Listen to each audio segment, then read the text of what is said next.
by the nature of their job, need as much as possible to be physically present in the office. So it requires an assessment looking at the nature of the business, looking at the setup of the office space, and also assessing whether or not the way the employer has set up its workplaces complies with the COVID-19 regulations. And what if someone thinks this, and I know you said in the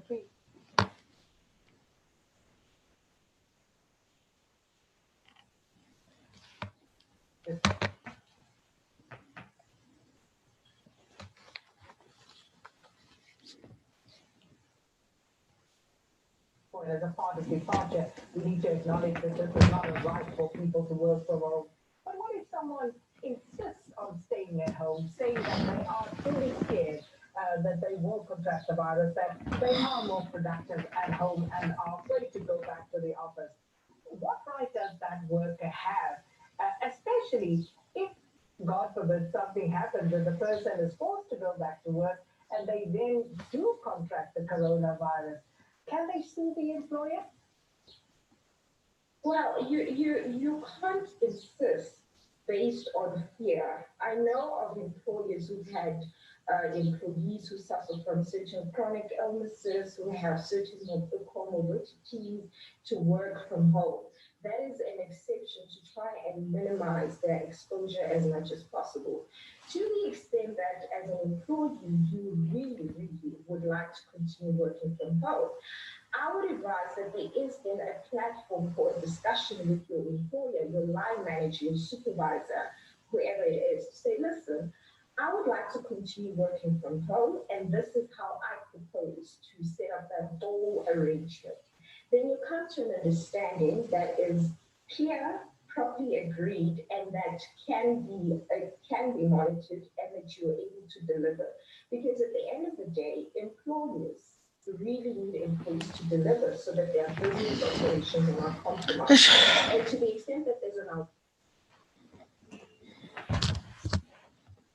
Mm-hmm.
Okay.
Hello, can somebody fix the audio, please, for us? We cannot hear anything. We can just see pictures.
Sound, please. Sound, please. We cannot hear anything. Sound, please. Sound, please.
address future technologies, future skills. One organization, one person, we need each other. So please at this time, if you can put our hands together after I've mentioned them, just my wonderful team that are always behind the scenes. They are there to smile, serve you. If I've got to time me, they quickly to, get in or for me or something like that. You guys don't know that. The first lady I'd like to just to acknowledge is my wife, Faith. Stand up, let the people see you. Let's give her a hand to Faith. And then all the ICANN team members, please stand up, and all the guys at the back, let's just give them a round of applause. Thank you. Now, guys, Brandon, this is not a round of applause, okay? A round of applause is round. I give a round of applause. To get us started today, we are blessed to have some dynamic speakers. In the house, we've got the SACPO president, Babu Sanele Lodge. I call him Mr. President. Please stand up. Let's give him a recognition of who's in the house. Later on, we'll have the ETDPC town. We've got a lot of wonderful speakers here. So to get us started, it's an honor to bring on stage a mentor, a father, a humble man. He's a banker. He's an economist. He's the man who, when South Africa went into democracy, the United Nations placed him here. He is currently the ambassador of DRC, but he's also the dean of the diplomatic corps. It means, in other words, he is the ambassador of all 54 ambassadors here in the continent. If you want to meet all these ambassadors, you got to go through him. You don't have to pay a toll gate, though. And don't worry, he's not involved in PPEs and things like that. They're going to clear that things out quickly. He's a man of integrity. As I said, he's a father. Ladies and gentlemen, let's all stand up as we put our hands for His Excellency Ambassador Ben Mpoko, the Dean of the Diplomatic Corps, to officially open this conference for us.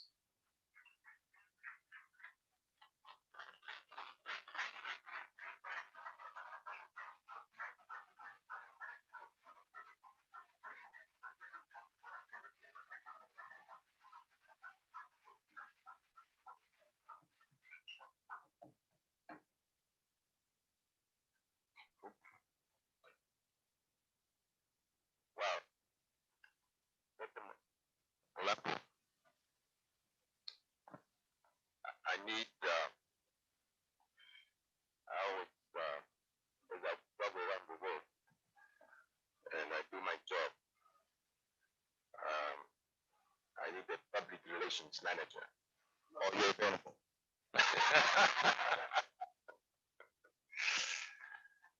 Dr. Dedmarapu, congratulations, not only for this important conference, but more importantly, happy birthday to ICANN.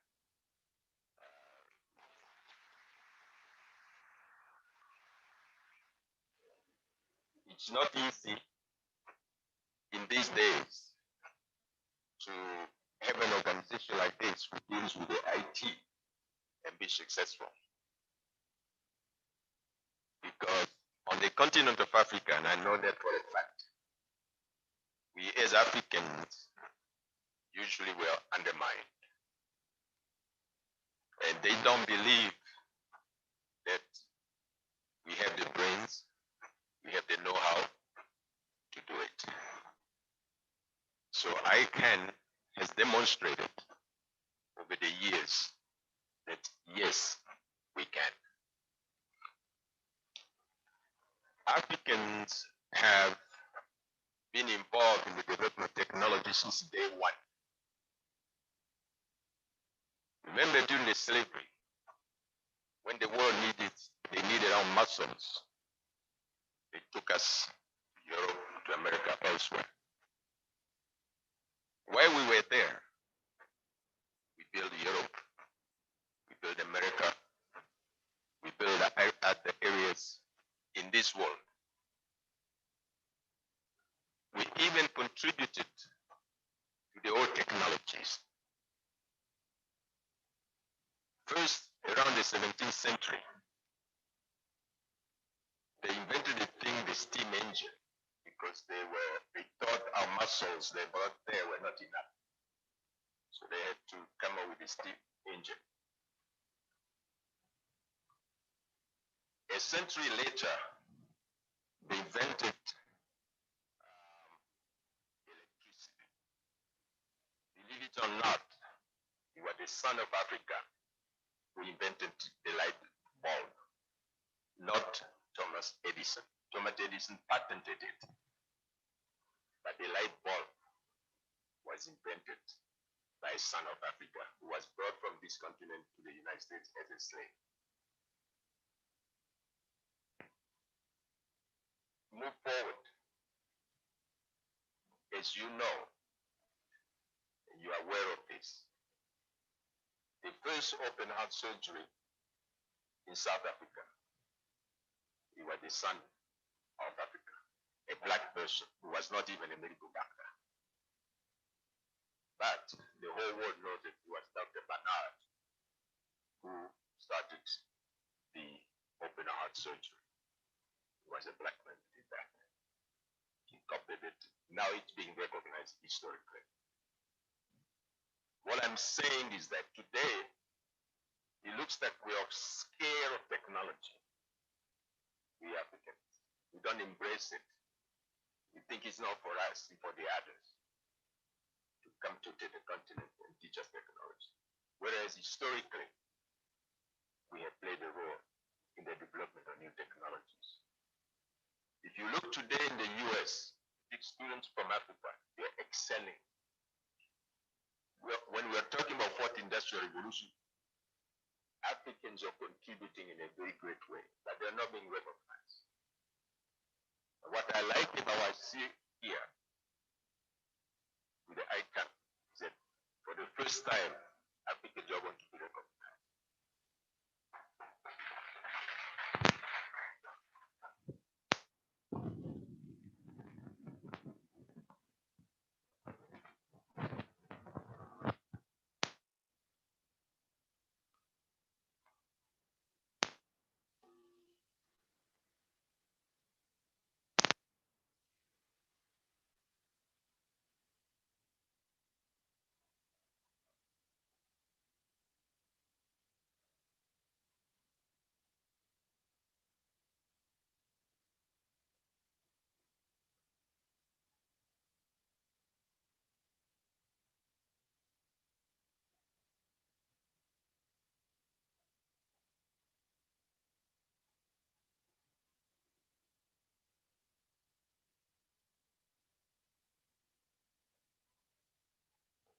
That they're high-tech students. When they finish, they come back. And they create the incentive for them to come back home. They give them loans to build houses. They give them the entire neighborhood so they can build houses.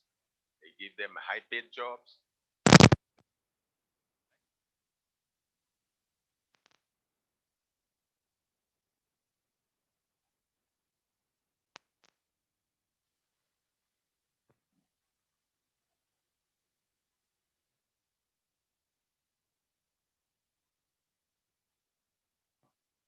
Asset right. Those resources constitute the fuel for the fourth industrial revolution, without which all these technologies would not take place. But are we benefiting from them? Of course not. Because we are continuously exporting raw material without processing them locally. Jobs are created elsewhere because they process our resources and then they export the high value item. That's why we have a big trade deficit. That's why we're always behind. Africa is importing the high level items because the value is added elsewhere. And we are exporting very low grade items. So the deficit is big. We cannot balance our books because of that. So unless we build the capacity to train our young people, to acquire those technologies so that we can add value to the raw materials before we export them. We are not going to balance the books. We'll always be deficit because the item we're exporting, they don't have that value. The value is added elsewhere, and where we import them, we pay a big price. We are in deficit for billions of dollars a year. Billions of dollars deficit in terms of what we sell and what we buy. Big gap. The only way we're going to close this gap to add value to our natural resources is in South Africa, you call it beneficiation. The word that was coined here when I was with the United Nations, the beneficiation. Dr. Punzile was the Minister of Communal Energy. That's when that word was coined. Beneficiation means add value. But we cannot add value without master the basic technologies. We can't. Now, these technologies, we're talking of the fourth industrial revolution. What constitutes a fourth industrial revolution? I think Dr. Molapo went through all them when we were talking artificial intelligence, we're talking blockchain, virtual reality, we're talking biotechnology, we're talking robotics, and so forth. We're talking energy. We as Africans, the time has come to change our curriculum into our schools so that we introduce our children at very early age to these technologies we're talking about. Not just iPhone and WhatsApp and so forth, but the real stuff, the hardcore technology. They need to be introduced to those things at a very early age. Because we are smart. We got the brains. As I say, we have already contributed to the development of early technologies. We're also contributing to the development of current technologies, but we're doing it outside. So our curriculum, our school curriculum, is changed. You see, South Africa is well positioned because they have a university called UNISA. You know, the UNISA has 400,000 students studying here, 100,000 of whom are overseas. UNITA trains 50,000 students a year. 50. So UNISA have been out there because we are going to the new normal. New normal in education means what? Studying from home. That's the new normal. That this country have been ahead of everyone else. When I first came here 25 years ago, I didn't even understand what is UNISA. I visited it, I saw the library, I said, why are they doing this distance education? I didn't understand. Today I understand the value of this institution at UNISA. Now, our governments need to do something in order to bring the Africans in the diaspora to come back. Do you know that an African, you and me, anyone else, you go to another African country, you need a visa? But people coming from some countries outside Africa, they don't need a visa. He has to show his passport. He comes here without a visa. That's not normal. So we make it difficult for Africans to visit Africa.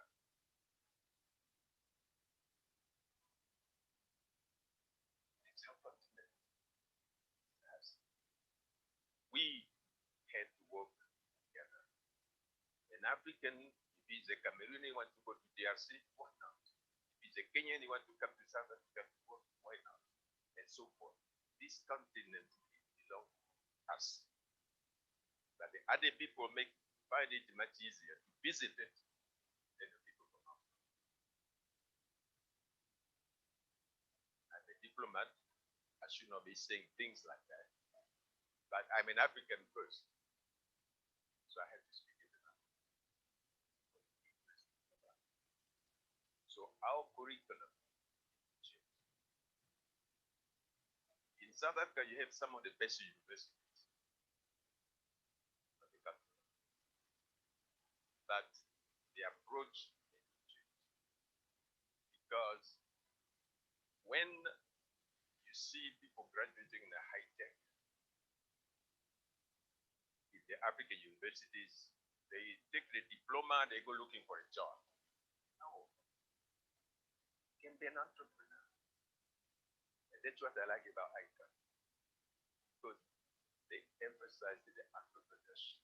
You should all be entrepreneurs, create job, create value. You have that diploma, why don't you create a job for yourself and create job for others? Instead of going looking for a job. I am a recipient of the Ubuntu Award, the only foreigner to receive the award. One of the reasons I received that award was like when I first arrived, I saw there was a land issue in South Africa where they were giving young people land to farm, but they didn't know what to do with the land. Where do you start if you're a farm, you're a young person? Growing up in a township, they give you so land. You don't know where to start. So I created an academy called Foodplay Farmers Academy, based in Delmas. We're training about 50 farmers a year, black farmers. When Minister Togo Kiziza was Minister of Agriculture, then we agreed that before they give you a piece of land, you have to know what to do with that piece of land. That means you have to train where to start. So you have to manage a bit a part of it. Created an academy. A graduate of that academy, they were given a piece of land. So that's what's part of the reason why I was, awarded. I did many other things, so let's discuss with another thing. So what I'm saying here is that we had to believe in ourselves. That's why the word "I can" is so important. Yes, I can. We had to believe in ourselves that it's possible. We had to close the gap between ourselves and the so-called developed countries. The gap is very big. Because if we don't believe in ourselves and if we don't train our young people into the high tech, we're not going to close the gap. We'll be forever looking for jobs instead of creating jobs. We'll be forever begging for handouts instead of creating the value right here. The resources we have in this continent, you don't find them elsewhere. Natural resources. Where are you going to find coltan? You don't find coltan in Europe. You don't find gold in Europe or in America or anywhere else. It's all in Africa. Can you believe that all those resources, strategic resources, are important for the fourth industrial revolution? You find all of them on this continent. But look where we are in terms of poverty. We're poor and they're rich. So what it will require is, as I said, first the government must play, our governments on the continent must play a role, a development role, so that we can add value to our resources. So a son of Africa, Elon Musk, if he wants electrical batteries, he should buy electrical batteries here instead of taking the cobalt from DRC and making batteries elsewhere. And then we have to buy electrical cars with our batteries inside. Yeah. So our governments have to do something, have to change their way of thinking. The institutions of higher learning, they also need to, as I said, they need to change their way of teaching us. Math and science, they're not difficult. I remember in the high school, I went to high school in it was a Belgian high school with all white kids. We were around 4 or 5 black children. And I was the best students in math. When I graduated, they asked me, what do you want to do? I said, I want to go and do mathematical economics. You know, my math professor told, but don't you know that the black minds are not really suitable for math? Why don't you do literature? You're so good at languages. She was discouraging me from doing mathematical economics. She was my math professor. She knew I was the best student in the class.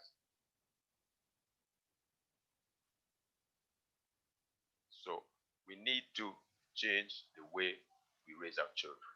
So we're not afraid of math and science. It's doable. Actually, I found math being much easier than studying history, where you have to memorize all the dates and things. So we need to believe in ourselves. The private sector, the industry, we should not be, as I said, always looking for jobs instead of creating our own enterprises. The BEE, that's what it should be. Instead of just setting up a company to get a contract and do what someone else has done, you're the subcontractor. When you're sub, that means you're not as good as the main. Okay? So we need to believe that we can also establish IT enterprises. That's why I was applauding very loudly when these young men came here. Some of them on the IT and so forth, they're doing well. That's what we should do. That's what we should do. Okay. Now, as I conclude, let's make sure that we put pressure on our institutions of higher learning to change their curriculum, their way of teaching our children. Let's make sure that we convince our governments that an African who knocks in your door is at home. He's not a foreigner. He's not a foreigner. He's at home. This continent belongs to us, to all of us. Let's make sure that the civil society is educating our children in a way that we expose them to the technology, to the high-tech issues. These young people who were singing the national anthem, by the way, the South African national anthem is rated around the world as the best in the world. The national anthem #1, okay? These young people, they toured the United States. I'm sure you saw the clippings and so forth. They did wonderful. The people in the US, they couldn't believe that. Because these people come from where? These young people. So, which means that we have all the talents. God has created us with talents, a lot of talents. The problem is we're not using them. We're not using them. We're just sitting there. So, Doctor, as during these 2 days, I challenge everybody sitting here and the people that are going to be interacting with us tomorrow, that when we leave these 2 days here, we must commit to contribute to something. You need to challenge everybody here that we are being challenged to contribute. What are you going to do? When you say I can, don't stop there. You can to do what? Okay? Can we agree on that? Yes, sir. Thank you very much.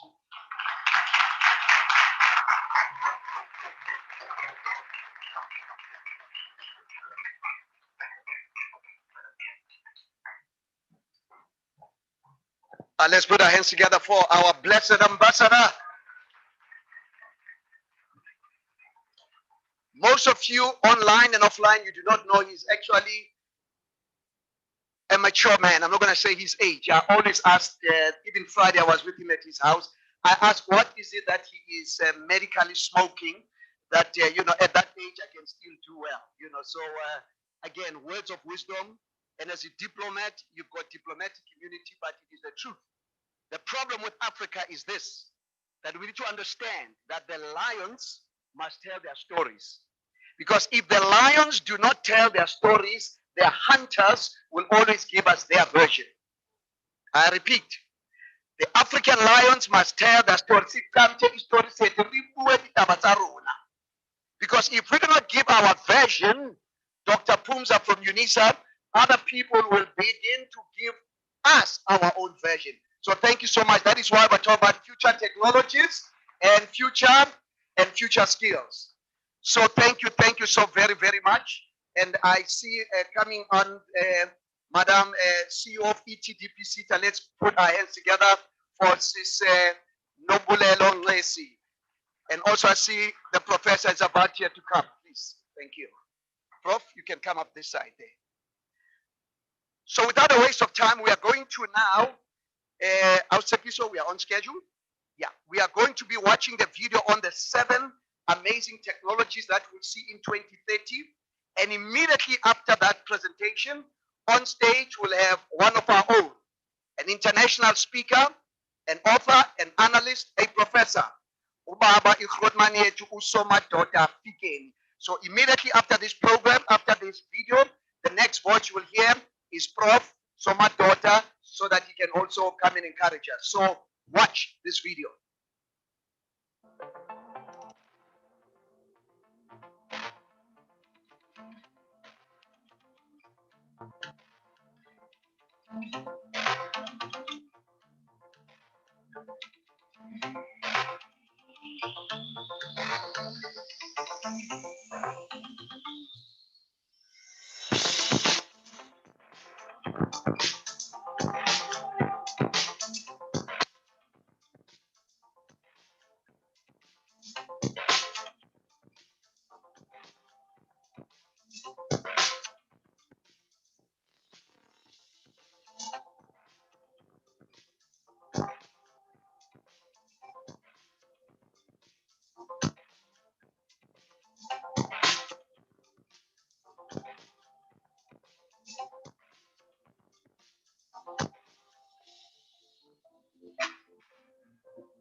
Thank you very much, Program Director and the organizer, a brother, a friend,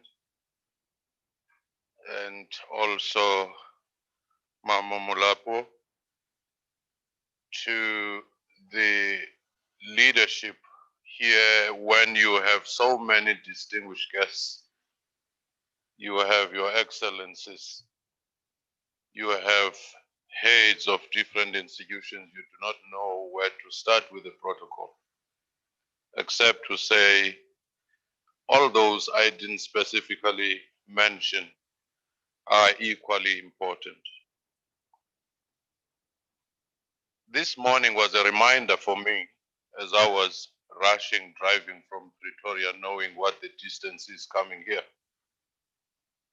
that for the last few months, we've done everything virtually. And I remember at one stage addressing an international conference where they said you can't say good morning or good afternoon, we're in all time zones. In fact, it was the diplomats.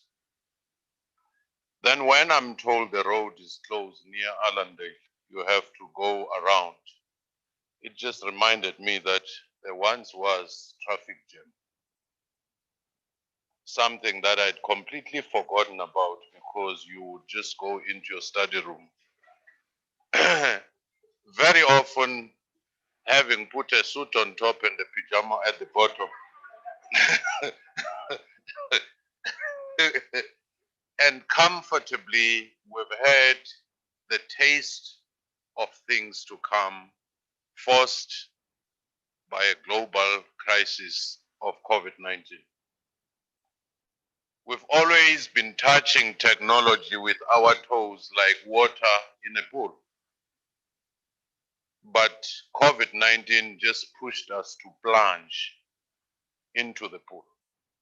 There was no choice. You had to quickly know that there was something called Microsoft Teams, there was Zoom, there was Skype, FaceTime. Even the old ladies and old men in the villages had to quickly get into the groove of things. Within a very short space of time,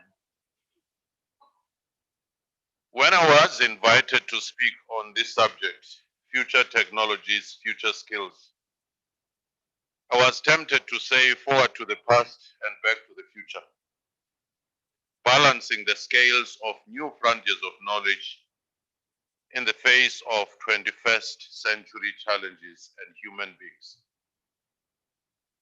More so in the African context. I start by saying Frantz Fanon says something very basic and yet profound. When he says, each generation must discover its mission, fulfill it or betray it. Our grandparents were confronted with different kinds of challenges and technologies.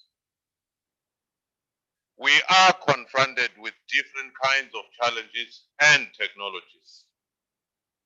And increasingly, our mission and the mega trends are technology-based, for better or for worse. And increasingly, they involve the convergence of human competencies and the internet or the computer, capacities. The deep learning machines, artificial intelligence, which is now taking over some of the routine jobs. Standard Bank is laying off 12,000 workers. They've closed several branches across the country. Now you have to deal with online interaction with the bank. Telkom has followed the suit. What is the future of work? Where do we locate Africa in all this? But I want to start, before even talking about some of these issues, by saying what are the mega trends and what is the policy environment in Africa within which we have to operate. The first one, of course, is technology. It promises to solve some of the problems we couldn't solve, but it promises to reveal new challenges. If, for example, you talk of data surveillance of your personal information, if you talk of cybercrime, one Few days ago, a friend of mine from the US sent me. He works in the Silicon Valley.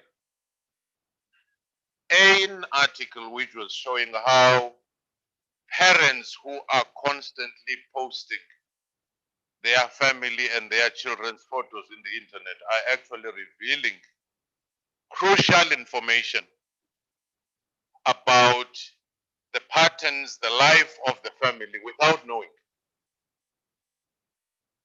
They are actually teasing the pedophiles of this world, the child traffickers of this world.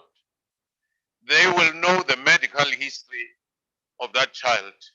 They'll know what that child has eaten, where the child goes to school, what the child was in the doctor for, and so forth, such that a stranger can come, recite all these facts to a point of saying, don't you remember me? I was your doctor.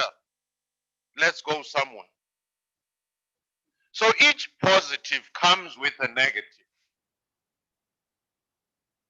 That's the first thing in our innovations, that we should not be taken away and be excited by technology without understanding its implications. The reason for this is to avoid the post-facto regret. A great chemist and scientist from the Scandinavian countries, Alfred Nobel, designed kinds of bombs. And one of the experiments, he was celebrated. He was rich. He couldn't be compared with his peers at the time. But one of the experiments went wrong. It killed his brother. Out of regret, post facto, he said, I ought to establish a Nobel Peace Prize and other prizes towards more positive use of technologies. But it was after effect. The Russian father of atomic bomb, Andrei Sakharov, was celebrated everywhere else because he had come with the mother of all bombs.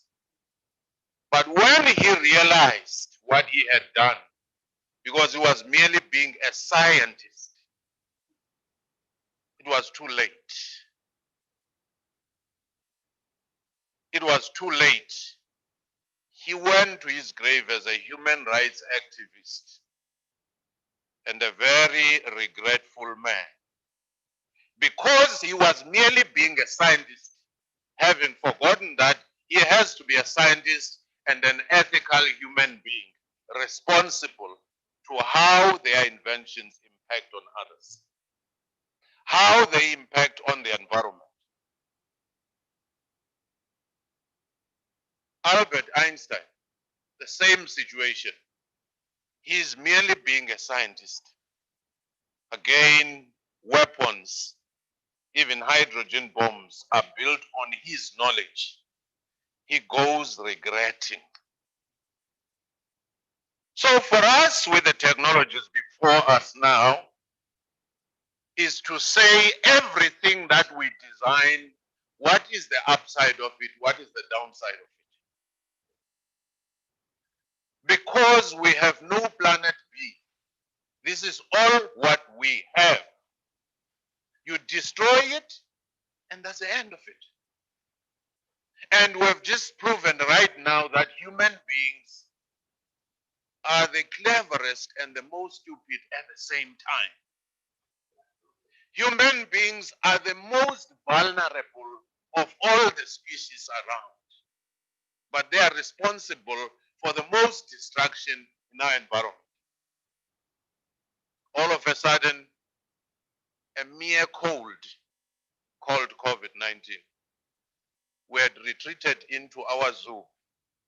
Animals were in the street to watch us in our zoo cages. All of a sudden, there are rivers in Italy where they say they'd never seen the riverbed and even the animals, the fish there, until there was a lockdown all of a sudden nature flourishes. And many scientists say if human beings were to be extinct today, life will go on. But if bees were killed, life would struggle to go on. Because we have this uplifted and exaggerated sense of self-importance as human beings. But nature is reminding us that there is an ecosystem. We must be good neighbors or else.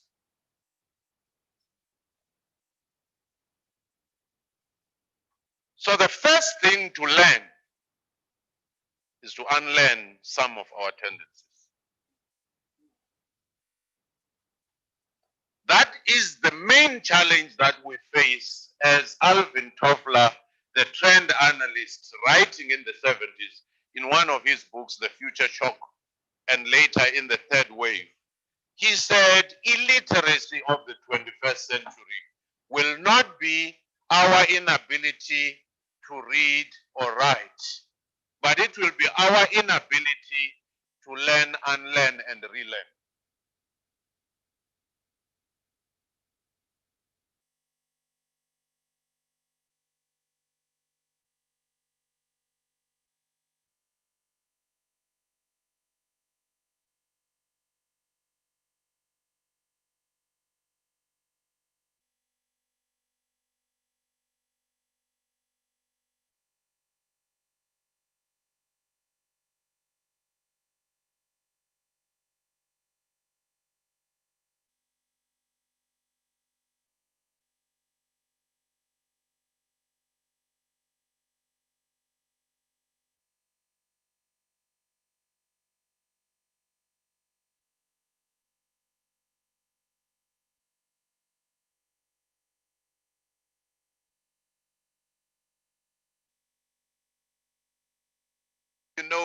Easily absorbed. If you were using Windows software of 10 years ago, it won't open documents of today. That's the same thing as human experience. Because even when you engage and listen, you listen with a mind of responding with your new old arsenal of what you know. Even if you were first class pass in a typing machine school, when computers come, you become illiterate. So that's the first thing that we should know. Saying I worked here for 37 years is not a badge of honor. It might be a Jurassic talk. That is the key thing. If you are not flexible enough to unlearn, to relearn, just like at some point you used to walk around bragging because you had a check. Other banks have banished that ancient exercise. You would see a person signing and you see that this is a rich man and he would even gesture in the signing. But now that is no more. Rest in peace, checkbook.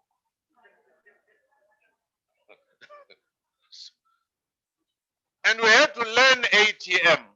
We couldn't know that your wealth could be in some wall somewhere with some people standing behind, and it is able to separate each person's money. And the cows were all in the same kraal. You were just coming to retrieve yours. So the art of unlearning will be the beginning of learning. Because if you do not unlearn, currently I am a student learning to be a drone pilot, a commercial drone. I once was a photographer. I have to unlearn certain things because now it's no longer the photography of tripod. It's the photography of the skies. Certain principles I got from the National College of Photography I've had to delete them because the context is different. The same time when we changed, particularly when I moved to the States, I used to do my stick shift manual drive. Then I was told there, when you rent a car, you must tell us if you prefer stick shift because we have none. We have to fetch it from another town. And when it comes, there were moments when I was trying to change gears and I find the car in neutral. So those are the unlearning processes. This might look very simple, and yet it is the beginning of wisdom in the era of the fourth industrial revolution. I used to write things to do on a notepad, even though there was a phone.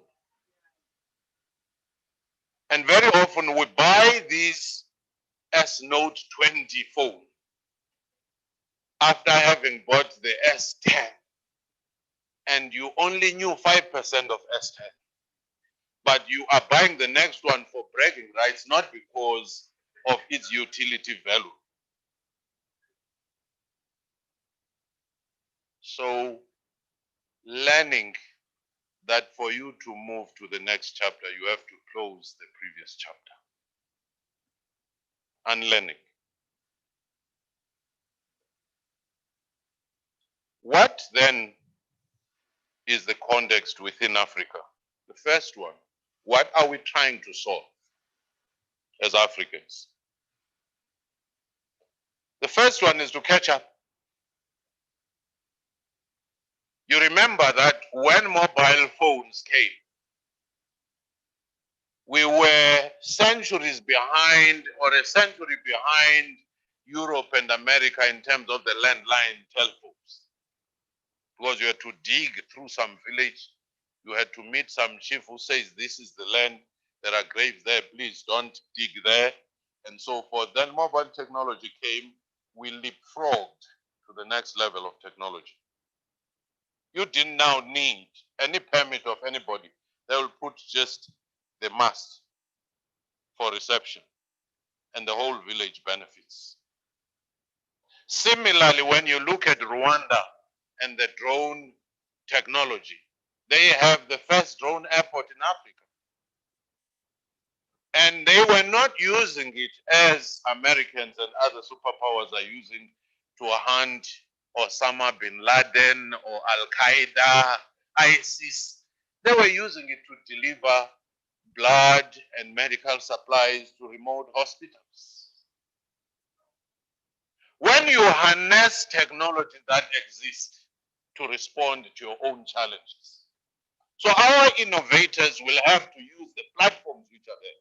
If it's 5G, if it is artificial intelligence, but to address our problems. Essentially, the Africa's curse and problem is that we produce that which we do not consume, and we consume that which we do not produce. If we are to take advantage of the demographic dividends of the most youthful population in the continent, of the growing middle class, which the global markets are looking at for consumption, of the mineral resources, which are almost everywhere in the continent, we will have to ask ourselves, how do we use this technology to solve those problems? The problem of inequality, the problem of child trafficking, the problem of 50+ billion illicit funds flowing out of the continent. How do we use the technology to stop that? The problem of corruption. How are we going to use the same platform for our elections to access certain regions? E-learning, e-governance, e-commerce, e-justice system. How do we use all those technologies to our advantage has become the main challenge that we should be dealing with. And how do we bring on board our indigenous knowledge systems? In Europe, they are able to get a gadget, and in Asia now they have that gadget. You have that gadget, you move to any country, you simply are a Japanese moving to China, you want to negotiate, you won't get anyone crook to be your translator. You have this gadget, you say Mandarin to Japanese, say, how are you? And it answers.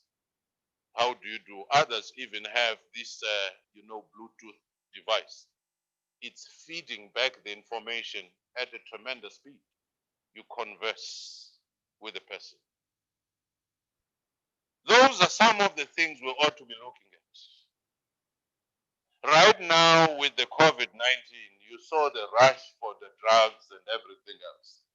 Mhlonyane being one of the things, as we saw in Madagascar. How do we, because pandemics are here to stay, begin to exploit our indigenous health systems, but of course upgrade them to meet the global standards?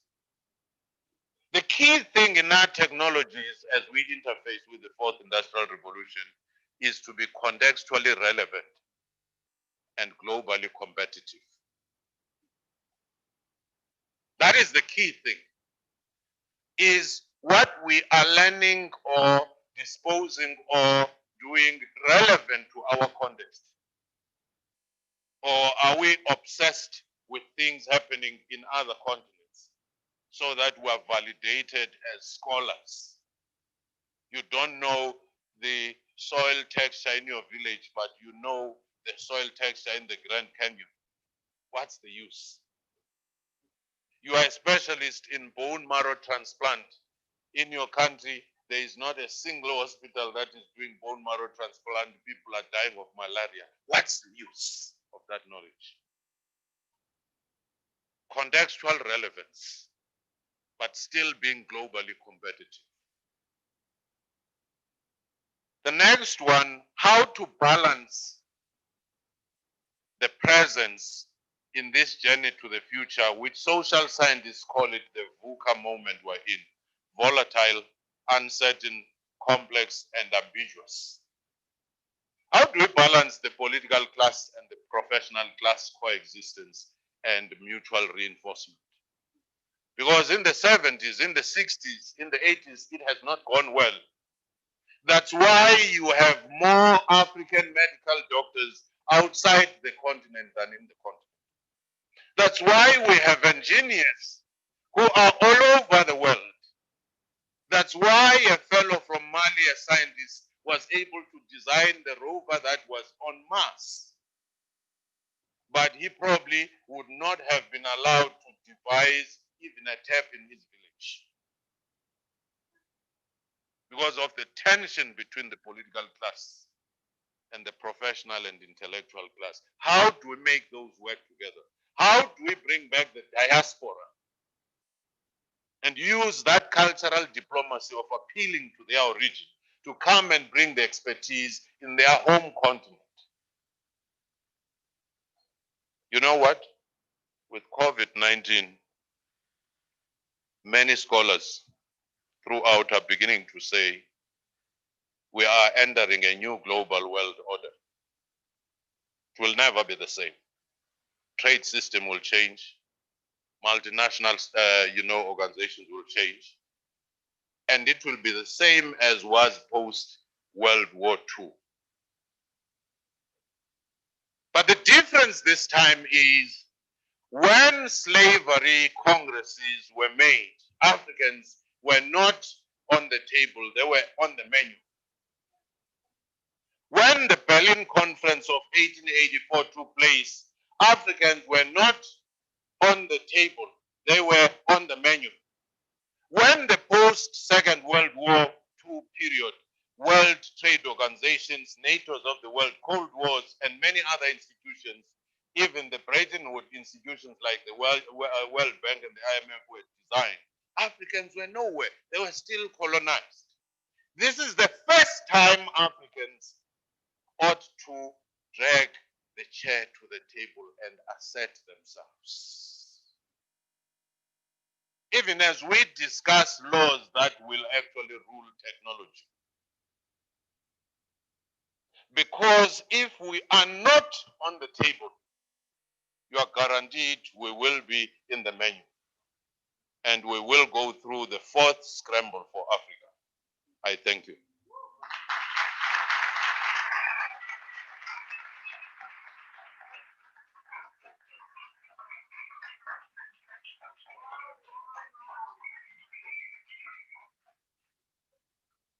That was profound and deep. I think, Prof, you've left us with so many questions that I think as individuals in this room, we need to really reflect and actually answer some of those questions.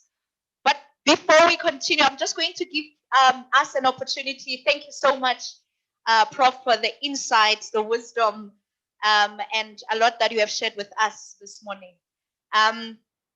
We're going to open up for questions in the room, and maybe I'd like to ask a question while people are asking questions, are preparing their questions as we move along. One of the things that you spoke about was we need to learn, unlearn, and relearn. And I think the reality is that when we go into corporates or with intergenerations, how do we change the mindset that we don't fix what's not broken? Because that's sometimes where the challenge is. Some things are working. Why do we have to fix them? So as you answer that question, we're just going to allow people to open up. We're going to open up to the floor. If you have any questions that you'd like to direct to the Prof, as he answers the first question, how do we change mindsets around we don't fix what's not broken? Well, thank you very much for that question. I do think that there are many reasons why people try to change things which are not broken. Some are well-meaning, but the results are disastrous. Some are ill-conceived right from the beginning. You have countries that will keep changing policies to implement new ones because they met some consultant somewhere who said this will change the world. Out of ignorance, because they can't engage with this person. They are hypnotized with a presentation somewhere and they come out as latter-day converts. And they embrace this thing. You spend millions of billions only to find that the thing cannot work. That's the first one. Out of sheer ignorance. The other one, corrupt individuals keep creating things and systems that they know will not work because they know they'll benefit from it. This country, South Africa, is not immune from that. We've had RDP, good policy. Then GEAR came, ASGISA came. Even with the education system, we've changed until teachers were semi-literate permanently. Some people live off the workshops. Some people have created a policy development industry. Some have created a compliance industry, not because they want to see the implementation. That's why all your auditors' firms, they are not less than 20 stories high, each one of them. But are we any better? Are we more compliant? Do we have no corruption? It's when the elite start to complicate the system so that they come back as people to crack the Rosetta Stone code. And when we've lost common sense. In our schools, there are certain things from the colonial education that need to be changed. We were doing garden work. People were doing handwork, needlework. So even if you're a dropout, we're still able to make dresses. What happens today? You wait until you get a university degree, you do not even know what to do. So there are many reasons why we fix that which is not broken. When you go to a mechanic and you do not know your story. They will change overalls, sprinkle themselves with oil, and say your engine is finished. Only to find that there was one wire which had just detached, and you'll pay through your nose.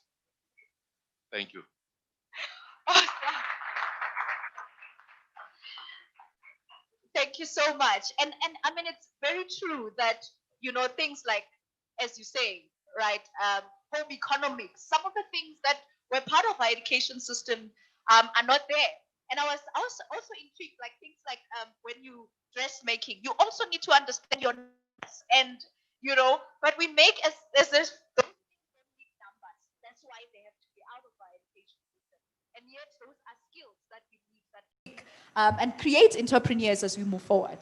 So thank you so much. Any other question before we move on? Awesome.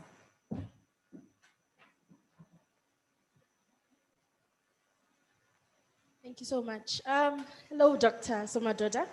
Nice hearing what you're saying. I think so many questions popped up, but I have one question, and it also came up from what Ambassador was saying, focusing on, how do we bring the diaspora back? But my question is, how do we harness the talents that are here now? The diaspora is out there, they're doing well, we love them. But how do we make sure that the young people who are talented in a ditch somewhere, in a township somewhere, who will never be discovered, can be harnessed and also become the skills that we need now, instead of only looking at how to bring the diaspora back? Thank you very much for that. The best thing you do as the starting point is to have an audit of who is where, what structures are there. When we started the Indlulamity Scenarios 2030, the Future Scenarios Project, we realized that as we were trying to come up with a stakeholder matrix,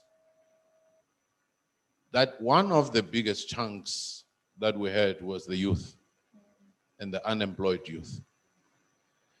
But very often we looked around for studies, people were talking about them, but they never gave them the narrative justice of telling their own stories.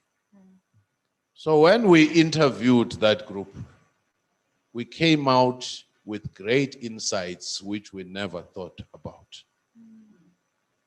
So the key thing is to go to the communities, is to invite people who are already involved, to advise scholars, to advise public policy makers, to advise the development finance agencies to say, what should be the solutions? You can't talk of township economies without talking to those people.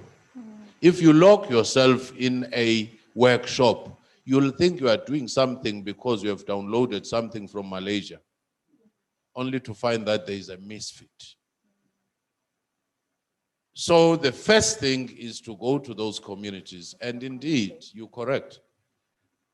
We are often told there are no skills, there is this. And to me, that has become an urban myth. Because each application, when we say we want ICT, we want sound engineer and so forth, we just get hundreds. Then somewhere there is this persistent narrative that there is no skill, which is just not there. So to me, I would say, give the narrative. But when I was talking about the diaspora, it's far more complex than what I was saying, not to bring them to replace what is here. Some of them sit in very powerful positions in the powerful countries. And Obama, who is on retirement, he knows a few people in the company. All you have to remind him, you are actually an African. Without him leaving, he will bring the investors. He may take those township people and say, come train, we are running a small television, you'll open your television there. So it's not about supplanting or replacing, but rather to say, even in some of the intelligence meetings which are taking place, if Colin Powell is a general in the army of the US and they are planning to do some wrong things in Africa, you say, just whisper to us, our brother. Those are the kinds of things that you want to have. The Jews are so strong, very small, tiny population, because they've used their diaspora quite effectively. They force countries to relate with Israel. They force new technologies to go there. They even register some of the patents in Israel when they have been developed elsewhere. It's a more intuitive, intelligent way of growing your economy. Awesome. There's a question right at the back there.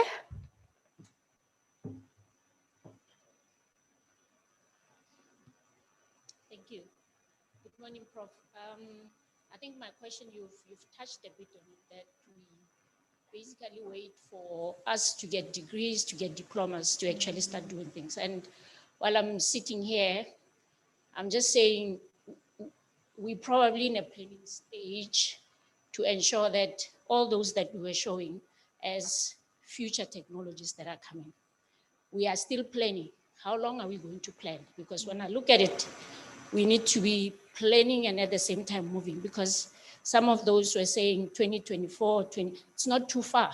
And if our kids are still at school, my daughter who's 14 in grade 9, they're still at school. In 3 years' time, she's finishing.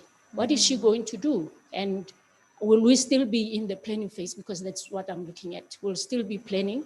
And by the time we get there, technology changes every day. The phone that you buy today and the phone you buy in tomorrow are different. So we need to get to a stage that something needs to run parallel. While we are planning, some things needs to be in place. So that was just my comment, and maybe you can comment on that as well. Yeah. Thank you very much. Your question is very important in many ways, and we're grappling with it as universities. There is no use being a history teacher to teach somebody that Napoleon Bonaparte was born somewhere, that Shaka Zulu attacked some people. You can get that from YouTube.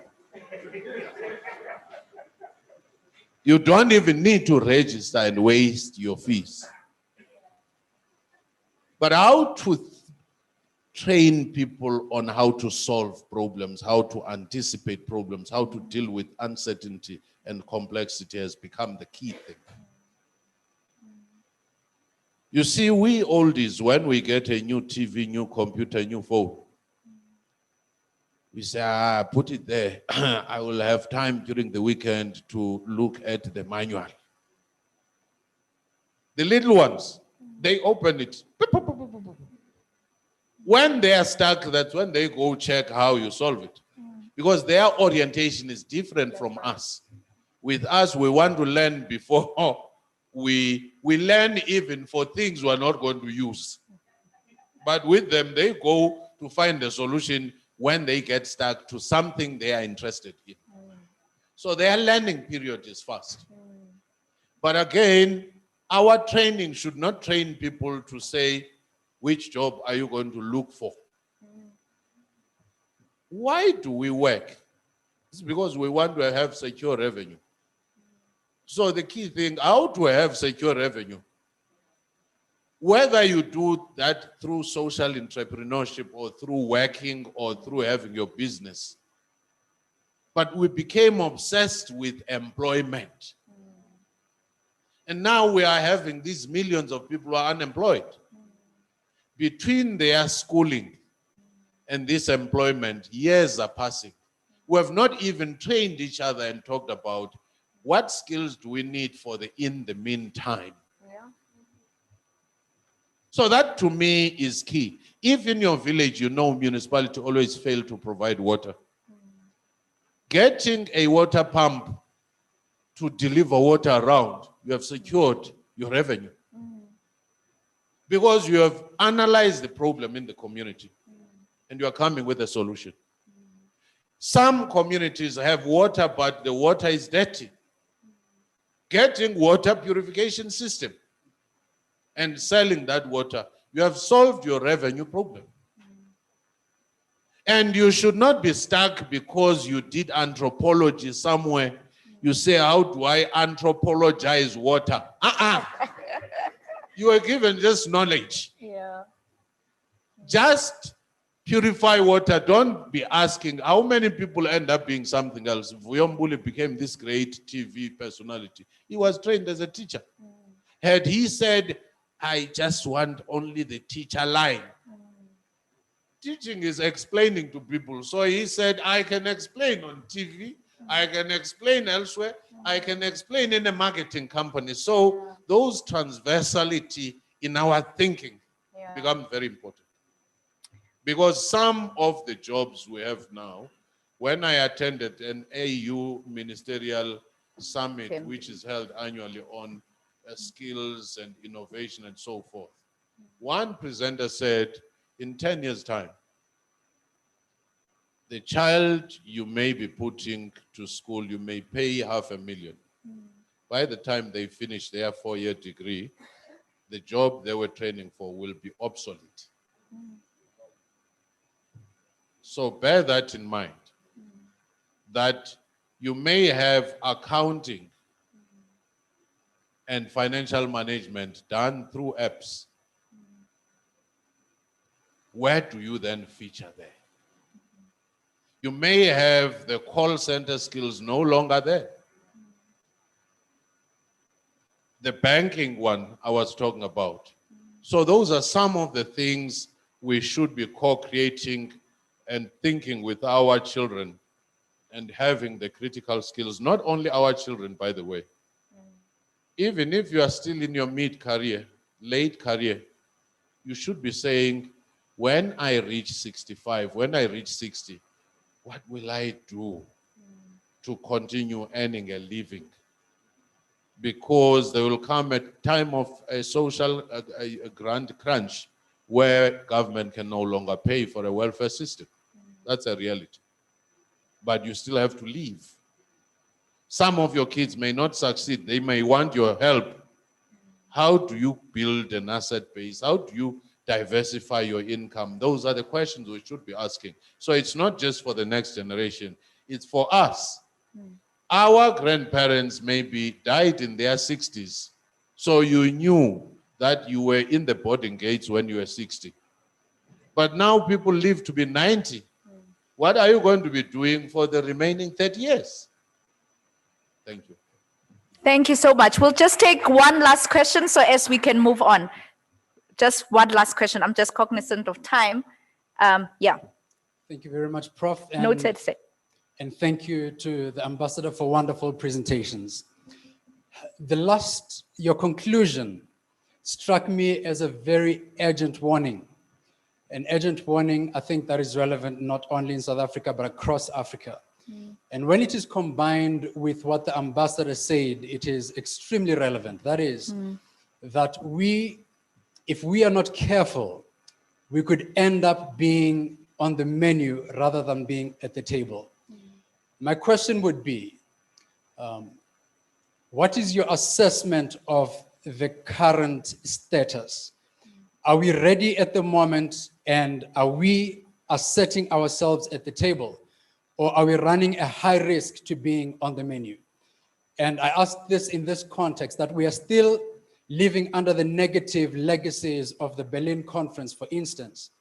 And if you look at it now, the resources that he spoke about that are going to be the engine of the fourth industrial revolution are here. And you already see hunters, beyond the hunters of history. You already have the likes of China, for instance, that would want to play. What would the situation and your assessment be? And also, what do we need to make sure that we are not the prey in this coming revolution? Thank you. Sorry, Doc, maybe before you answer, can we get the last question so as you answer both of them? Yeah? Thank you very much. Prof, my question is linked to your role at UNISA as an advisor to the Vice Chancellor. One of the things that is happening in the universities, which are even under normal times, universities are difficult to manage. But with COVID-19, with the need to transition into the new normal, it is even more difficult, particularly when you are trying, you have old professors, sometimes even young professors or young academics who resist the need to transition. When you speak to many managers in universities, they will tell you stories about how they are dealing. They have two groups in any institution, some who are embracing change and others who are resisting change. But we all are in the same boat. Now, from your experience, how would you advise university managers today on how they can manage this transition? Thank you. Thank you very much for those two wonderful questions. Just a disclaimer. We didn't compare notes with the Honorable Ambassador. I think there are many areas where they say we overlapped. I guess it's just telepathy of saying the same thing.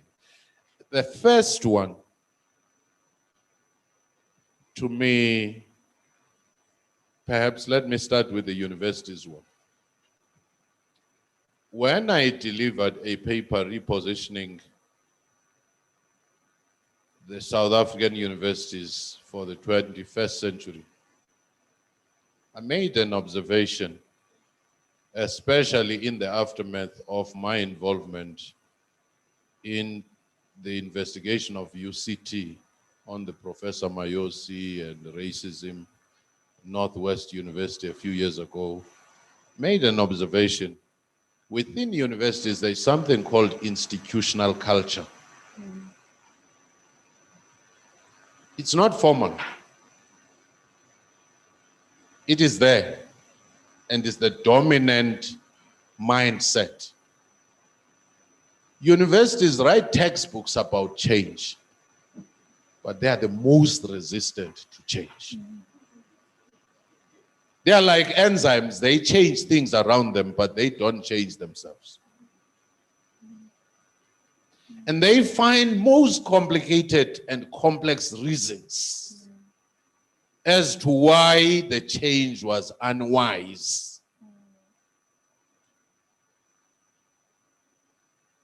Human mind is complex. Then I went on to devise 3 categories of scholars. The first one is a career academic. They will write anything to get promotion.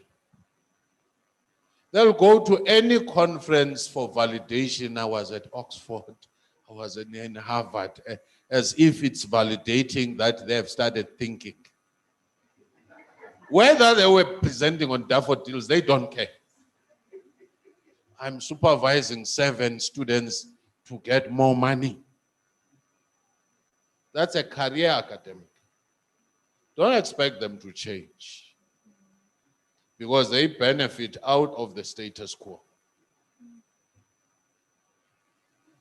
Then you have an activist academic. They do not care about promotion. Promotion comes as a consequence of what they were pursuing. If they wanted to solve the peace or the war conflict situation, they wanted to solve the water problem, the 4th IR issues for the benefit of people. That's what they do. When they write, they are consistent in a certain subject, in pursuit of social justice or advancement of humanity. They get promoted, they get invited as a side issue, not as the main focus. They can reject certain funding and say, I'm still pursuing this, I'm busy with this. No, this is in conflict with me. Other scholars who are career scholars, you come with funding to talk about the benefits of being a vegetarian, they'll write it. Then tomorrow you say the benefit of meat, they'll write compellingly. Without any sense of shame or conflict in their conscience. Then you have a hybrid group which has an element of both. So it's the battle between these categories which will tilt the scale. The activist one wants to change, but they are often in the minority. Sometimes they are even reduced as being nuts. Leonardo da Vinci, the Karl Marxes of this world, the Adam Smiths, the Newtons of this world, the Albert, they were very lonely in their existence because they were seeing things others had not yet seen. Remember, under theocracy, some scientists were even killed for saying the world is round because it was seen as a blasphemy and a heresy. So we have this proverbial killing that we are facing. It's a battle. Now, on the issue of planning, there's nothing that has killed Africans, including our country here. We spend billions. We are fascinated by policies. We are fascinated by workshops and meetings. We even change their nicknames, Lehotla, Indaba, Boss Berad, and so forth, seminar, and so forth. We never sit back to ask ourselves about the opportunity cost. If you came from Cape Town, you flew, you slept here, that could have bought a sewing machine for one mother in a village and set them off. Yeah. That could have given somebody a set for a barber shop and they'll never look back. But because as the elite, we are so selfish, obsessed with networking, printing 10,000 cards to distribute them, that we have forgotten that we are the chosen few. Not because we're the smartest. Some of our geniuses are sleeping on the sidewalks because fate and misfortune has done them down. So if we have Ubuntu and compassion deficits, we won't go too far. Even fourth IR cannot have compassion. The only thing we'll be left with human solidarity, conscience, ability to think. The reason we accumulate these policies upon policies, never reasons I was giving when I was answering to her question, where we have created a value chain for corrupt practice, even when you are not aware of corruption. When you are a manager in your entity, you know that you are spending millions on documents that will never be used. You are one step from a person who is corrupt, who is wearing goggles and so forth. The only difference is that you are still wearing a suit and reporting for work. The other problem is we are failing to take chances. This continent, the average age is 25 years. But the average age of leaders and civil servants is 64 years.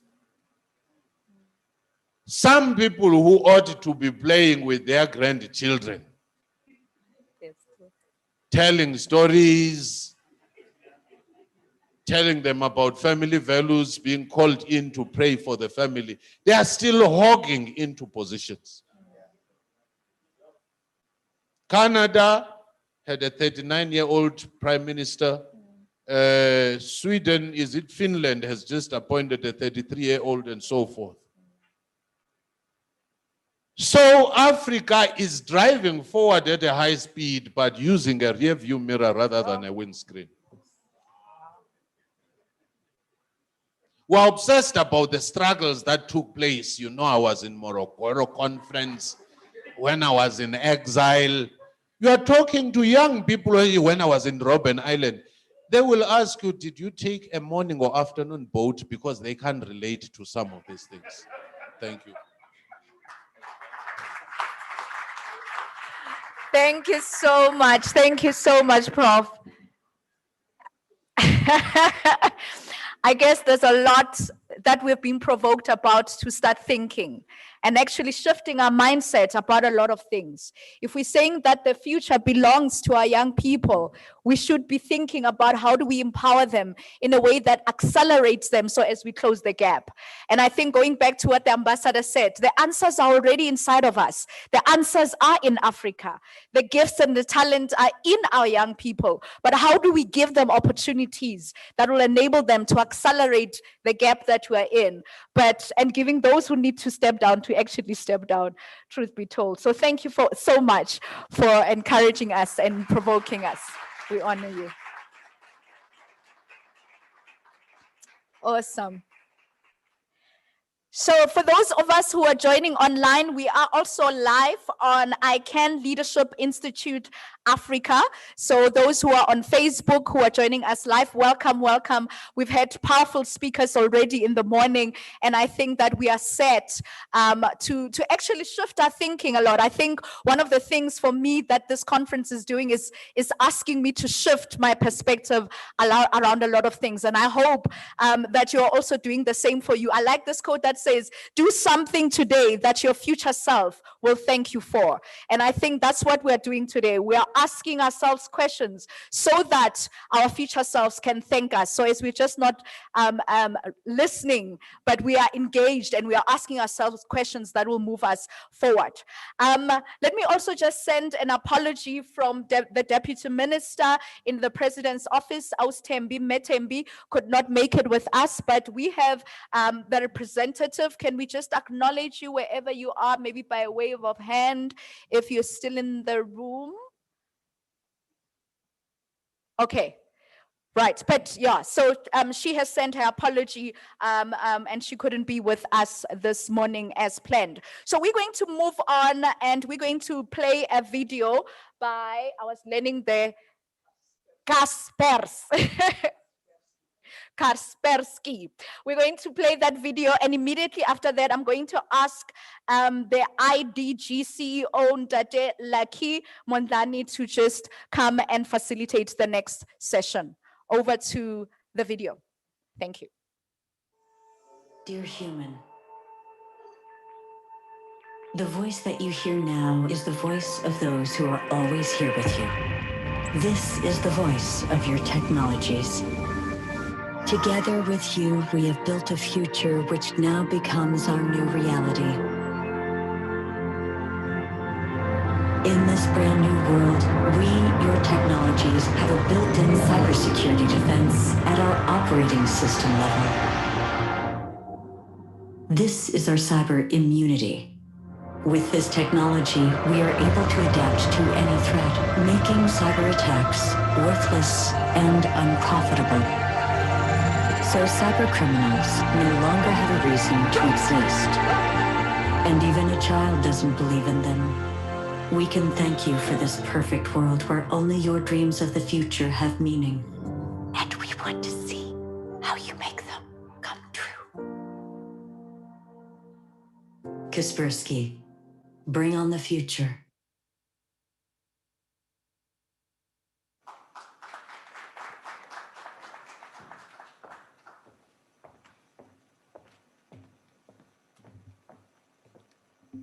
Thank you so much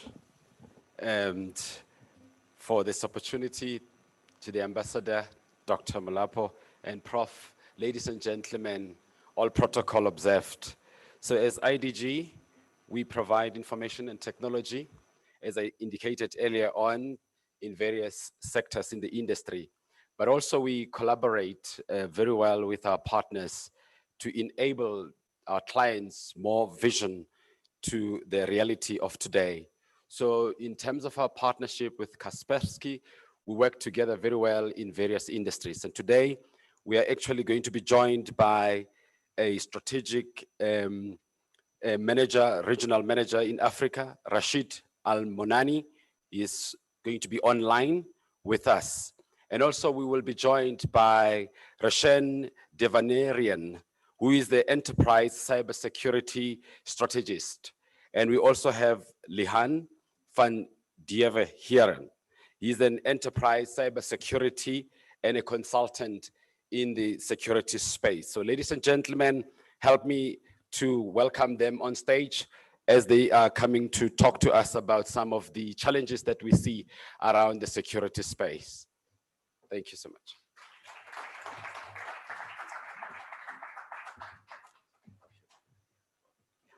Let's give Brother Lucky a wonderful round of applause. All the way from Dubai. Hello, Rashid. How you doing, my man? I'm good. I'm good. Thank you so much. I'm really glad to be here and looking forward to attend today's event with you guys. No, thank you so much. Again, I hope you can see that people are excited. On the other side, we've got Rishem, we've got Leanne, but we will start with you. First of all, just tell us a bit about yourself. Are you in Dubai as we speak now, or are you in Vergenoeg, or where are you right now? Yeah, currently I am near to Dubai. I have been traveling. I am in Qatar right now. Yeah, but I am working. I mean, you know, in our setup in MITA, we called it MITA, Middle East, Turkey, and Africa. The regional office of Middle East in Dubai, the regional office for Africa in South Africa.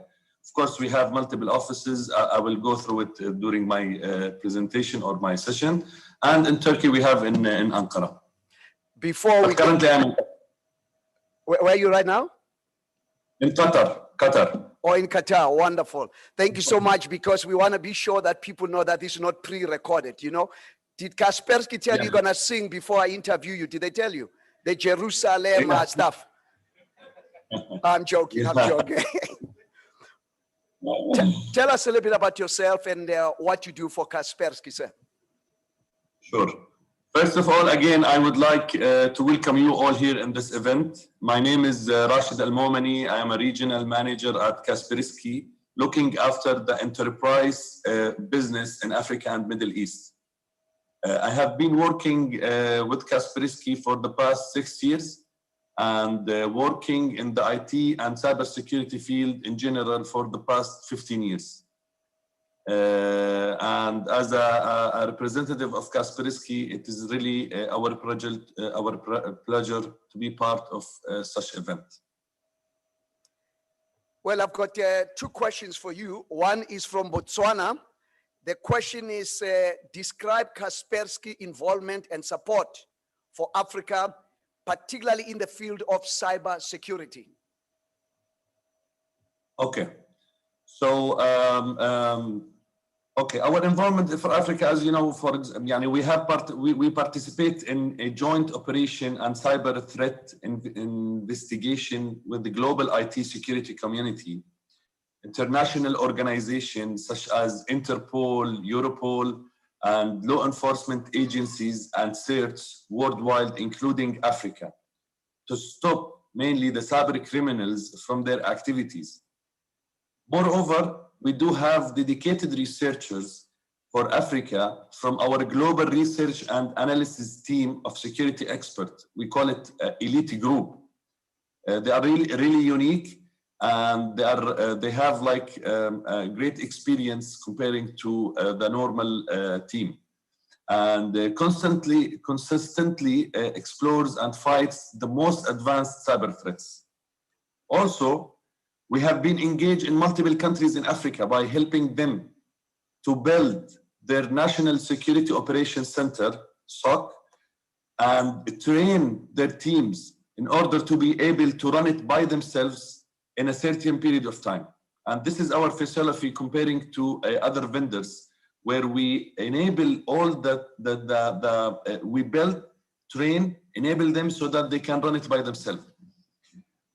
Also, we involved heavily in the education part, which my colleague Roshan will talk more about it in his session, starting from the schools and the universities to build and contribute capacity through dedicated cybersecurity training and awareness, which will make them ready once graduated to join private or government companies within the cybersecurity field. The last question for you is from Uganda. They say, concerning COVID-19, how did Kaspersky perform to support and help customers and partners to operate during this time? Okay, good question. So we at Kaspersky have been able to adapt our business remarkably well when COVID-19 hit.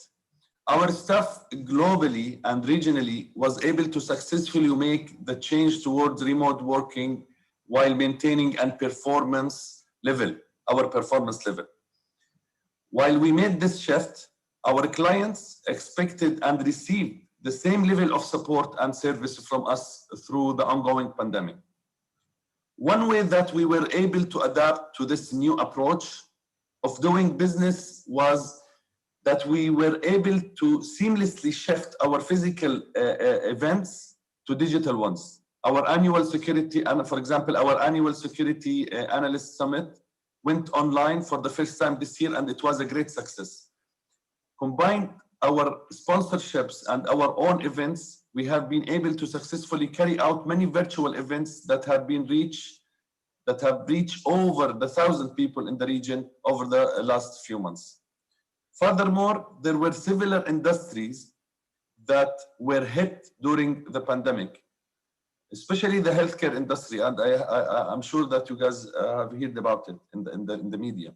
To support healthcare institutions, Kaspersky offered 6-month free licenses to keep them safe and cyber threats while they focus on saving lives. This is the first part of the question regarding how to be prepared for the new normal. Yes, sir. Yeah, it's depending on the country. There is speculation on what the new normal would look like post-pandemic. However, regardless of the situation, always our focus to provide our key clients with the solution and expertise to navigate through the challenges that will present themselves in the remote working environment. In fact, as remote working becomes a new norm, organizations will need to adapt to this new reality and ways of working. Working from home comes with its own set of cyber threats that organizations need to adapt to. IT managers will be required to improve their security budgets to include endpoint protection for remote workers. Working from home does not come with the same level of security as working from office, which is protected by corporate firewall and other on-premise security solution. So I hope I answered your question. The last question, when are you coming to South Africa? Once the flight is open. I was there last time before the lockdown in a few days in beginning of March, and then when I come back to Dubai, like the next day got a complete lockdown in Dubai, followed by South Africa end of March, something like that. So I'm waiting for the moment once the lockdown is end and back to normal. Definitely the first visit will be for the South Africa. Thank you so much, Rashid. You can still join us online, but please come to South Africa. We need those dollars, euros, Zaka, Nyugu, Imbasha, whatever. We need the support. They're okay. Cybersecurity free money. Cybersecurity free money. Just bring the cash here. We need it, man. 100%. And I would like to highlight one thing about Kaspersky. Yes, sir. Go ahead. Our mission in Kaspersky is to build a safer world. And to fulfill that mission, we aim to become the global leader in the cybersecurity, ensuring the endless possibilities opened by technology help to create safe, secure, and protective opportunity for each and every one of us. So, whenever you see Kaspersky logo, you must see our slogan, "Bring on the future." This is not only a slogan, it is our attitude to life. So, quickly, some facts about Kaspersky. It's good, I believe it's good for you and the attendees to know about. We currently employ more than 4,000 highly qualified professionals worldwide, more than a third of whom are research and development specialists. Our solutions most tested, most awarded comparing to other vendors. Also, our unique team of security experts are the forefront of protecting people around the world from the most sophisticated and dangerous cyber threats. This kind of experience enriches our state-of-art protection technologies, making their quality unsupervised. So also the last part, and not least, in 2017, we launched our Global Transparency Initiative, which is a unique initiative. No other vendor has done it. This means that if you have any concern about our products, you are free to review our source code, software updates, and the threat detection rules, as well as secure development lifecycle processes and software and supply chain risk mitigation strategy. So I wanted to highlight these few points just to give you an idea about who we are and what kind of initiative that we have. Of course, we have more to say, and the guys will cover most of the of our team will cover more of it. Thank you. Thank you so much, Rashid. And again, we're looking forward to seeing how we can add value here. So you gave us the international global view. So we're now going to be grilling the two guys here to contextualize what Kaspersky is doing, is planning to do, and the partnerships that is going to be formed. Thanks again so much for your time. Ashalai, my friend. Thank you. Thank you so much. Thank you. Thank you. Let's give him a wonderful round of applause. Russian, you are not Russian. You sound like I say Russian, like a quarter, Russian, Russian. Yeah. Is that how you pronounce Russian? It's Russian. Yeah. Russian. Or Russian. Or Russian, because Kaspersky is actually a Russian organization. Thank you. Yes. Russian, welcome. And again, thanks so much for all the behind the scenes and connecting us through IDG and Rashid. Tell us a little bit about who you are and what you're doing for Kaspersky in the context of South Africa and the continent. Thank you, David. So just to give you a bit of insight into what it is that I do. So let's have a look at the title that I've taken up, Enterprise Cybersecurity Strategist. So let me unpack that for you a little, because I think it's important for people to understand what it is in terms of cybersecurity strategy. So I had the liberty of working for some of the largest system integrators in South Africa and Africa, where I've worked across multiple platforms, from big data or fast data, as they call it now, open source applications, IoT, Internet of Things, and cloud and applications. So I have a firm understanding of the pillars of technology. Now, all these technologies are fantastic. It's great. It's taking us into the future. However, if you look at the gap in all of these technologies, I mean, you've got myriad of different types of applications. The gap is cybersecurity. Because as you interconnect all these things, as you interconnect all these devices, the big question arises: how do you secure these environments? This opens up the threat landscape to 100, if not thousands, of opportunities for hackers to break into our environments. So as a cybersecurity strategist, you need to understand what is the landscape, the complete landscape, not just from a corporate perspective, not just from a governmental perspective, but from our home infrastructure, our kids' tiny little infrastructures that we have for them, our connected environments. How do we secure those? And that's what a cybersecurity strategist actually needs to understand and needs to put together the technologies that we have and skills that we have to defend this environment that we are building and continuing to build.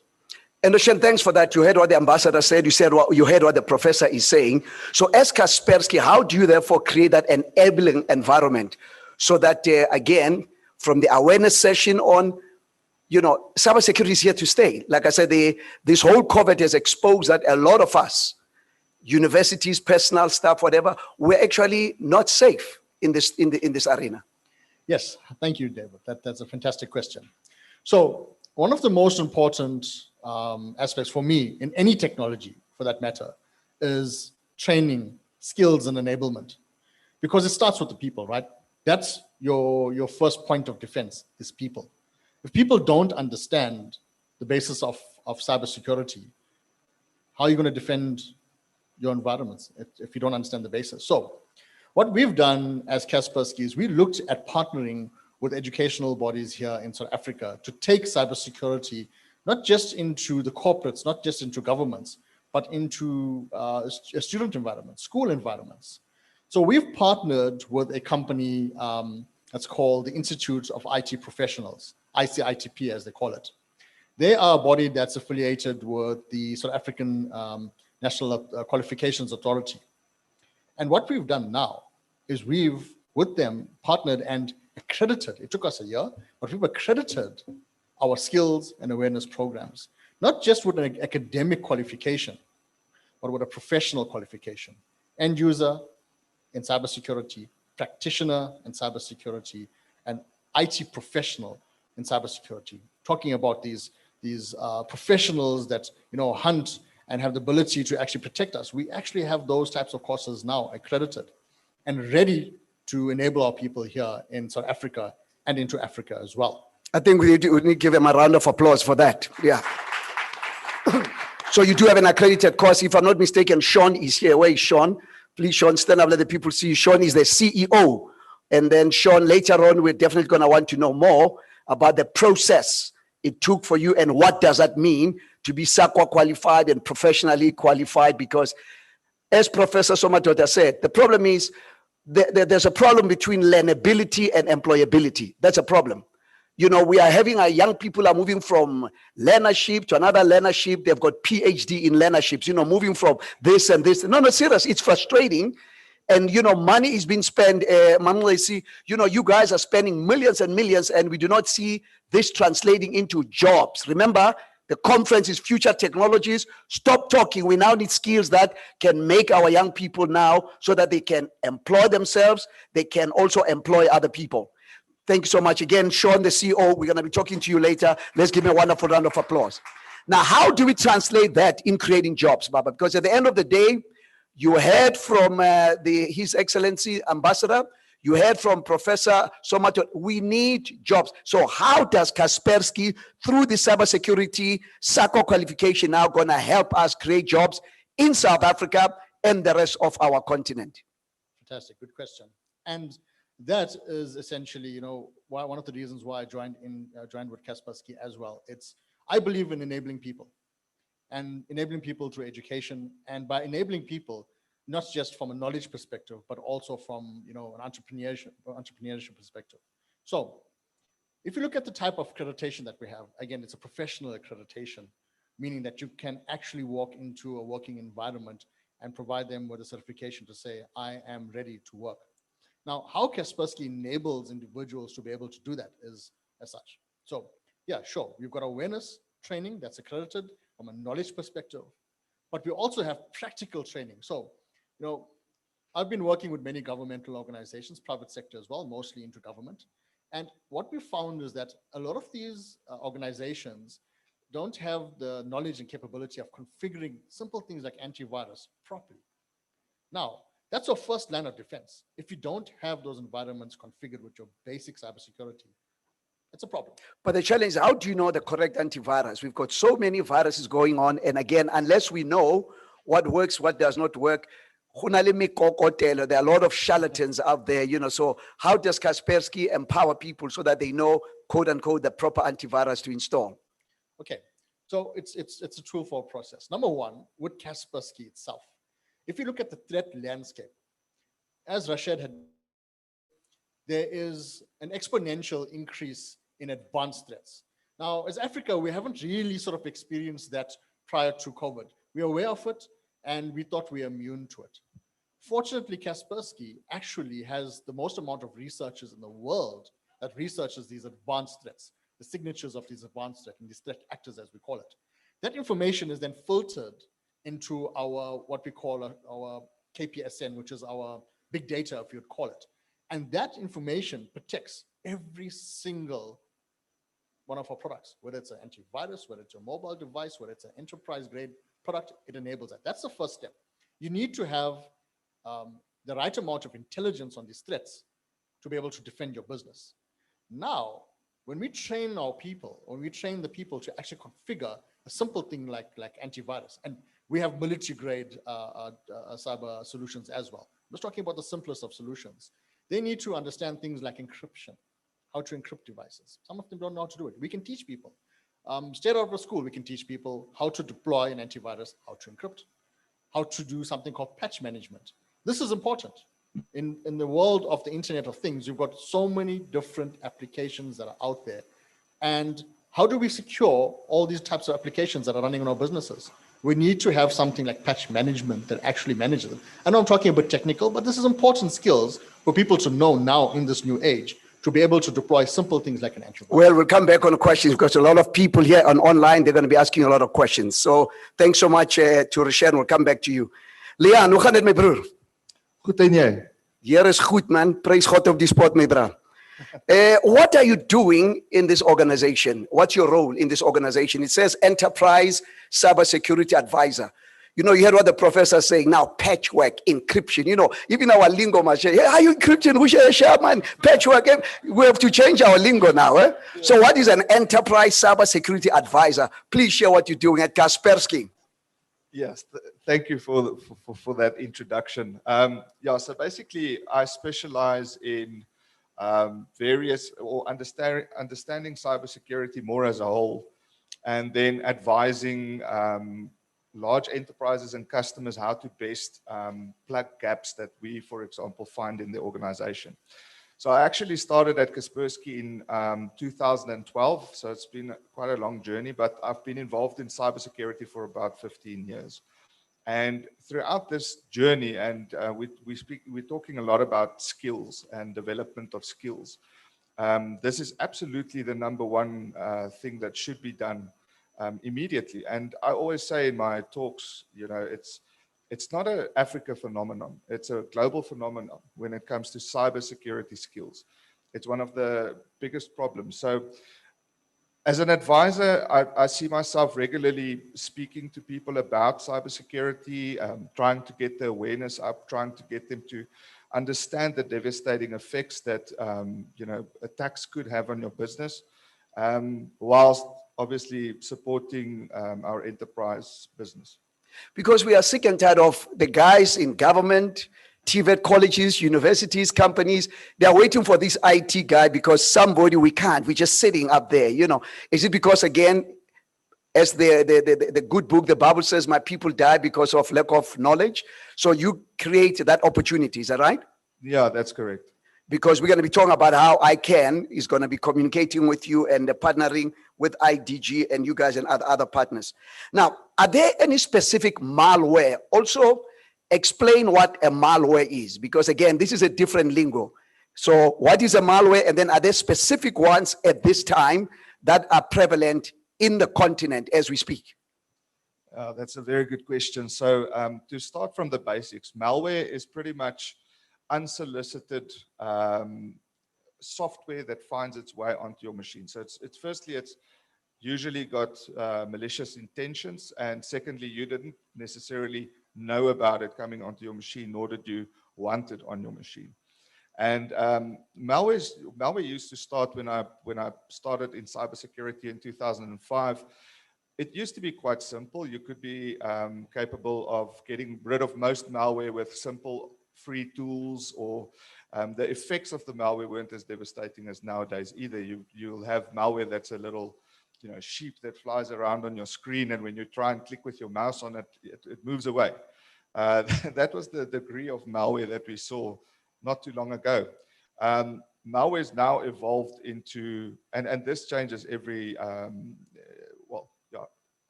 twice, 3 times a year, we start seeing more and more threats of types of malware coming out.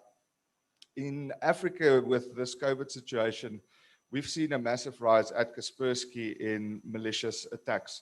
You need to understand that, as Rashen mentioned, usually your users are in a secured environment, brick and mortar, with an IT department, with security skills that takes care of all the user security skills. Now you move them into their households, and they have an off-the-shelf router from Telkom or MTN or whomever, and they don't understand exactly how to secure their home office. So it's free range for the attackers now. It's very, very easy now to get into a person's machine, and then through their communication channel into the business, get into the business at the end of the day.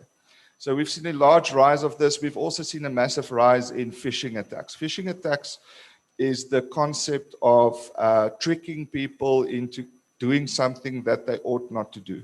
You'll notice if you log into your online banking, there's always a new message about trying to create awareness. And by the way, the banks are doing a fantastic job at this.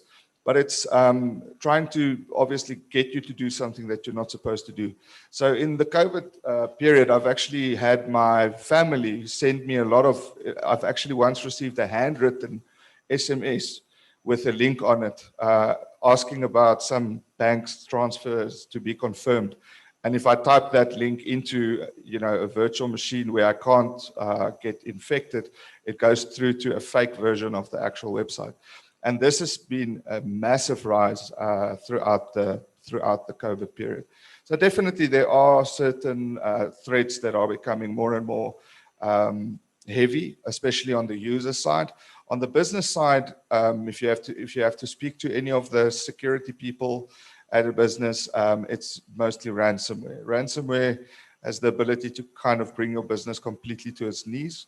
It takes on encrypting your entire environment and then basically selling your data back to you by means of an anonymous payment method like Bitcoin or something like this. Yeah, there's quite a few. I'd rather just stick to those. No, we're going to open up for questions now. The problem also with us, Rishan and Lehani, is that we also like these free things, When you think free, you don't even read terms and conditions, kind of like click, And also we have a tendency to give these to our children, some of us with kids. And they download a lot of stuff. They also need to be empowered. I know Kaspersky is big in early childhood development education. We're going to talk about that. Ladies and gentlemen, and also all of you, ladies and gentlemen, online, feel free to comment and ask questions.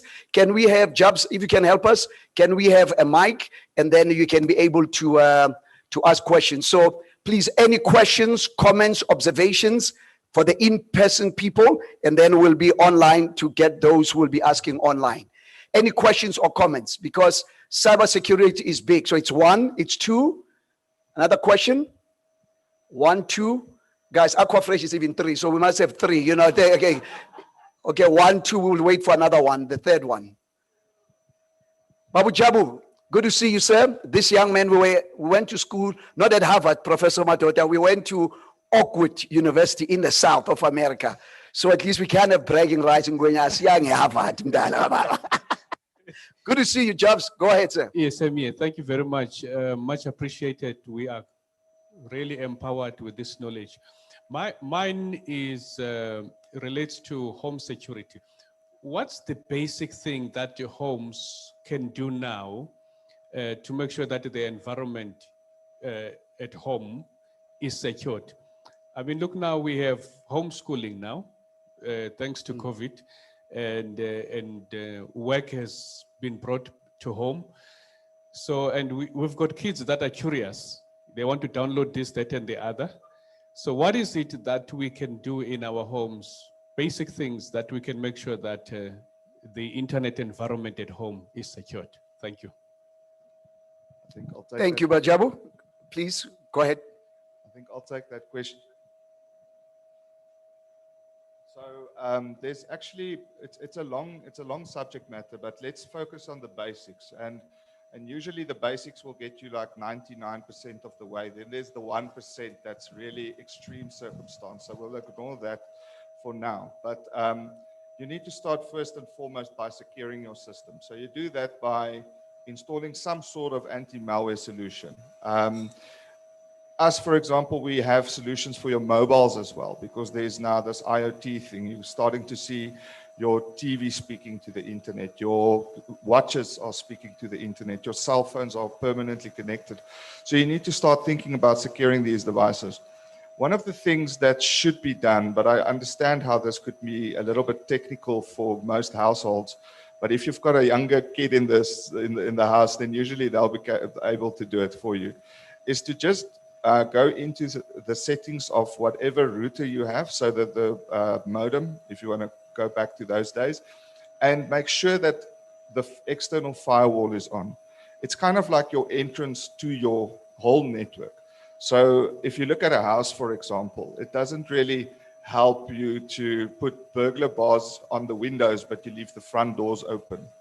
You know, that it doesn't make sense. So your router needs to be secured so that people can't just walk into your network. Yes, of course, you need to kind of layer the security. So you need to look at protecting from the router, then the endpoints, and then making sure for a home office network that whatever connection you make into your company is also secured.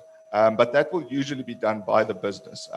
They'll set up some VPN communication protocol.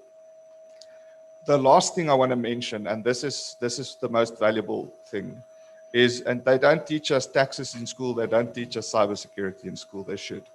You need to find some platform to get some awareness, just to be a little bit more cognizant of what links to click on, what not to click on, how to not follow clickbait articles. You know, people fall for fake news a lot because they've got this very enticing title to go through to see how to make $1 million in 5 seconds or something. These things are intentionally put there to lure you to something else that could more or less, or most of the times could be a malicious website or something that then installs a Trojan on your network or something like this. So maybe on YouTube, even to start off with, go and find a few videos on how to be home cyber savvy, if you'd like. It's a free platform. There's a lot of people talking about it. And then again, the last thing is just make sure that if your kids are connected in any way, shape or form, be it through, my daughter has a little watch that so that we can always see where she is at school and so on, or if they've got their phones, if they're over 16 or whatever, I hope, to make sure that you have some capability just to see what they are doing as well. Because there's a lot of cyberbullying and stuff like that also happening, but that's another topic for another day. But yeah, making sure to kind of count all the devices in your home network and seeing how to secure all of them. Thank you so much, Leandro. Shirley, let's build on that, because when you talk about homeschooling, it just so happened that Ntatema Phumulo is involved in one of the largest faith-based organizations in Africa. So I understand where he's coming from, you know. The Kaspersky relationship with SAQA and what we are already talking about, talk to us about that, where we empower the parents, we empower the young people in schools, the TVET colleges, the universities, obviously the institutions. Talk to us about how can this practically now, do you have a program like that now where we can start, as Leanne is saying, share some thoughts? Yes, sure, absolutely. So we have multiple programs in place. So with the ICITP and the accredited training, we have various levels in cybersecurity training that we have and various platforms that are accredited. So the one platform is entry level. It's understanding cybersecurity, the basics of cybersecurity. This can be offered not just to universities and corporates, but to schools as well. And kids in schools and high schools can actually get accredited and walk out of the school with an entry-level qualification in cybersecurity. But more important is their parents can participate in it. They can actually learn the entry-level cybersecurity. Anybody, for that matter, can learn it. And we also have another program which is called Safe Kids.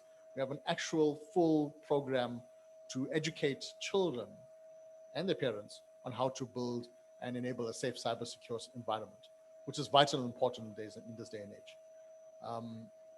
And I want Sean, before we go to the second question, Sean, if you can comment on that, because, you know, right now we are realizing that, unfortunately, these qualifications are important, you know, but this is something rare. Even the CETAs were struggling to do. How do you even do that? Because, you know, President Mlotshwa is here. We are now looking at TVET colleges, universities. Dr. Mpumza is going to be sharing some things. She's responsible for 400,000 UNISA people there. The whole thing of developing a 3-month, 6-month program for some of the students who are already at the high school level, so that when they leave the high school level, again, they don't have to look for. Right now, as you know, our universities are already swamped. So now at the beginning of the year, kids have got certificates. Some of them have got NSFAS, have got money. The university can't absorb them. Some of them who are lucky, they're being absorbed after 3-4 years. They are unemployable. We cannot educate our young people to be unemployed. Something is not right. So I'm excited about your profession. Just share a little bit who you guys are and how this Kaspersky qualification came through. And number 3, how are you planning to roll this out? So again, 3 in 1. I like Aquafresh. You know that, my brother. Go ahead. All right. All right, my name is Sean. I'm the CEO of the Institute of Chartered IT Professionals. And what we've done is we've partnered with Kaspersky. We are the professional body for the IT sector. So we are the only professional body that actually gives certification to become a certified IT professional or a chartered IT professional in South Africa. And also with the CIOs, the Chief Information Officers, we are the custodian of the Chartered CIO certification and qualification on the NQF. All right, so what we have done is the first thing that we need to realize is that academic qualification is different from professional qualification, because based on professional qualification, we'll look at not just having the skill and the knowledge, we're looking at you practicing what you've been taught. That is, you get your hands, okay? It's not an academic stuff. And apart from that, one of the things that we need to realize during the fourth industrial revolution is that there is need for continuing development, because everything changes all the time. Now, continued development is not looked at by the CETA, but it's looked by the professional body. That's why we are given a license to work with the technology, and with time, you must actually go back to learn more about what has changed. But let me interrupt you. But what if I already have the skills? Do you also do RPL, recognition of prior Recognition learning? of prior learning is one of our stuff, and that is supported by the South African Qualifications Authority. Okay. That we need to go out there and look for people who have the skill and who don't have the official credential to practice. So you can actually apply to be certified through RPL. So we also do that as well. Wonderful. And right now with the, I know that we're still in discussions. They got their qualifications when a month or 2 months, just recently, is that right? Yes, it's a recent thing, but it took about a year because we have to go through a lot of things with them. When we had to check their systems, we had to check the way they deliver, those trainings. We have to check whether it is user friendly. We have to check a lot of things, And are you sure they didn't hack you to be sure they get the answers before? Just asking. Remember, these are cybersecurity guys, man. Okay, I'm a software developer. I'm a coder, okay? I'm also an advanced cybersecurity practitioner. So as a professional body, we are practitioners. We are professionals. Do you get what I'm saying? You see, the difference between us and the CETA is that CETA, they are into academic qualification. And most CETA employees are administrators. They're not IT professionals. Do you understand? So we are practitioners. We practice what they are talking about. So we know when something is not okay or it's not all right. Awesome. And we're looking forward. We'll give the other people some questions. All right, The second question on the other side. Thank you, Brashon. I think tomorrow you're on, tomorrow you're going to be on that side tomorrow. Sure. Thanks for the contribution. Yes, sir. Okay. Thank you, Dr. Malapa. Thank you to all the previous speakers. We are very blessed to be here today. Okay, so mine are a few questions to Lina and Rashen. So what? Not Lina, Lihan, man. Yeah, because Listen up. Okay, sorry about that. That's a malware, no problem. Malware, we sorted out. Ransomware paid in Brinkall. Okay, now fixed. Go. Okay, cool. What is the relevant career path that one should take to be in the careers that you guys chose? I'm currently struggling between upgrading my qualification to a diploma or degree in IT, or going through the CompTIA route for doing my A+, S+, CSA+. The second question is, what is Kaspersky's policy on funding or sponsoring individuals who are trying to get into the cybersecurity field? The last one is, have we had any major ransomware cases in South Africa? Because usually they end in the perpetrators or the hackers having to receive money to give you ownership to your documents again, right? So does Kaspersky have solutions for companies where they actually resolve without the companies losing money on that? Thank you. Okay, 3 questions in one. I like that. So guys, got to be short, sweet, up to the point. Because remember, on your table, just Ratu, just show them. You've got the whole Kaspersky offering. And remember, the guys are here for the next 2 days. So very important questions. Let's go for it. Those 3 questions. Career path and all the other stuff. Go for it. All right. So let me start with the career path aspect. So it depends. So cybersecurity expands in multiple environments. So if you look at cybersecurity as a whole, think about industries. You've got financial services. You've got the industrial environment, which is now an up and coming area, and one of the major threat vectors that are happening right now is via industrial security. So what type of industry do you feel that you want to move into? Is it financial field? Is it operational field? Is it full IT development? Is it database? Understand where your passion is in that, because from there you can start to understand what type of cybersecurity path that you want to actually take yourself into. Sure, go and study your C++. Go and study that. It's fantastic. You need to understand coding, because if you want to become maybe a cybersecurity professional in threat hunting, for example, incident response, you want to actually go and mitigate against these types of threats, utilize tools to do that. You need to understand coding. So go and study that. And on top of that, go and study cybersecurity. Or maybe you want to become just an entrepreneur. Maybe you want to sell cybersecurity. Then all you need to understand is the basis of cybersecurity. You've got antivirus, you've got your virtualized environments, your data centers, you've got your security operations center types of environments. You can actually move into those fields as well from entrepreneurial perspective, and you can move into technical. So we can take this further offline and discuss this further. It can be a topic that we can discuss the entire afternoon. There's so many different parts that you can partake in. But what's fantastic is the modules that we have and the training solutions that we have can actually enable you in any one of those fields. Okay. And I think with regards to the threat landscape, with regards to the ransomware stuff, do you want to answer, or should I go for it? Okay, so okay. I'll go for it. Yes, there's been major cases. We've seen a huge rise in it as well, and we've also seen it. Some of the ransomware cases are public knowledge because it was large institutions that were breached that I won't mention right now, but you can Google it, you'll find all of the stories.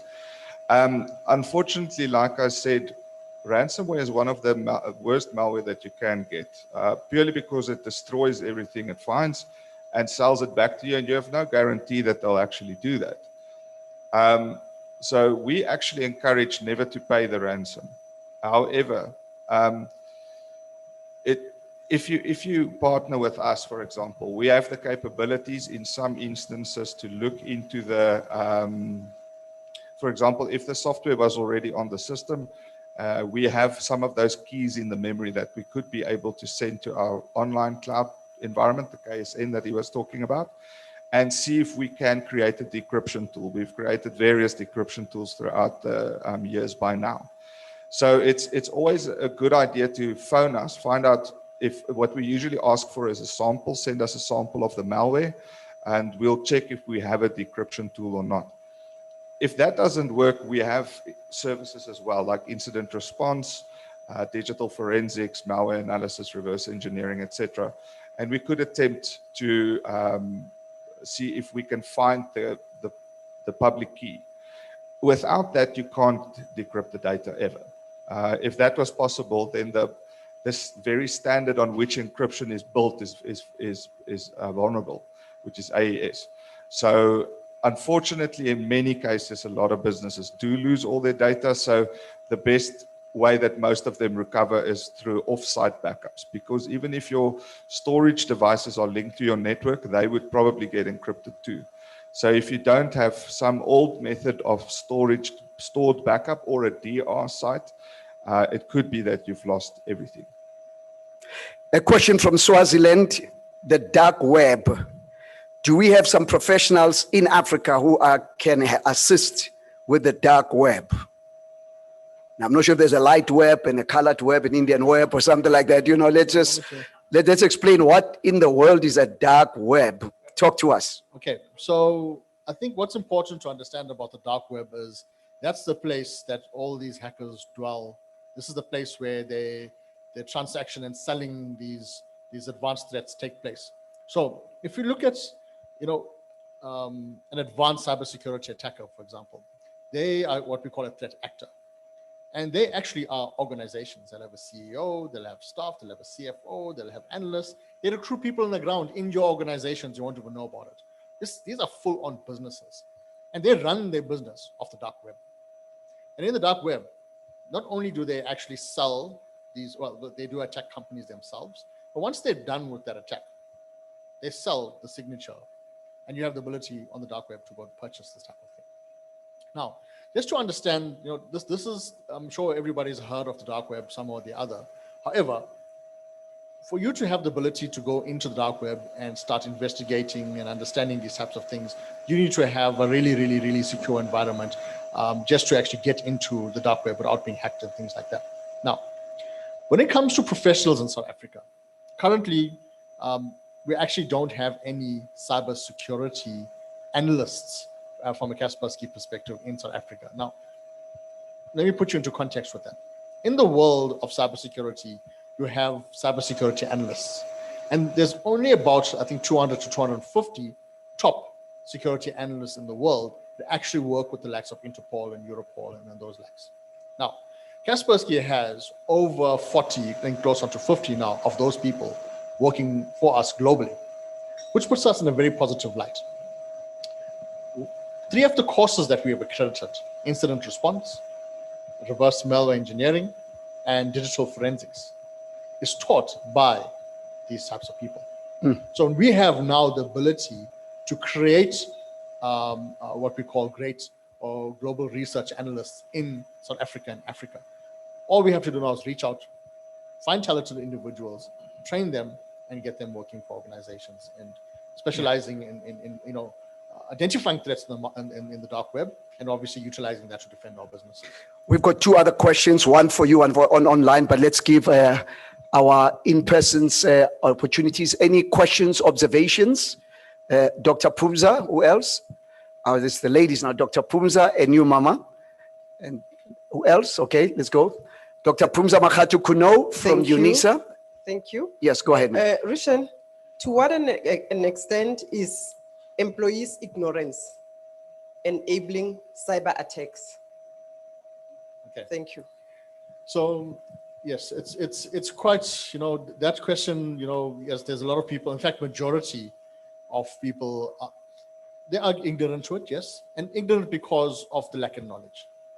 I mean, we think it's safe to pick up your phone and just go and search the web and go and search. And that is essentially a little bit ignorant in a sense where we don't understand what needs to be done, what needs to be looked at and not. So we have actually an automated program, which is also accredited, automated awareness program that is, it's got AI built into it that actually trains people at various levels. So whether you're a marketing person, operations, whether you're CEO, this solution utilizes AI to train you. It also takes in consideration your level of cybersecurity awareness in yourself, and it will guide you during the course of the year to actually become cyber aware. And we built the solution to resolve that type of environment. And yes, majority, I can't give you a number on how many people are actually, as you would say, ignorant to it, but we have a solution to start mitigating that, and we can start rolling that out right now. Awesome. But not only employees, also our students. Like I said, we are careless in these things. And again, as Professor said, the challenge is there's a good side, there's a dark side, the light side, Indian colored side, all the other side of the webs, But you're right, it's always about information. And that is why I know Ms. Nlesi is here. She's going to be talking to us later on about the importance of this 4IR thing must just not be a term, Prof. We must make this thing practical. And it must be relevant for Africa. We don't want a Mark Zuckerberg, whatever. We want a local guy in conjunction with Kaspersky. And I'm going to talk about that tomorrow. And also about how we can look at this curriculum. Because the cybersecurity curriculum of Kaspersky is good. But you also need a life and leadership skills because we're still here.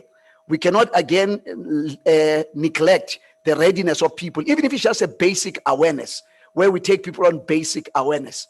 But as Professor Somadota said, we must not make it a career. Everybody's going to a cyber workshop, Baba can make some money out of that, Every voice has an invoice, will just provide one thing, By the way, for some of you, we are already live on ican4ir.com on our website. We're also live on ICANN, Leadership Institute Africa, as we speak. ICANN Leadership Institute Africa, Facebook, and ican4ir.com. Ma'am. And then we'll come to you, Ntate Motlana. Okay, thank you very much, Rocher and Leanne. This is Dr. Skosana from TUT. Yes, I'm Lelele Skosana from TUT, which is the Tshwane University of Technology. My question is very simple. I am a teacher by profession, and then with this future skills, the future technology, we are the teachers. And then most of the time, the teachers, we learn with our learners. In the university, we are also learning with our students. And then now there is this, the new skills that are coming up, and then our learners and our students, they are doing the things. So I want to know about these attackers of the system. How, to what extent does these cybersecurities, to what extent must we be aware of the impact of them in the new emerging technologies that we are teaching? We are talking about the Internet of Things. We are working on the computers, we are programming using the program language and everything. But now, the only cybersecurities that we are aware of is the downloading, the computer, the smartphone, and everything. What about the new technology that is, what is it that we must be aware of so that we can also learn? Thank you. Very good question. Thank you. So one of the areas that we're embarking on, and as a teacher, you being a teacher and a facilitator in an environment, you need to understand and be able to teach and articulate these messages to your students as well, incorporating them into your curriculums. So what we have now, done with Kaspersky and with the Russian Sales Academy is we've enabled a train-the-trainer environment. Okay, so we can talk about that further offline, but we actually have the ability to now train people here locally, train teachers, train facilitators, to actually facilitate this training, this accredited training as well, so that you have the ability and knowledge to impart that onto your students as well. There's many ways that I would say that vehicle is going to be offered, and obviously to find out more about that, you can chat to us offline because there's obviously various methodologies. But also from a personal perspective, understanding cybersecurity, there is certain levels of solutions that we have from a technical and from a business perspective. So my advice to you also is, besides the train-the-trainer program, is to actually make use of some of our tools that we have, some of our solutions we have. For example, one is called our CITO training. It's cybersecurity for IT professionals. You are teaching IT, you need to understand what makes up the threat landscape from an IT perspective. And that solution will teach you on how to actually mitigate those threats, and you can impart that information onto your students or make them, a part of that program as well, and offer it to them as well. And is this applicable for some people who are BBTs, born before technology? Is it something user-friendly? Yes, absolutely. So we make all our solutions user-friendly. Obviously, there is the technical aspects, the technical training that we have. You need to have some sort of technical capabilities in that, but from an awareness and training perspective, the solutions that we have accredited, we definitely have the ability to train people that come from, I would say, unknown to cybersecurity environment. And Dr. Skosana, with the relationship with Kaspersky, this can also be an income stream for the universities, because you do not have a curriculum for, these kind of things of being proactive. Prevention is better than cure. So we are also looking at, working with them to look at how working with universities, TVET colleges, even with the Department of Basic Education, not only in South Africa, because people are also asking, the continent, that we need to relook at some of these curriculum thing and shift some of those things that are really useless and not adding value, particularly because our young people, if the truth be told, they know more stuff about security than you as a professor, Dr. Skosan, if the truth be told. I visited a friend of mine. In fact, I was talking to Ambassador Friday. We just had a wonderful lunch at his place. He laughed, Ambassador, right here, His Excellency. I said, sir, if you buy this big screen, this latest screen, if the truth be told, the screen is dropped and delivered, the next thing you say, hey, my daughter, come on, I don't choose, we don't even want to touch it. They know more anyway about it. So I like this thing of jointly learning, because even the future skills is going to be joint content. We are now developing content with our student. When Faith and I went to Singapore, it is amazing that the government now allows the Department of Education for curriculum that is what? Jointly designed by both students, educators, and service providers like Kaspersky and other people. So that's where the move is.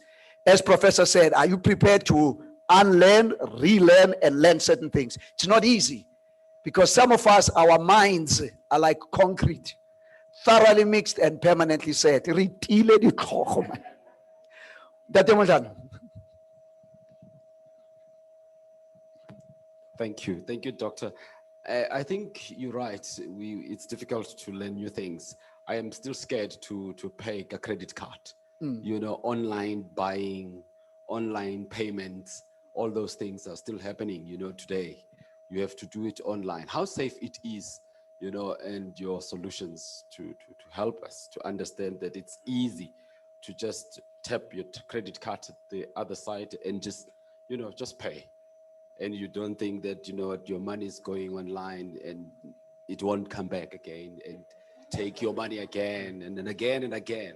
No, but like that's a good question because you know most of you, your credit card, if it does not have those 3 radio frequency stuff, people can tap into it, they can steal money from you. You know that, it's happening now again.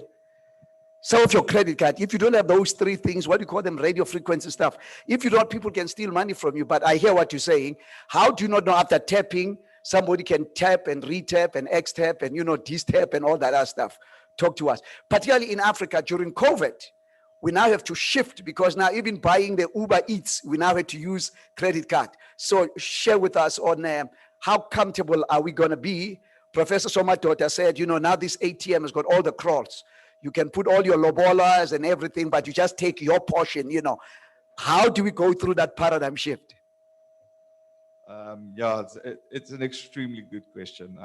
There's no easy answer either. What I can say is that it's a numbers game. So the more people go online and the more credit cards get used online, the less likely you are to be attacked because obviously the pool becomes bigger. With certain software in place, like again, I don't want to keep saying our software, but we do have a solution called Safe Money that helps you do secure online banking and stuff like that. And it also ensures that you do not go to websites that are notorious for stealing your credit card information and things like that. So absolutely invest in those because even I don't necessarily trust just any website. Then it comes to reputability. Don't just buy a leather handbag from a guy in the Kalahari that makes leather handbags. Again, sorry for the guy in the Kalahari, but make sure to phone them, find out, are you really there? Are you a reputable business? Because you're a small business, so I do want to support you. But doing a little bit more due diligence in that respect. When it comes to the tapping, this is a very difficult one because it is very easy to clone cards by the tapping service. I would suggest, obviously, you get these wallets now that's got the RFID blocking in it. And yeah, I want to say that you should tap because it's more convenient, and I'm pro convenience and, you know, growing the technology, but yeah, it could be that your stuff gets stolen. Again, that's why I come back to the numbers thing. The bigger the cyber attack market for the attackers become, the less likely, luckily, you are being a victim. But if you do your due diligence, always make sure, for example, if you're tapping in your car for your fuel, nothing can go wrong then, because there's no one close to you that can steal the parameters of the card. If you're tapping inside the fuel station where there's a guy right behind you, luckily now with 1.5 meters, it's maybe a bit nicer. But then you must be a little bit more cognizant. So for that one, I don't have a clear crystal answer. Everything you do on your computer, you can protect. And remember now, just to be clear, whilst we're having a break in a couple of minutes, we do have books and things that you can buy. Jabu, make sure the social distancing, yeah? So that when you tap, because you do have a card here, when they tap 1.5 meter. So we do have our books and CDs, and obviously you can get some of the things online. We'll have the last 2 questions and also the last 2 questions to this side from the online people, then we'll take it from there.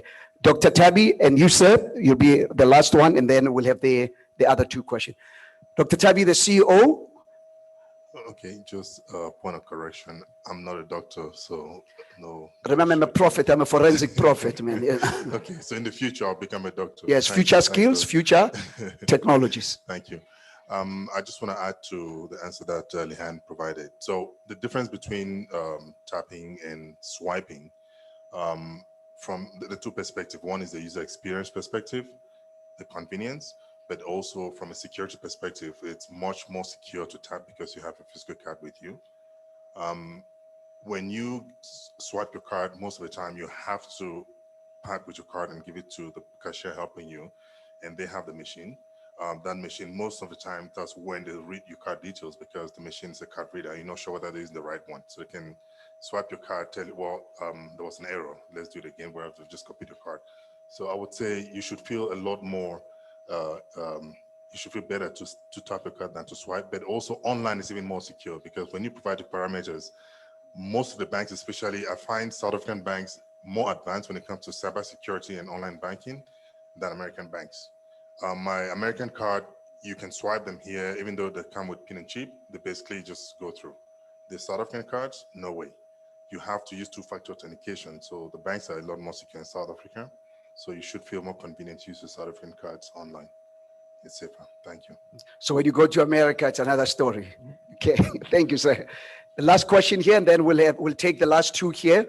One for you, Lehan, one for you, then we'll wrap up this session. Go ahead, sir.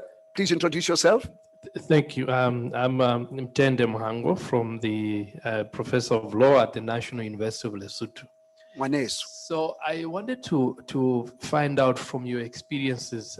You spoke about some of the cybersecurity experiences involving universities. I think due to COVID-19, a lot of universities have gone online. And that's good, it's convenient. It brings a lot of opportunities for higher education institutions, but it also does bring some of the risks that you are talking about. And for some universities, this is a new space. And so the experience of what to look out for is not yet apparent in terms of protections. And so what would you say to those institutions as to, from your experiences, what are the things to look out for? What are the risks that universities are taking on now that they have gone fully online for those that were never online at all, so that we can begin to see and think about the type of protections that we've never thought about we need to bring in board in terms of our platforms, for our IT platforms. Thank you. Okay, so I think what's important is, yes, when it comes to students now online, yeah, that's where awareness comes into the factor here, is being cognizant of what's going on, cognizant of the threat landscape. So, for example, as I mentioned, the security awareness platform that we have is not just for corporates, it's applicable for students. So you have an online environment, but you're not there all the time to educate them. So yeah, sure, we can educate, people are looking at a career path in cybersecurity, fantastic, we can educate them. But let's take, for example, the students that are not, but need to be cyber aware. But again, as a university, you don't have the capacity to facilitate cybersecurity training with everybody. Hence, our security awareness platform, a simulated awareness platform that has the capability to make these people cyber aware. It's a course that takes place in the course of the year. It simulates phishing attacks, for example. It simulates multiple types of attacks. It simulates threat environments, and it teaches people, students specifically in this circumstance, on how to actually mitigate against these types of threats.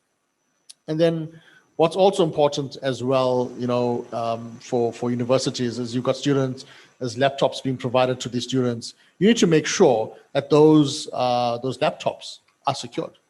You need to have the right type of, at least basic antivirus solution that has the capability of protecting people against some of these threats. So just those two solutions, having that in your environment from a student's perspective will actually help you to secure, obviously 100%, people are smart out there. There's various ways that people can penetrate environments, but at least it'll give you a very, very large security environment to secure students. Thank you so much. And we are going to be, it's good to have you, Prof.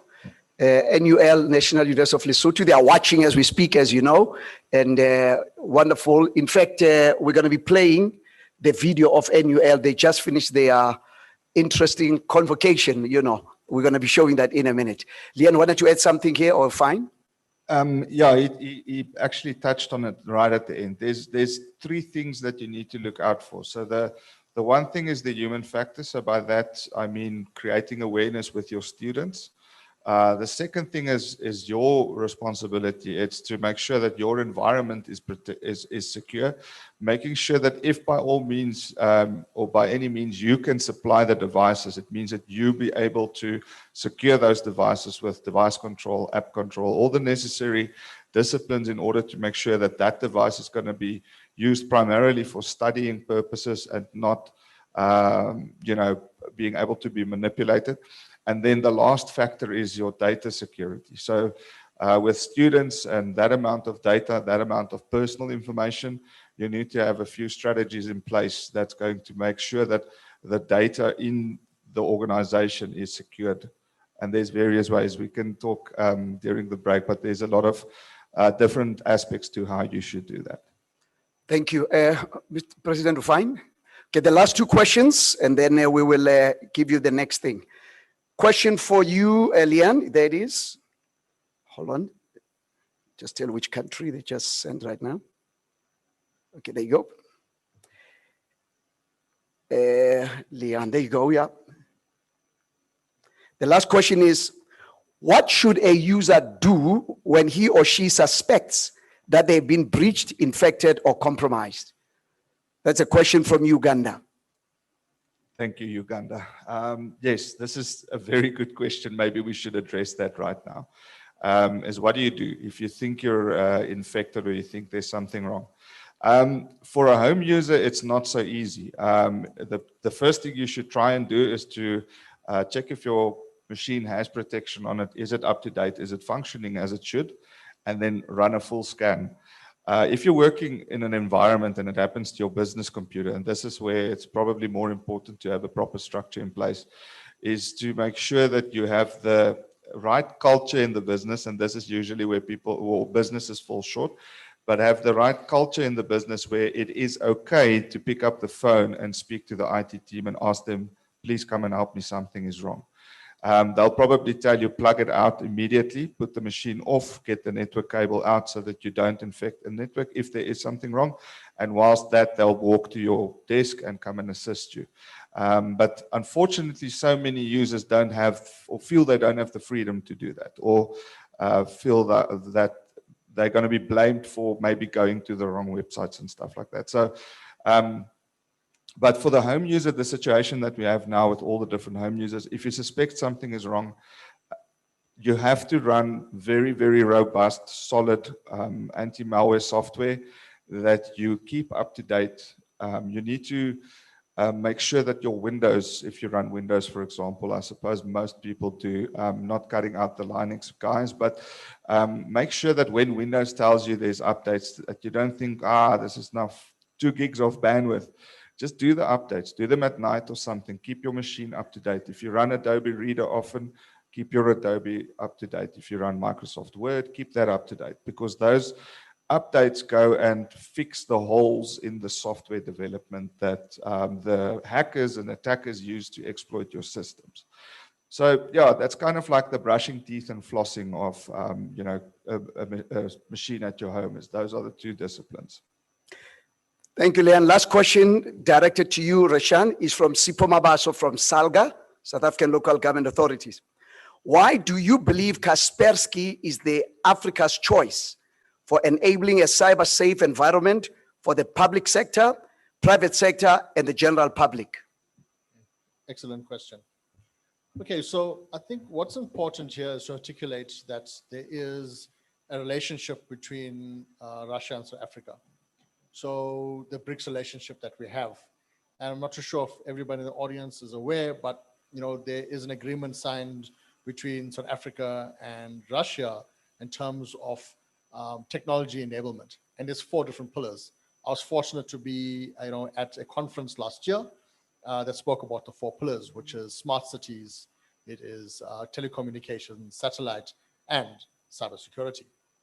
So we already have the relationship of a first world country that is now opened the doors for us as Africa to enable and teach us cybersecurity. Okay, so the cybersecurity choice of Russia is Kaspersky. There isn't any other cybersecurity company that we know of. And at the summit that took place last year, Kaspersky was represented. We were there as well. So, as far as that choice is concerned, the doors are open. Russia's got the mandate to enable us here. We are this channel. We have the knowledge, we have technical expertise here, we have academic expertise. You'll hear Brandon speaking tomorrow. He is one of our national or actually international trainers in South Africa and Africa. We've got the enablement capabilities right now. We've got permission from Kaspersky itself to train our people here in the skills of cybersecurity, not just academically, but also technically.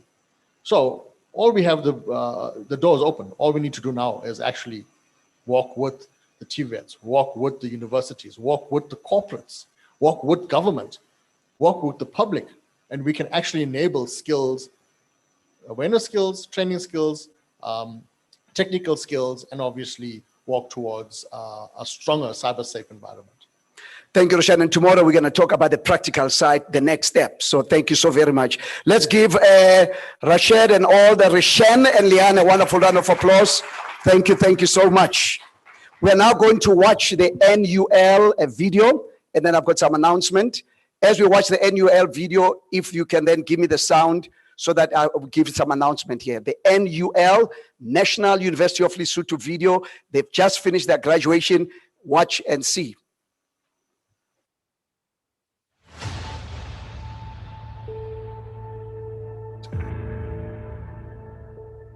This year's ceremony is being held in a rather unusual manner. It is being held virtually in order to limit the exposure of COVID-19.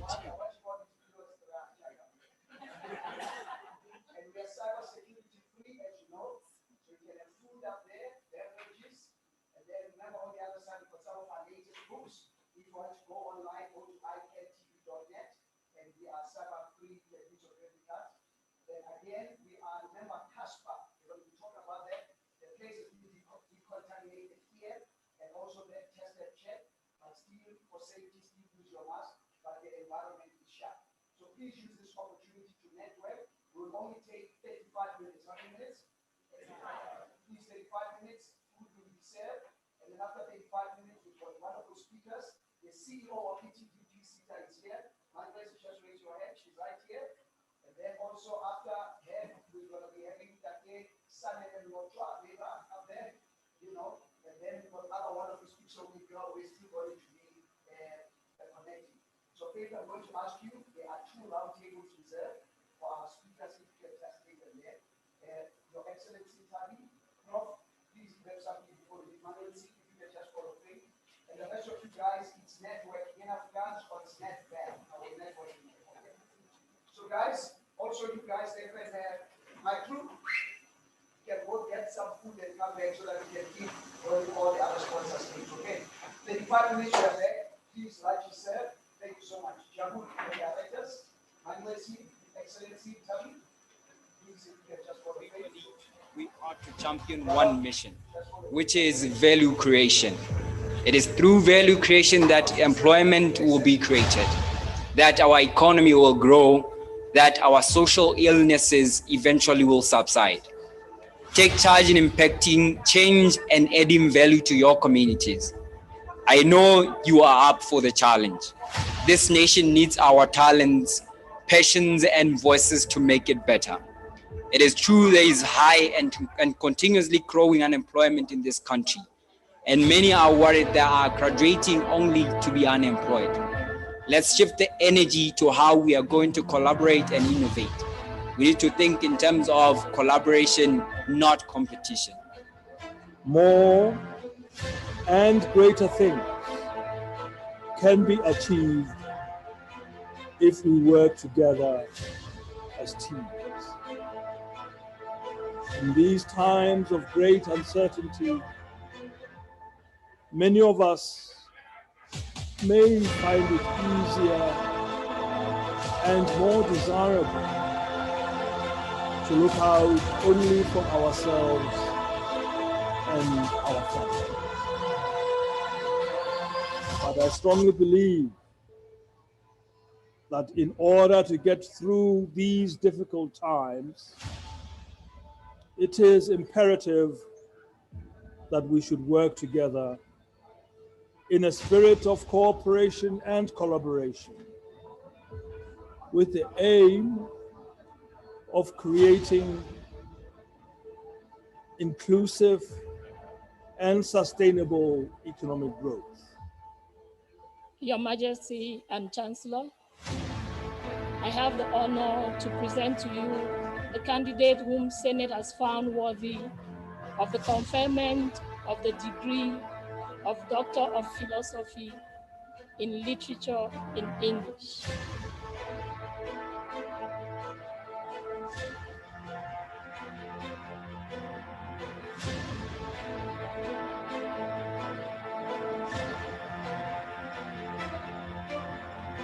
By the authority of Council and Senate, I confer on Kabelo Amudula the degree of Doctor of Philosophy in Literature in English.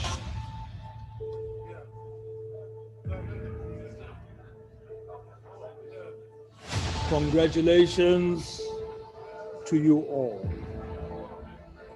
And I wish you the very best in your future endeavors.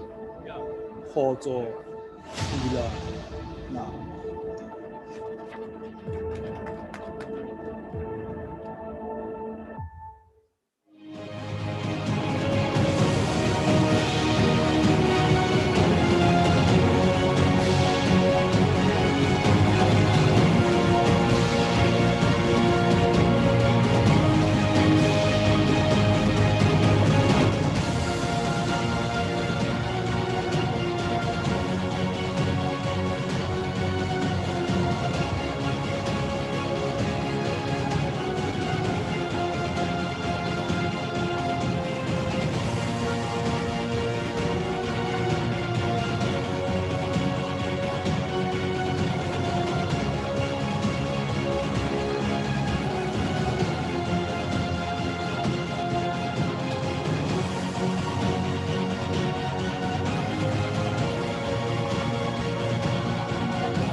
Introducing Casper, an award-winning disinfection technology proven to kill up to 99.99% of bacteria and viruses, including the family of coronaviruses.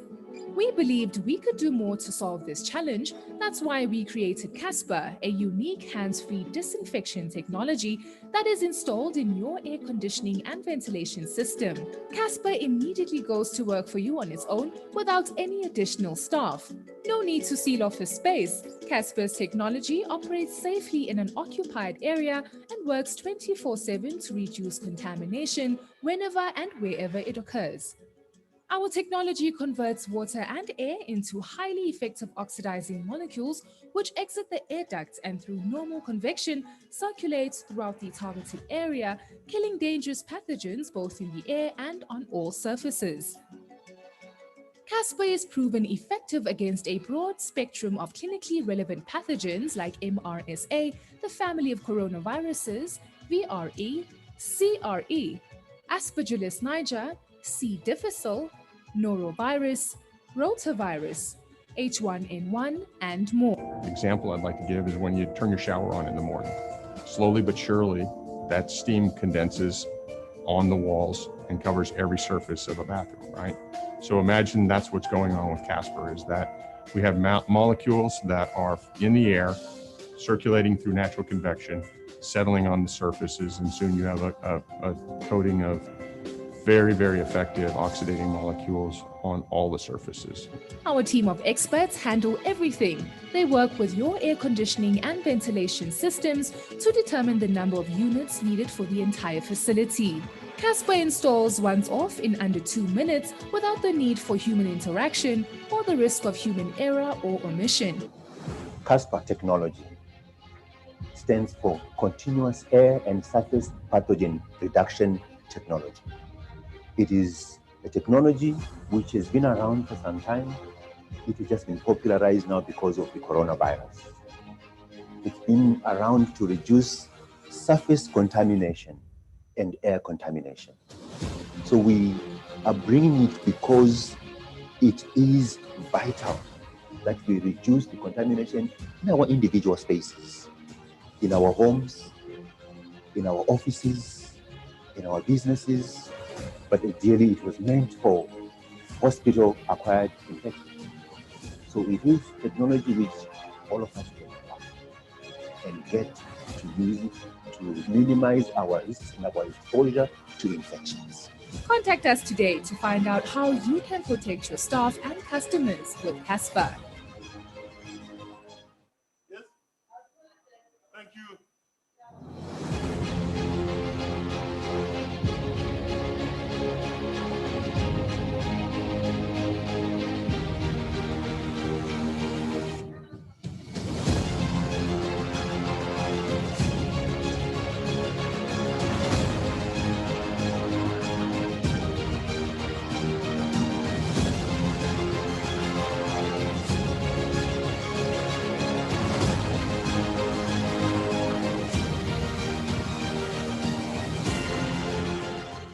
Conversations with David Malapu is going to be a little bit unique.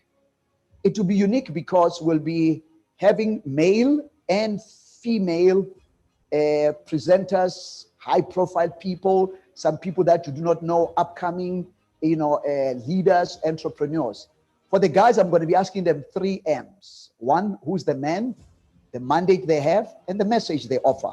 For the ladies, it will be, who is the lady, lessons learned, and the legacy piece that they will be, sharing with you. In addition, remember, this will be exclusive. No one will ever have this program. You will have exclusive interviews, and those interviews will be highly informational, highly interactive, and obviously at the end of the day, it's all about infusing and inspiring people there. So that's what Conversations with David Malapu is all about. Exclusive, interactive, informational, and let us learn from the lessons of these great men and great women. Because if they inspire us, they will inspire you.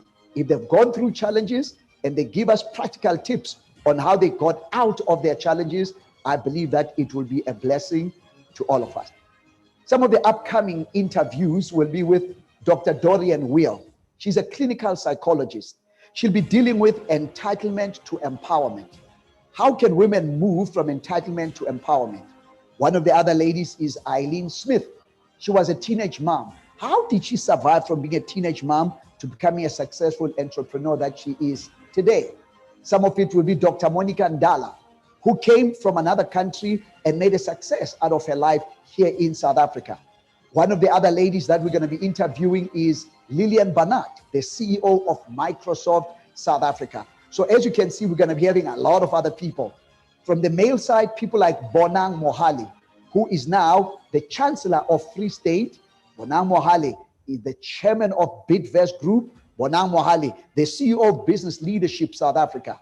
We're going to be talking to Abel Dlamini, the Chairperson of SKX Abisa, Sekela Abisa Productivity, a Black-owned firm. What is it about the Black-owned firm? What successes, what challenges have they faced?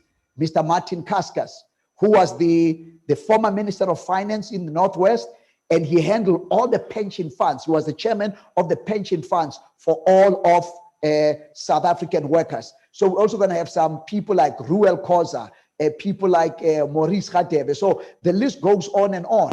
And internationally, my mentor, the beloved George Fraser, 75-year-old guy. He's in the prime of his years, dynamic guy. I've interviewed him. We're going to be interviewing him So you also have other people from Japan, other people from Malaysia, other people from the UK. So this will be 90% local, but the 10% will have an international flavor. So you better stay tuned every Sunday, 3:30, only, exclusively on Soweto TV.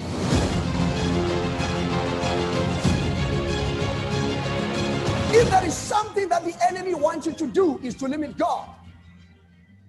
Particularly when you go through difficulties and challenges in your life, in your home, in your relationship, in the workplace, it is easy, it is tempting to limit the awesome power and provision of God. I, David Molapo, grew up in Kwatema Springs. Sibiza uthi last stop. Growing up was interesting because I come from a poor background. In fact, when I was born in a garage. But remember, being born in a garage will not make you a car. You start there, but you don't stay there. Remember, it is important to know where you start. Humble beginnings are actually good for us, so that when God promotes us, when we now reach the top, we must never forget where we come from. So I come from that kind of background, humble beginnings. I've got two sisters. I'm the only guy in the middle. I remember my mom working for 35 years as a domestic worker. I remember her taking me sometimes to work. And during those days of apartheid, she could not even let me go play outside in a house. She had to lock me in the door. Those were painful times. But during that time, I began to have this insatiable desire to learn, to grow, to read. Later on, I realized that leaders are readers and readers are leaders. And thank God I was gifted at school. I was privileged to be the first of everything. I was the youngest student to be promoted. Example, I never did sub B. It was from sub A, and then I went to grade 1. From grade 5 to grade 7. So somehow, God gave me that little witty okuhlakanipha. And it helped me because to help my mom and dad, my dad was a darkroom attendant. He was washing all these X-ray things there. So I would finish school because I was a little bit intelligent. I started selling soft goods. So some of you know the entrepreneurial spirit. Mr. Saintwana, I was always realizing with Norman, I am sick and tired of being poor. Have you been so poor you could not even pay attention? I've been there. I realized with Norman, I can supplement the income. But young people, I finished my schoolwork first. Then this extra time, I empowered myself through what? Through entrepreneurship. So that is why you're going to see some of the programs that are going to be coming through conversations with David Molapo, that I push on entrepreneurship. Right now, during times of COVID, you realize you can't be working for somebody. For right now, it's good. But after hours, what do? Mama, Papa, you can't say to your children, did you notice that there is no verse that says and that is why we're going to be getting involved in practical ways on how you can be an entrepreneur. You're never too young or too old to be an entrepreneur. I started very young and I'm still an entrepreneur today. Yes, I was educated. I'm a maths and science teacher. I left this country as a maths and science teacher. I used to teach at Pulong High School. So by God's grace, out of these hands, I have, delivered nurses, doctors, lawyers, professional taxi drivers, plumbers, abomashonisa, and everybody. Yeah, all of them. I used to be their maths and science teacher. And then I went overseas, got my BSc, my master's, even my PhD. Now, PhD does not mean passing high school with difficulty, okay? Praise him daily. It means Doctor of Philosophy. I actually have 2 doctorates. The first doctorate is in religious education. The second doctorate is in leadership and management. Met Nelson Mandela 1990, came back to South Africa. Believe you me, couldn't find a job.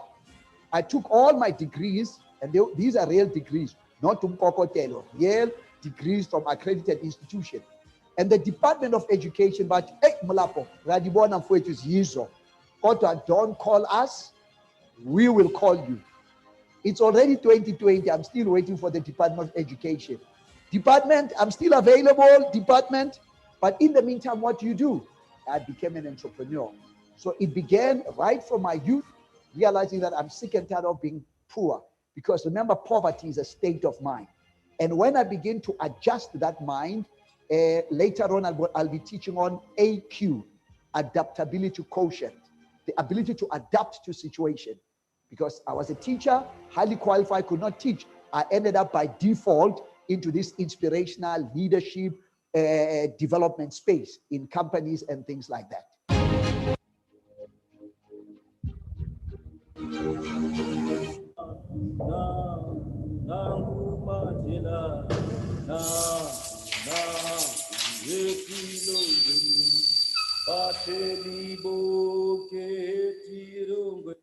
At the age of 13, was involved in political activities, and I was MOW for a couple of months, and MOW, the man, David Malapo, found God. It was a defining moment for me because someone left a Gideon Bible. And I remember saying, if there is a God, when I open this Bible, God must speak to me. I don't recommend that. And I'll tell you why. But for me, when I opened that Bible, it bumped into Philippians 4, verse 13. It defined the man that I am today. The statement said, I can do all things through Christ who strengthens me. That statement changed my life. Not only did I accept Christ as my personal savior, I begin to have direction for my life. Because remember, you can never visualize something until it materializes. I begin to visualize myself as a man who will make a difference, giving hope to thousands and thousands of people. I did not know how, but all I knew was the Bible says I can do all things through Christ who strengthens me. Now, I'm suggesting you not to do that. Because some of you might be going through a difficult time. You say to God, please speak to me. And then you open a wrong verse, hearing, and Judas hung himself. You hang yourself, you give up. So I do not recommend that. It was good for me. Yes, the man was influenced obviously by his background. My mother is colored, my father came up baby, so I'm a real South African cocktail. I mixed. And growing up as a man, I had a difficulty with this thing called identity. Because I never knew where I fitted in. It was just a mess. But I realized that when I came to God, I realized this, that unless you know who you are, you'll never know who and what you can become. Unless you discover yourself, you'll never know who and what you can become.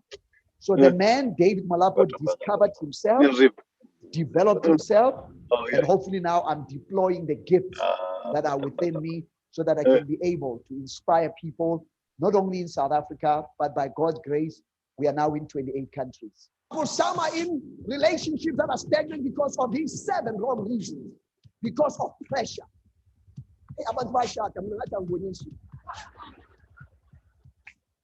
Pastor Melvin, God missed my address. God went to the wrong address. Where's everybody?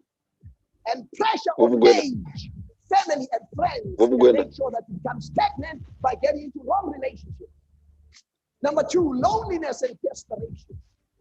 Number 3, itwai, sexual hunger. Number 4, distraction from life. Number 5, guilt and shame. Number 6, avoiding growing up. You don't want to grow up, so you are in the wrong reason. You're just stagnant. Number 7, you are in a wrong relationship because you thought that relationship will fill your emotional and spiritual emptiness.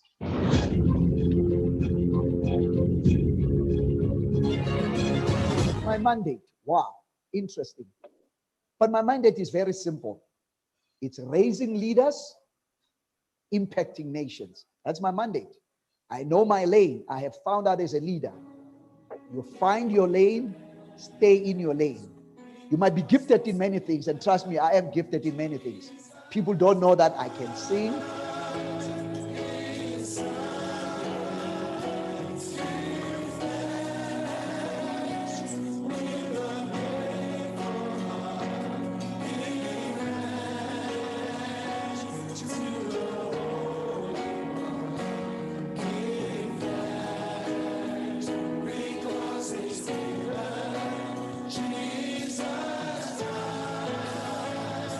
People don't know I can dance. That, yeah. Waltz, cha-cha-cha, quick step. But my lane and my mandate is I identify people with potential and I develop them, enable and equip them so that they can become, are you ready for this? Better leaders than David Malapo. That is why I have coached and mentored, still do, many men and women so that they can become leaders, so that they can be better than David Malapo. So my mandate is very easy.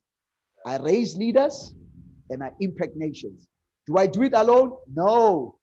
Remember, one is too small a number to achieve greatness. One is too small a number to achieve greatness. Because of the leaders that I've impacted, I work together with the ICANN team. And guess what? Their mandate happens to be my mandate. Find those leaders, raise those leaders. We impact their lives, impact their families, impact their communities, impact their nations. So that's the mandate that I have. Yes, I inspire people. Yes, I do a lot of motivational sessions, whatever, but it's only 10%. 90% is enabling, equipping those leaders so that they can be better than me. That's the mandate that I have. Yes, let the wise listen and add to their learning, and let the discerning get guidance. Some of us do not become champions, and some of us do not visualize in the things of God because we do not have a teachable spirit.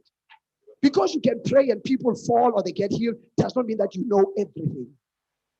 That is why we stop work, we stop our families, and we come to conferences like this so that we can be taught. That's why I wrote that book. If you are not growing, you are dying. Gleason will tell you, even after every service, I listen to all the speakers because there is something that God speaks through these men and women that I need as David Malapo.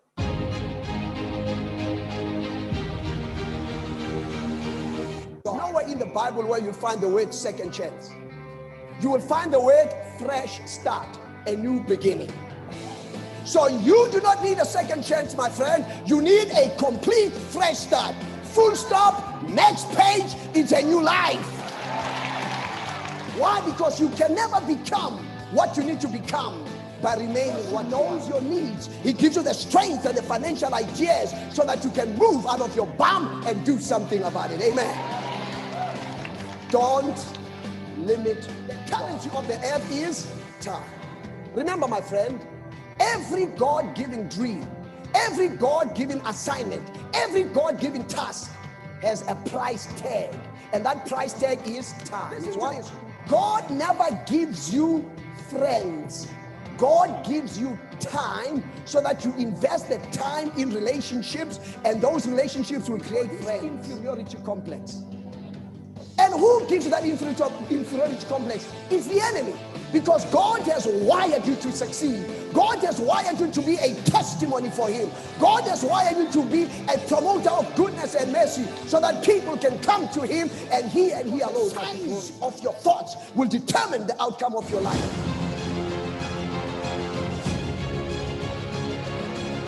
The message is simple. I can, you can, together we can. This message, by God's grace, has taken me to many, many countries, starting right here at Jerusalem, at Dadlin, Kochai, at Tema, Springs, East Rand, Ekurhuleni, Gauteng, 9 provinces, now 28 countries. So I believe that is the message of hope. During the times of COVID, people now are realizing, this is no longer global warming, it's global mourning. People are mourning. They're discouraged. People have lost jobs. Things are difficult. Intos are better. So the message is still the same. Even during these difficult times, remember that difficult times are not permanent.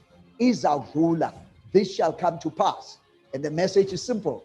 I can, you can, together let's continue to promote hope. Let's continue to promote the message that, wait a minute, even COVID is not permanent, because tough times never last. Tough people do. Yes, you might have lost a job. I empathize with that. Yes, you might have lost an income. You must have lost friends. I understand that all of us have been infected or affected one way or the other. But the message is still focused on, despite these challenges, tough times don't last. Tough people do. Because every difficult chapter has an expiry date. I repeat, I rewind. Play. Play. Every difficult chapter has an expiry date. Izawdlula. It might be difficult, but this mountain, God will give you the wherewithal, the witty ideas, the creativeness. You go through this mountain, the other side, above it, beneath it, but izawdlula. And that's the message that I have been preaching, teaching, and also made it applicable to me. I've gone through personal challenges, through professional challenges. But guess what? The same message I preach to people, I must apply it in my own life. Lead it by example to say, you know what? The past is past. I'm no longer a prisoner of my past. I'm a pioneer of my future. The past of COVID, the past of challenges, Zikon. But I cannot allow my past to kidnap my future, because the past is a point of reference, not a place of residence. It's wada, marakikebugida. Niphuma lapha kodwa ngihlali lapha, because the past is a point of reference, not a place of residence. The message is simple. I can, you can, together we can promote hope even in this tough situation. In that we are going to visit one of the stalwarts of faith, a man who was both a king and a priest, a man who was a warrior and a worshiper.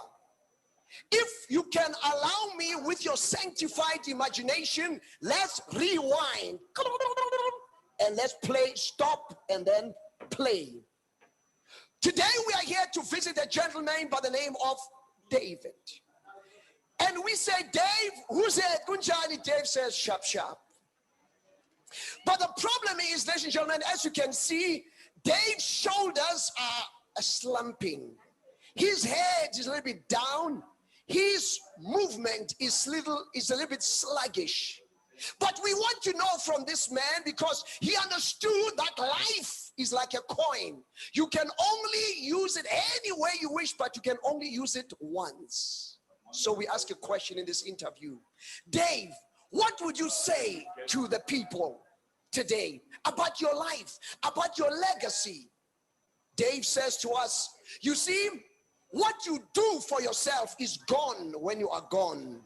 But what you do for the Lord will remain as a legacy.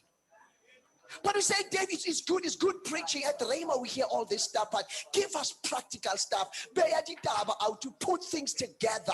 Show us, tell us. Dave smiles. You really want to know. We said, please, as a bliftoch. He says, come and visit my museum. Dave, you have a museum? Yes. Remember, I was a king. I conquered many nations. And as part of my conquest, I always created museums so that every time I'm down, depressed, every time I'm discouraged, I could just visit some of those museums. But we said, Dave, but you've got so many. He says, no. Today, I just want to show you one museum. It's okay. Let's go. David pulls his feet now. As I told you, his shoulders a little bit slumping. His movements a bit sluggish. He chooses this particular museum. Before we get into this museum, there is a wonderful writing. Psalm 37, verse 25. I have been young, and now I am old, and yet I have never seen the righteous forsaken, nor his seed begging for bread. With him, that is a powerful thing. He says, yes, I believe in this. And then the door swung wide open, and we got into David's museum. And we discovered there are 1, 2, 3, 4, 5, 6, not all are 7, but there are actually 8 exhibits. 8 of it. We said, Dave, why 8? He says, well, 8 is a new beginning. 8 is a number of a fresh start, a new dawn. So I want to share with you out of my museum 8 things that you must remember as a Christian, because life is like a coin. You can use it any way you wish, but you can only use it. Upila guy. We said, okay, Dave, let's start. He shows us this first exhibit. It is a horn. A horn. David says, let me share the story. In each and every one of us, we need a horn in our lives. Why? David explained the story in 1 Samuel 16, verse 13. A prophet came to the house of Jesse. That's my dad. And he was sent by God because the Spirit of God already left Saul and God was already moving in appointing another king. So he came to Samuel the prophet and said, Vaya, go to the house of Jesse because I have appointed a king there. We said, that's good, but what about a horn?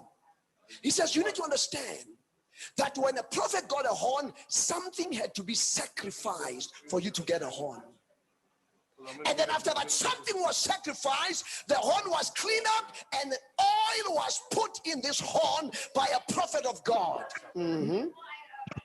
So what happens with this horn? Well, when this prophet comes to a person, the culture of the day was this: you will kneel and you will put the horn on your head.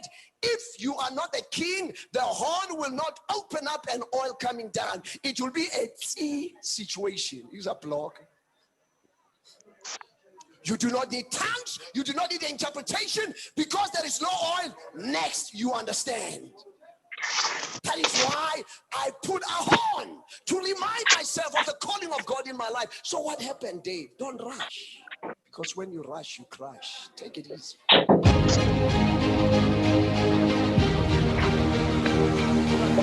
Introducing Casper, an award-winning disinfection technology proven to kill up to 99.99% of bacteria and viruses, including the family of coronaviruses.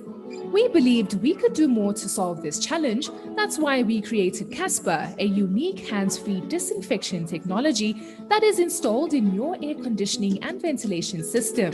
Casper immediately goes to work for you on its own without any additional staff. No need to seal off a space. Casper's technology operates safely in an occupied area and works 24/7 to reduce contamination whenever and wherever it occurs. Our technology converts water and air into highly effective oxidizing molecules which exit the air ducts and through normal convection circulates throughout the targeted area, killing dangerous pathogens both in the air and on all surfaces. Casper is proven effective against a broad spectrum of clinically relevant pathogens like MRSA, the family of coronaviruses, VRE, CRE, Aspergillus niger, C. difficile, norovirus, rotavirus, H1N1, and more. The example I'd like to give is when you turn your shower on in the morning. Slowly but surely, that steam condenses on the walls and covers every surface of a bathroom, right? So imagine that's what's going on with Casper, is that we have molecules that are in the air, circulating through natural convection, settling on the surfaces, and soon you have a coating of very, very effective oxidating molecules on all the surfaces. Our team of experts handle everything. They work with your air conditioning and ventilation systems to determine the number of units needed for the entire facility. Casper installs once off in under 2 minutes without the need for human interaction or the risk of human error or omission. Casper technology stands for Continuous Air and Surface Pathogen Reduction Technology. It is a technology which has been around for some time. It has just been popularized now because of the coronavirus. It's been around to reduce surface contamination and air contamination. So we are bringing it because it is vital that we reduce the contamination in our individual spaces, in our homes, in our offices, in our businesses, but ideally it was meant for hospital-acquired infections. So it is technology which all of us can apply and get to use it to to minimize our risks and our exposure to infections. Contact us today to find out how you can protect your staff and customers with Casper.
We continue. Welcome back. We've just had an amazing morning where we just looked into technologies, future technologies. We've looked into a whole lot of questions around, I think I like some of the key things that the ambassador, His Excellency, said earlier on, that the answers are in Africa and the answers are inside each and every one of us. And I think that we are also provoked, even in the morning, with the type of questions that Prof left us with. So as we engage with future technologies, one thing that I like, we always talk about 7 Ps: prior, proper planning prevents pitifully poor performance. Can I repeat that again? Prior, proper planning prevents pitifully poor performance. And I think this conference is helping us to prepare for the future. I did say that the future starts today and we start preparing for the future today. And so we are excited, and it is a great honor for you to join us as we start preparing for the future. So we're going to continue this afternoon with our program. Now we're going to look into around the future skills, and we're answering questions around what are the type of future skills that we need. I think we've already established in the morning that it's also about us acknowledging the talents and the gifts that we already have inside of us, but also understand what type of skills do we need. Yes, we understand technology. I mean, I personally learned a lot around cyber crime. Clearly ignorance is not bliss. Eh? Sometimes you think, oh no, as long as I can Google whatever I want to, but it's not about that. And we were taught in the morning that it's very crucial that we have awareness around cyber crime. So this afternoon, we'll spend a bit of time looking into what type of skills do we need in the future.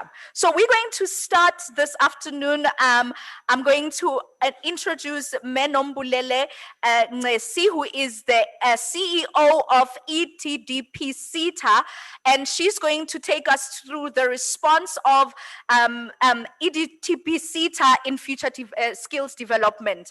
So she will be the first speaker, and immediately after that, I'm going to ask Ntate Sanele Molochwa, who is the SACPO president, and she will take us through the role of TVET colleges in the 4IR. So they will go before Nombulelo will go ahead, and immediately after that, I'm going to ask Nombulelo how to just sit on the couch there.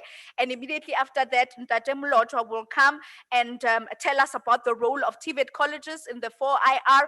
And I'm also going to ask him to sit, and then I'll introduce the facilitator thereafter.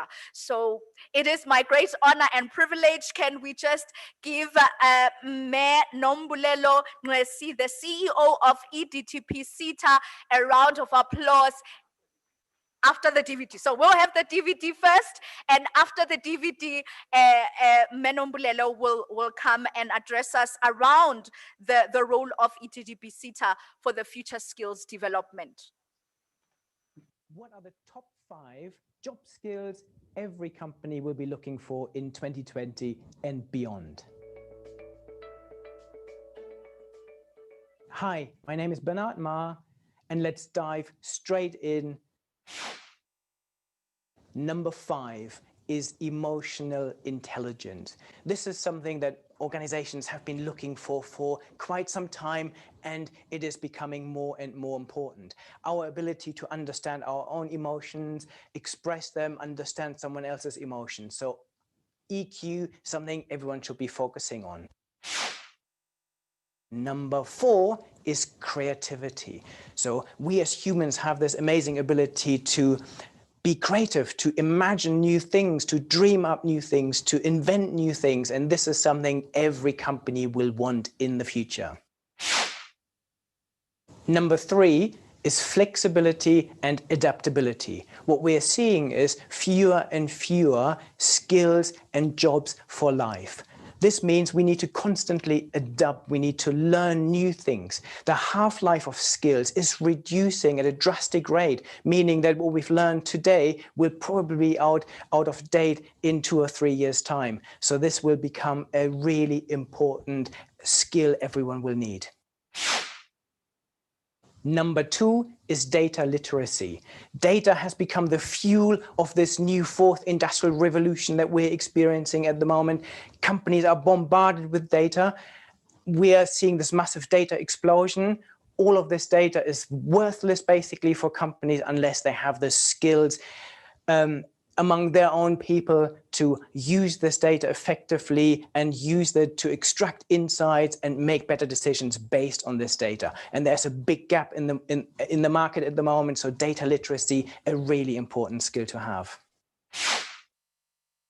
And the number 1 skill is tech savviness.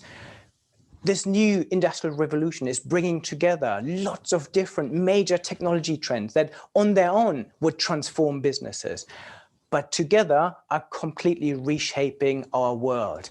We are now seeing artificial intelligence, big data, the Internet of Things, robotics, 3D printing, blockchain, all of these different technologies interacting with each other to change our world. And what everyone needs to do is to understand what these changes are, how fast these different technologies are developing, and what this means for your business.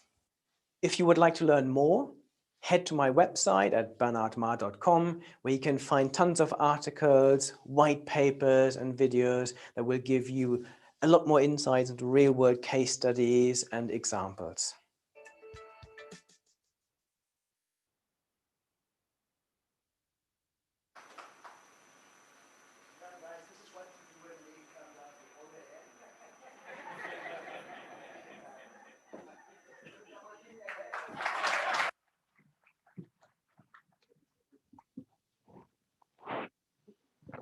Thank you very much. That is another new technological skill for the 4th industrial revolution.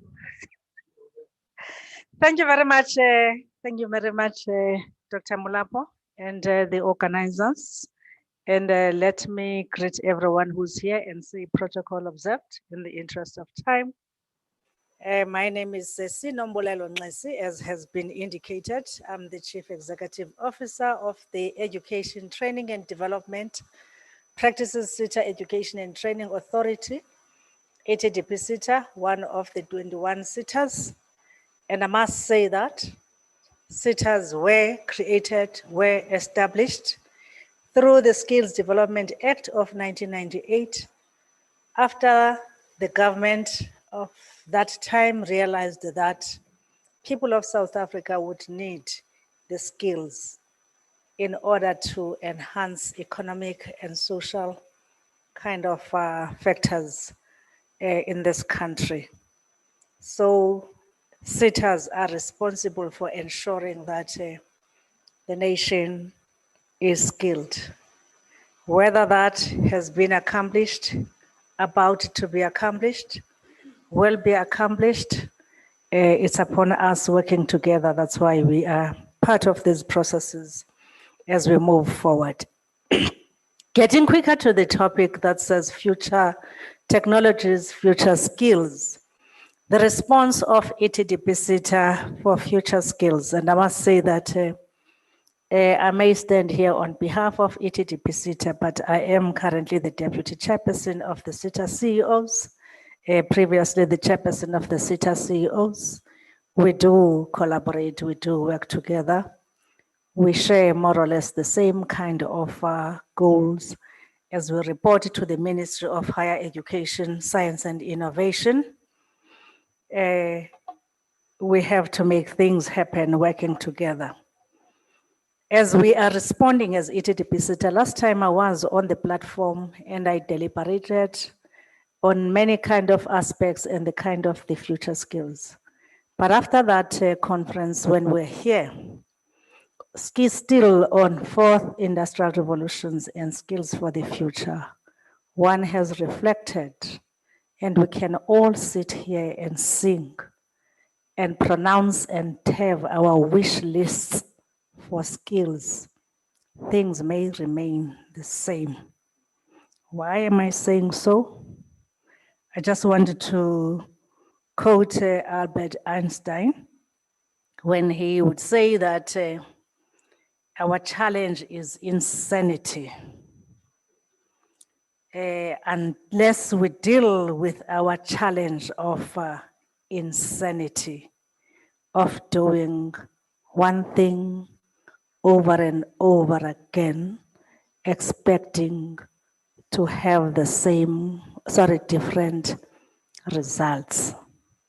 We can sit here and Dr. Mulapo will tick a box and say so many people attended. His role is to facilitate. We have to make things happen. But if we're going to talk and make talk shops here and appear on screens all the time, that's our response is insanity. And I don't want to say that we are insane, lest people say that we have been insulted. I'm just saying that let's us be careful that we get into practice of insanity. Now, as our response now, I think the previous kind of a video was just saying exactly the kind of the skills. But I would like to start by saying that for us to move away from insanity to sanity, let us agree that and say farewell to job titles. Farewell to job titles. Farewell to particular qualifications. Farewell to certain credentials that makes us to think we are sane when we are insane. Hello to skills sets that can free and liberate our minds, our emotions, our souls, our physical bodies, so that we can be able to make the required changes at the right time, with the right people, in the right spaces, and knowing that things ought to change at some point, and how we adapt to that change and respond positively and stop to be stagnant, and be stagnated where we stand. As sitters, we have a very difficult challenge. No wonder why other people will say, what are they doing? It's a waste of money. They're sitting on billions. I can agree with you and attest on some of those things. But I want to pose some kind of a challenge here, more than giving you the kind of the skills, because we can list the skills. I just want to paint the kind of the dilemma that is sitting us and making us to be insane. And I have to be very quick, given my time. Within the space of our operations for skills development, all of us, there are certain kinds of, I don't want to say people, but dimensions that we need to look at. The employers, organizations, industries. We talk fourth industrial revolution. We can go back to 1860 when the first industrial revolution started towards the steam and engines. Those are the employers' organizations, the factories, the industries. They are on the demand side. We can say whatever here, but the employers, the industries are on the demand side. And what is their purpose is to make a bottom line. Whether we like it or not, it's about the bottom line. And we know what is a bottom line. We can talk about the triple bottom line: environment, people, money. It's about making profits. They can couch it in whatever way. It's about making profits. And the money makes the man to go. We can't shy away. We need money. So it's not something that when you look for the money, I go to a job, if I were not paid a salary at the city, I would not be there, rest assured. So we have the employers that are on the demand side of the skills. Before I go further, let me say the second one. We have the institutions, the providers, the professional bodies, the practitioners, the teachers, whoever you may call, that are on the supply side of the skills. And some of those that are on the supply side of the skills, they are also looking at the salary. I offer this. I demand that. I offer this on this side. And as I offer this, there is government who decides what must be offered. How does government do that? It's because of the structural reforms and the type of the society that must be nurtured is dependent somewhere, somebody is guiding it. And other kind of international kinds of demands. Fourthly, we're sitting with the young people, unemployed people. They are just mere job seekers. Whatever is available from that is demanded. And I have what is supplied, and the two have never spoken about it. And I supply what I am instructed to supply from above by the authority. I'm going to look for a job. And then I will be told that, no, the supply of the skills that you are having, they do not match the demand that I need to give you. We talk mismatch. Where did I go wrong? I was offered this. Then we have the poor learners who are taught whatever is being offered by the supplier of the skills. And I am at the receiving end from my grade R there. I don't know much. except what I know is the community behind me, my parents and other people who say, go to school for you to have a better life. That's how we were taught. Is it giving a better life today?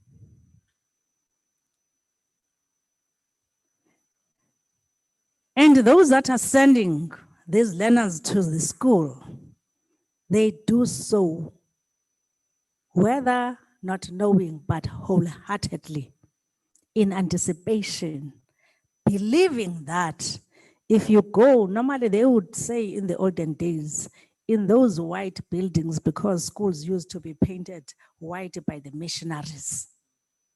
So if you go to school and go to church, you will have a better life. Today we see many graduates unemployed. If you have just read the statistics, states of South Africa were heading for close to 50% of the people unemployed, especially the young people. Where is the dilemma? Before we even talk what kind of skills, there's a dilemma, there's a challenge that we're not addressing here. Employers are not talking to those that are supplying the skills. They're making their own demands, but they don't go to the institutions and say, this is the type of the skill that I need. And unfortunately, the government is unable to instruct the employer or the industry, but will give a syllabus to a school. If your child, you want your child to be a doctor, then the child gets into the supplier who thinks that knows all and say, I'll give you mathematical literacy. Then you pass your mathematical literacy, you apply, and then somebody says that, no, as an institution, we can't offer you a doctoral degree. That's what Medunsa will say, or Sifako Mokgatle will say, we don't have that because you do not have. Did I know that I needed to have that?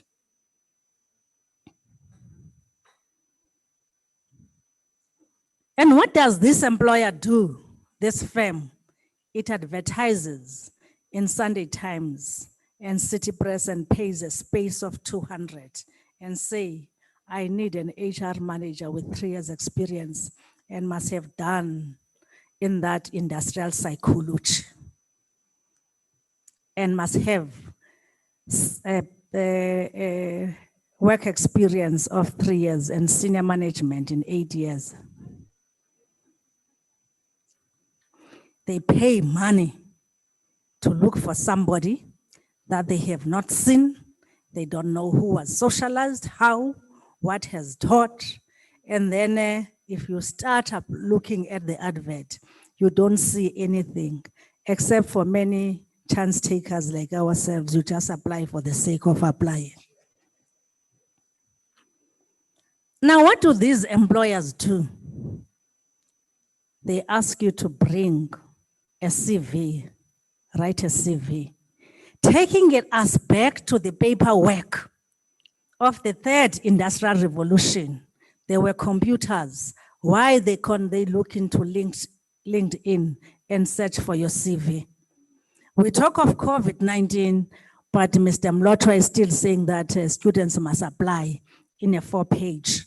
And then somebody's looking at how are we going to rescue ourselves from this COVID-19 for a start? Leave the skill that there are digital ways of putting your CV.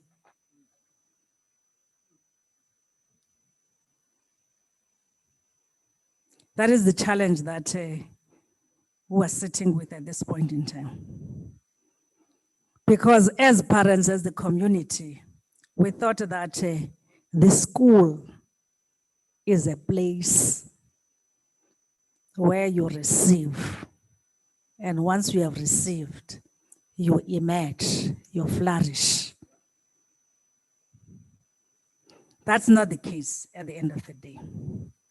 Until such time, our schools change from being a place to be a space. And that space can be physical, can be virtual, can be anything else. That's where we have to start. And with COVID-19, we saw that starting. But I can tell you after COVID-19, we're going back to our comfort zones. Which goes back to the issue that Dr. Fikeni indicated that it will be difficult for us to unlearn. You can't have a J. Cole always in a wolf skin. Will never be comfortable with such. Already now we have started to have our offices at level 1 and having these kinds of. Dr. Mulapo has started to say we can start physical ones. You see. And therefore we need to make sure that as the schools become not places of learning, they become spaces. In fact, some of us that have read the origin of schools and churches, you will understand why they were established. If you have not, go back. Because it was meant that they will mold you to become. Instead of being spaces where we allow our learners, our students to practice curiosity, problem solving, creativity, physical, digital kind of tools, make sense using their own hands and understand their own world through experiments. As a teacher, there's one thing that I still stand tall and say. Outcomes-based education was never wrong, but how it was introduced and who introduced it and what did that person intended to achieve at the end of the day. That's where things went wrong. And again, if industries, together with the suppliers, the demand and the supply, they can come together, the gap will be narrowed. And then we start talking and respond to the needs first of the society. We start here. For now, we are all remaining the objects, or this, not the objects, even the subjects of what is called the fourth industrial revolution, instead of being party to that.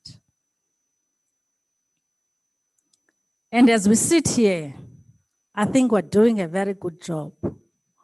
We know what we need currently. And the skills, it's not today that we spoke about emotional intelligence. We have been saying that for long. It's not now that we have been talking about creativity, innovation. It's not now we have spoken about adaptability. In fact, when the whole issues of outcomes-based education, the curriculum 2005 as a teacher, we spoke about the type of a learner that we need to see in the country. However, we never said, how do we do that? We thought that if we have said it, they would have learned it, they would have regurgitated it, they would have written it in the exam, they would have passed, they would have a qualification, they will have a job title, they will be called a chartered accountant. Meanwhile, companies are liquidating every day. Because I taught it and I assumed they learned it because they were able to regurgitate it. And they got a tick of a pass and they got a paper to produce. And then the paper was framed. It is not in the mathematics that we understand the greatness. It is what is done with the mathematics that has been taught. That's what we talk about, a skill, and not just training at the end of the day. And therefore, colleagues, there's a lot that needs to be done. Moving from the employer itself and how the employer does and how the employer gathers the work and how the employer wants to deal with the issues. And not only the bottom line that is required. And we can't run away. That's why with all these machines, a lot of jobs will be shared. Somebody just showed the statistics. What do we do with those that will be losing their jobs?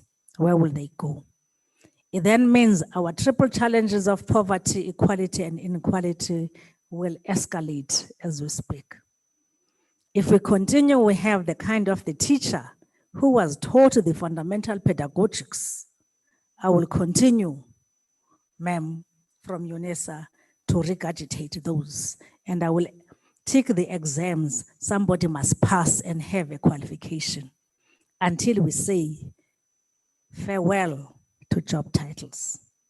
Why are we not looking in terms of the skill sets that people are doing and build onto the skill sets that we're having in order to say this is what we want at the end of the day? And making sure that our learners, our students, they are taught to be curious, to be adapting in terms of one learning from another, to have the foundational competencies, the applied kind of competencies, because the skills that are taught today, tomorrow they will not be there. Where is the money going to come from to reskill and reskill and reskill? And then we say that, no, you don't have this, we need to add a critical skill. They must be able to see the need to move to other and adjust. And if they are creative enough, they are innovative enough, they have the competencies and the capabilities to apply from one context to another context. We don't need that. They will move and be able to change a Toyota into a Lamborghini. Why should they be taught a Toyota? Tomorrow they are taught how to do a Volkswagen. That's repetitive learning. It doesn't take us anywhere. But that's how we're taught. And therefore it goes back to the kind of the curriculum that we're having.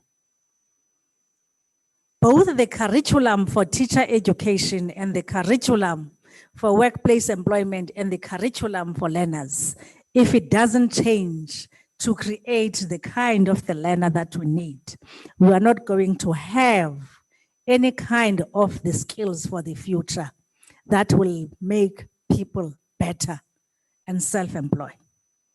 If we're talking about artificial intelligence, Internet of Things, robotics, blockchain, and all of those things, how do we make sure that at the time the child is born is exposed to those things? What I've learned when we went to Thailand with one Mr. Mlotshwa, we were told that in that industry, they bring their children. As the fathers or the mothers, they are busy in the factory, they are taught the same thing so that they can be able to do. It's only learning by doing and applying that we can make that. It's not only the mental kind of aspect that is there. It's bridging all of this because technology is just an enhancement. But we're dealing with the people. And therefore, what we wish to do as sitters is to bring together the employers, the industry, the suppliers, and say, talk together on these issues. Because if you do not talk in terms of what type of skills do we need now, and how do we need those skills in the near future, this is what the universities, this is what the schools must do at the end of the day. And then our unemployed people would not have much because they would have all the kind of the multi-dimensional skills that they can use. We are talking of millions of skill sets that people must have. And those cannot be reduced into a subject matter. Until we do away with the type of the subject matter that brings somebody into confinement of this is the direction that we take, because it's making those more of giving some kind of blinkers. This is the way to go. It takes different learners, different unemployed young people to see that I can be anything else. I normally tell people that I became a teacher because I was poor. I couldn't go to university. But I don't regret. I was a teacher and I decided that I can be who I am at the end of the day. Let's teach them resilience, passion, creativity, curiosity, try, and not to silence them when their voices are heard. If we allow our learners' voices, they can go anywhere. And that's what we need to do. We can list the skills. We can list the skills for the future. Who is listing them? It's the employer. But the employer is not supplying them. The curriculum is determined by government because there are so many teachers that can teach this, and therefore we don't have money to employ as many as possible. And as communities, we just send our children in anticipation and in belief and faith. At times things go right, but at times things may not go right. Therefore, let us say hello to job titles and provide the skill sets for the current and the future. But the soft skills are the major kind of the skills. It's easy to learn the technical skills.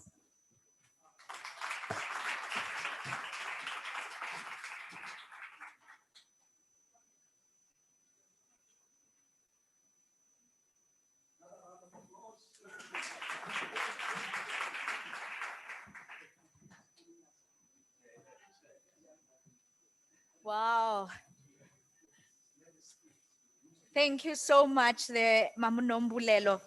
I like what you said. Hello to the skill sets that can liberate us, that can liberate our mind, our body, and our physical bodies as well. So it's not just restricting us, but it's actually liberating us.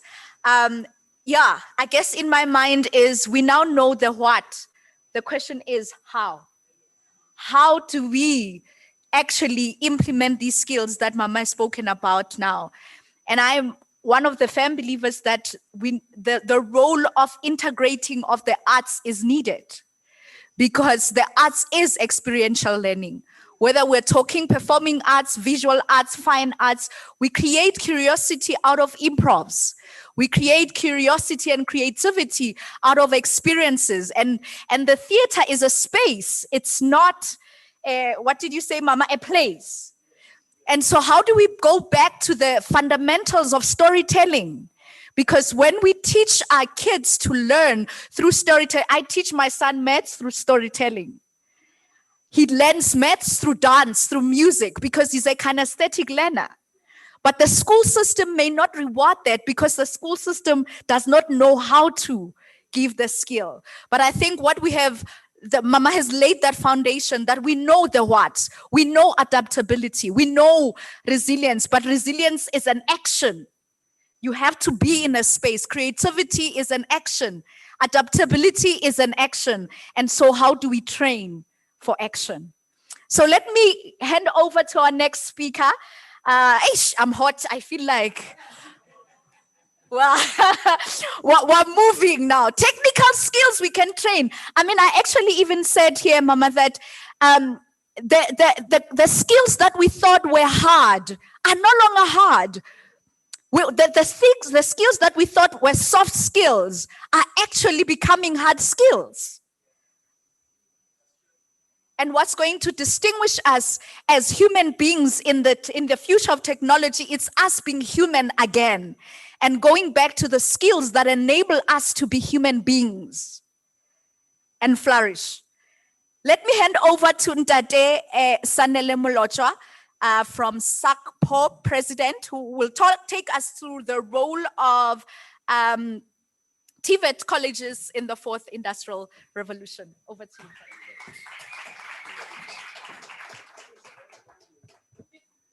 Hey. And unfortunately, no one gives us a hand to come up. So, ngesizulu kuthiwa ixoxa umazigcumele makuzentotini.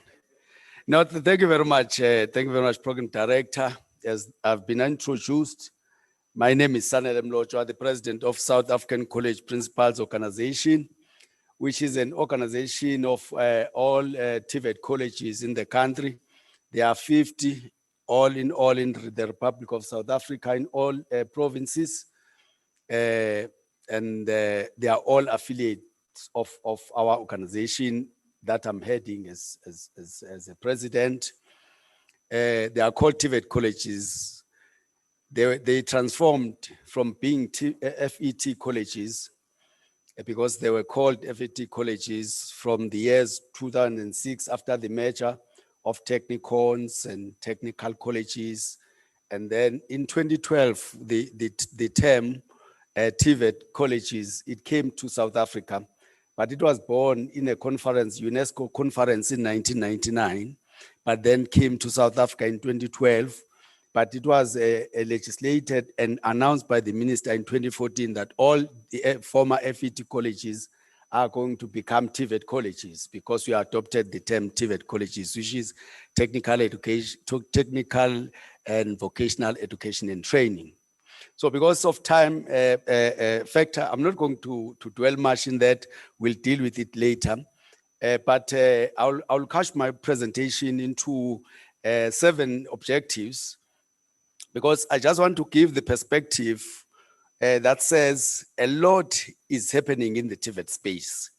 And as Umenglesi is calling for the action, I just want to tell you that the action is taking place in the TVET space.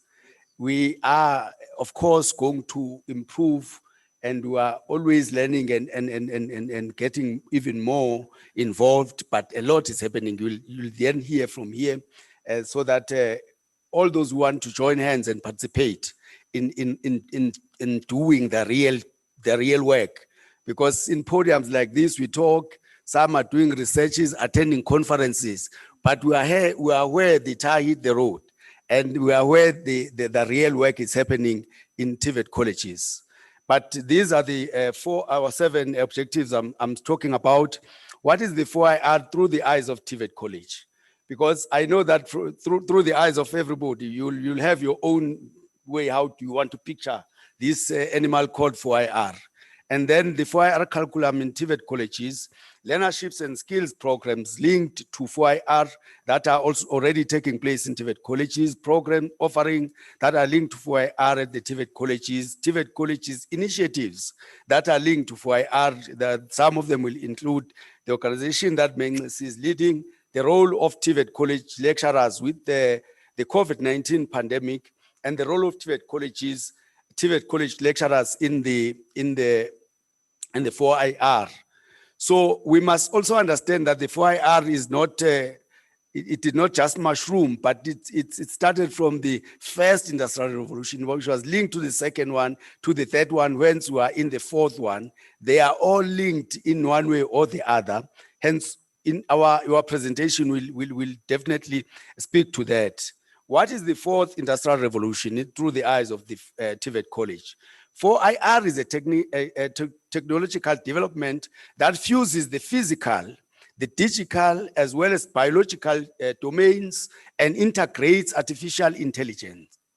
4IR is characterized by technologies such as artificial intelligence, blockchain, Internet of Things, and robotics, as Menglesi has mentioned.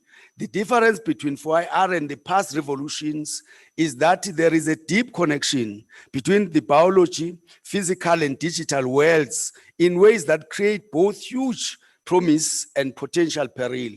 The speed, breadth, and depth of this revolution is forcing us to rethink the relevance of our current TVET college programs in the ever-changing technological world. Let me speak to the government contribution because TVET colleges are an entity of government as we are part of the Department of Education and Training. So we truly understand the role of government in terms of the FOIR, and we are following the government as the entity. South Africa has already begun to respond to the FOIR by establishing the Presidential Commission on FOIR. The FOIR Commission has been tasked with identifying relevant policies, strategies, and action plans that will ensure that South Africa gains a position as a competitive global player, not as an observer, but as a player. We have drawn our chair to the table. We are no longer going to be spectators. On the same note, the Department of Higher Education and Training has encouraged TVET colleges to participate and support government initiatives towards FOIR through aligning their offerings and curricula with the needs of FOIR through its technical and learning plan 2020 document. There are ongoing negotiations between DHET and data service providers to help all lecturers and students to stay connected all the time. Currently, there are ongoing processes to draft new formal qualifications in TVET colleges and universities that address FOIR technological changes by MICT, SETA, QCTO, and other relevant stakeholders. In preparation to these changes, MICT SETA has trained 100 TVET college lecturers on FOIR courses in 2019 through the University of Pretoria. The FOIR curriculum in TVET colleges. Current TVET colleges offer both the NCV curriculum with information and communication technology, which is a program offering within the NCV. The curriculum focuses on information systems, systems development and computer programming, computer hardware and software, and systems analysis and design. The NATED Report 191 program offers management assistance with soft skills training on Microsoft Office and current curriculum redesign on computer practice as an example to include cloud computing, networking, digital skills training, software development, etc. The DHET, together with QCTO, is in a process of realigning some of the NATED curriculum in management assistance to link it to FOIR technologies required in the workplace. Now you can see that these things are now happening, but you cannot see, but in the space of TVET colleges, these things are taking place. Skills that are in high demand are as follows: copywriting, coding, UX and UI design, Google SEO, data management, content creation, public speaking, digital advertising.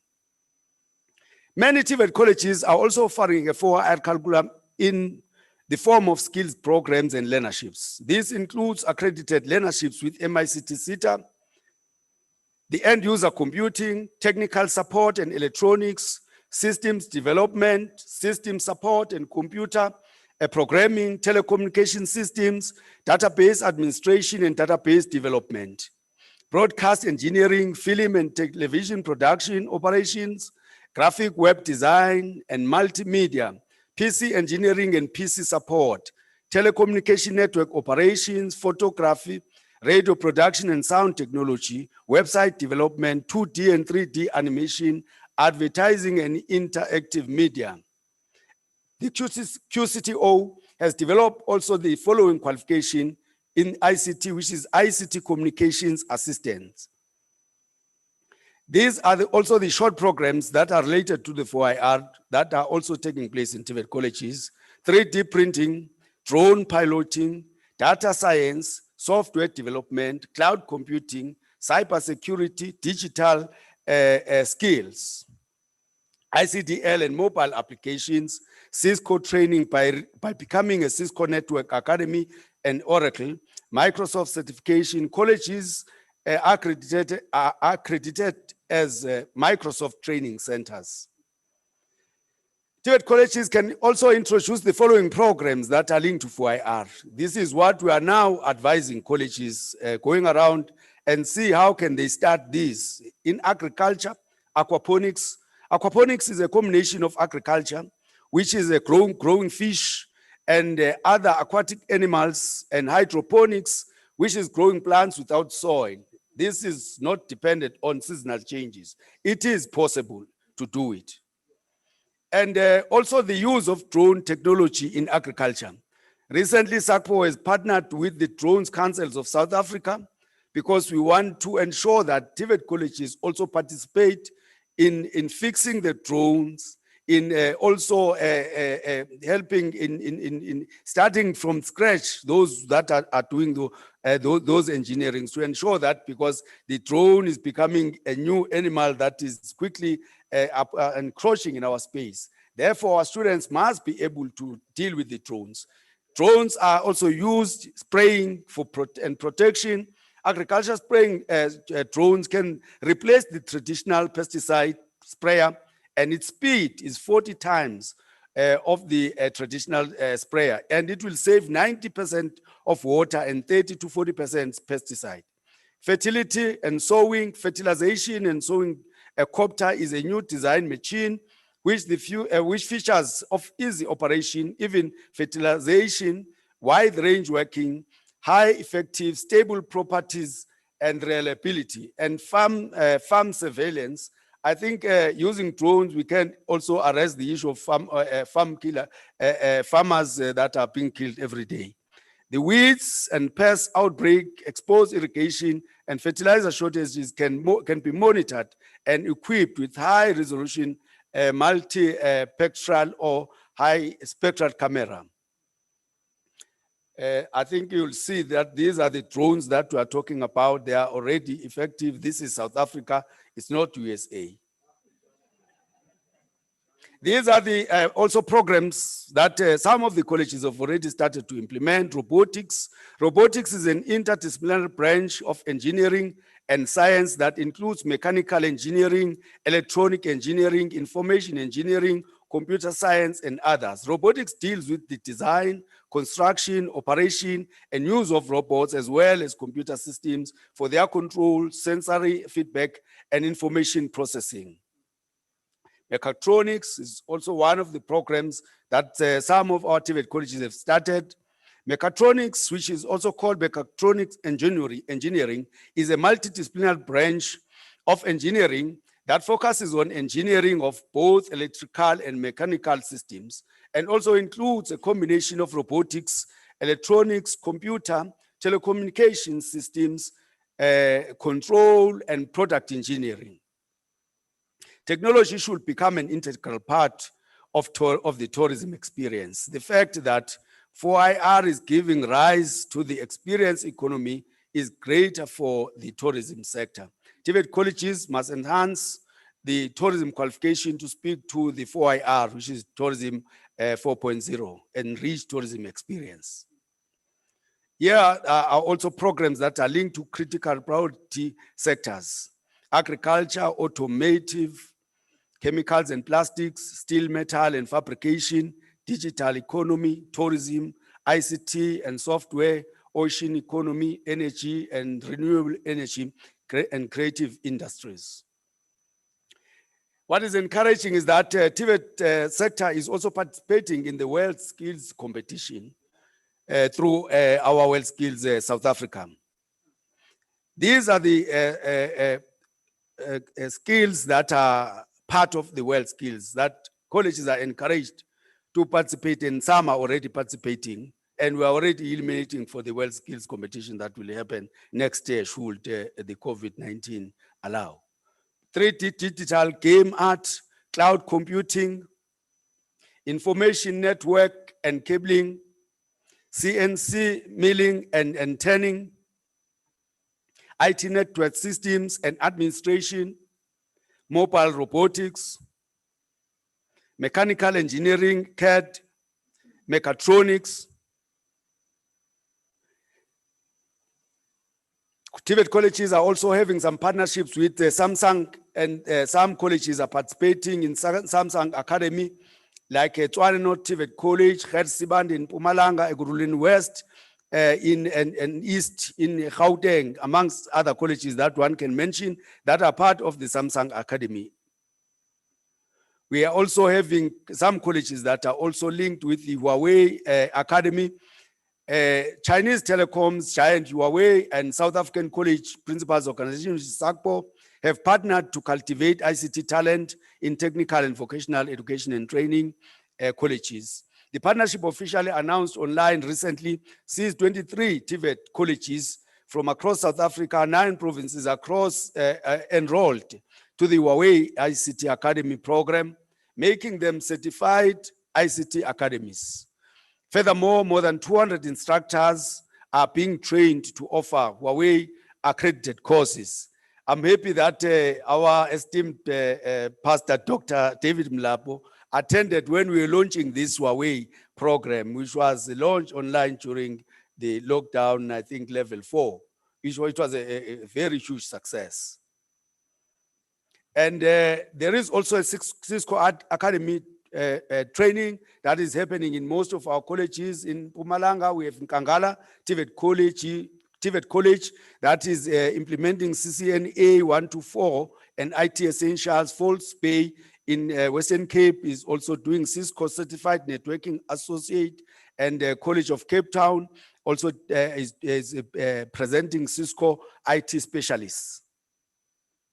There is also NIIT Stroke Moses Kotana initiative work that is partnering with SACPO. Over 10,000 students trained between 2009 and 2014 at TVET colleges in KZN, including Machuba TVET College, where I'm a principal, Umfolozi TVET College, Umkungundlovu, as well as Tegwin TVET College. Courses include software engineering, network engineering, mobile application, database administration.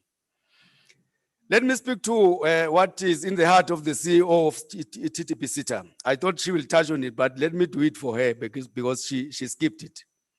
TTP SITA has signed an MOU with the Department of Higher Education and Training for 4IR project.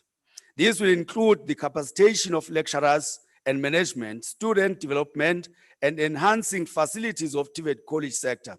TTP SITA will be funding the project from discretionary grant funding with a funding value of 35 million. But I'm sure she can do better. She will increase this maybe to 70,000. It will assist us to double the number of colleges, because the colleges that are going to benefit from this 35 million will be only 7. At least let's make them 14, ma'am. Please bring more 35 million. These are the they are 10 now. Oh, great. They are moving towards 14 that I'm looking for. So thank you very much. Let me appreciate that, ma'am. And please add Machuba as the 11th one. Those colleges are Goldfield, TVET College. You can see the spread of it. We are not tribal in nature. Goldfields is in Free State, Western TVET College in Gauteng, Lepalele, TVET College in Limpopo, Hlanzeni, TVET College in Mpumalanga, Vuselela, TVET College in Northwest, and the Northern Cape, Appen TVET College in Northern Cape and West Coast, TVET College in Western Cape. She will then add the other 3. But I'm mentioning this college here because I know that stakeholders here are very interested in working with colleges that are in 4IR. So this is an opportunity for you to approach these colleges and assist them where you can, so that they are able to move, so that they don't return this discretionary grant back to TTP SITA after 3 years, having done nothing about it. But if you miss that, then it's your call.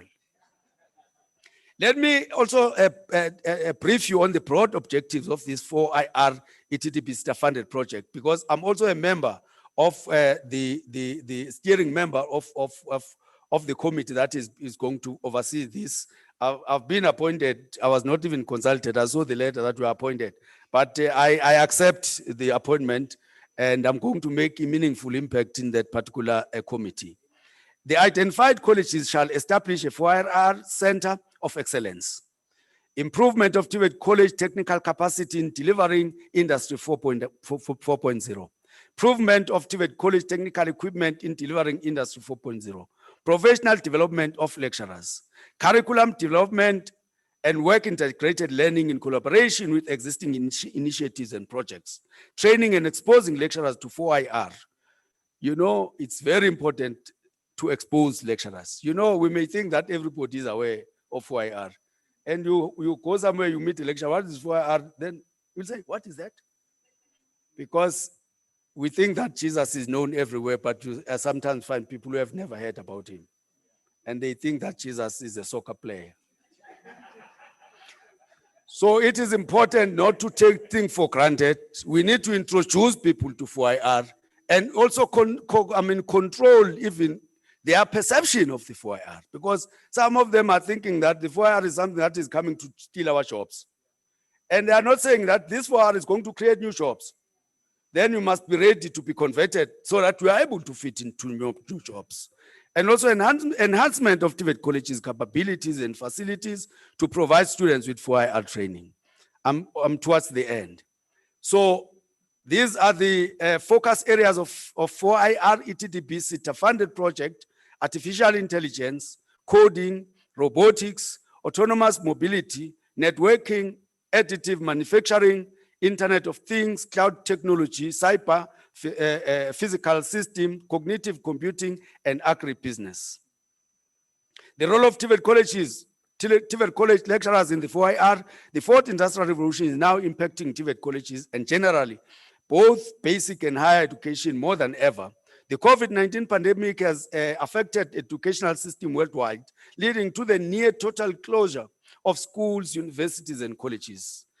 Teaching is moving online on an untested and unprecedented scale, as some speakers like Professor Figen indicated.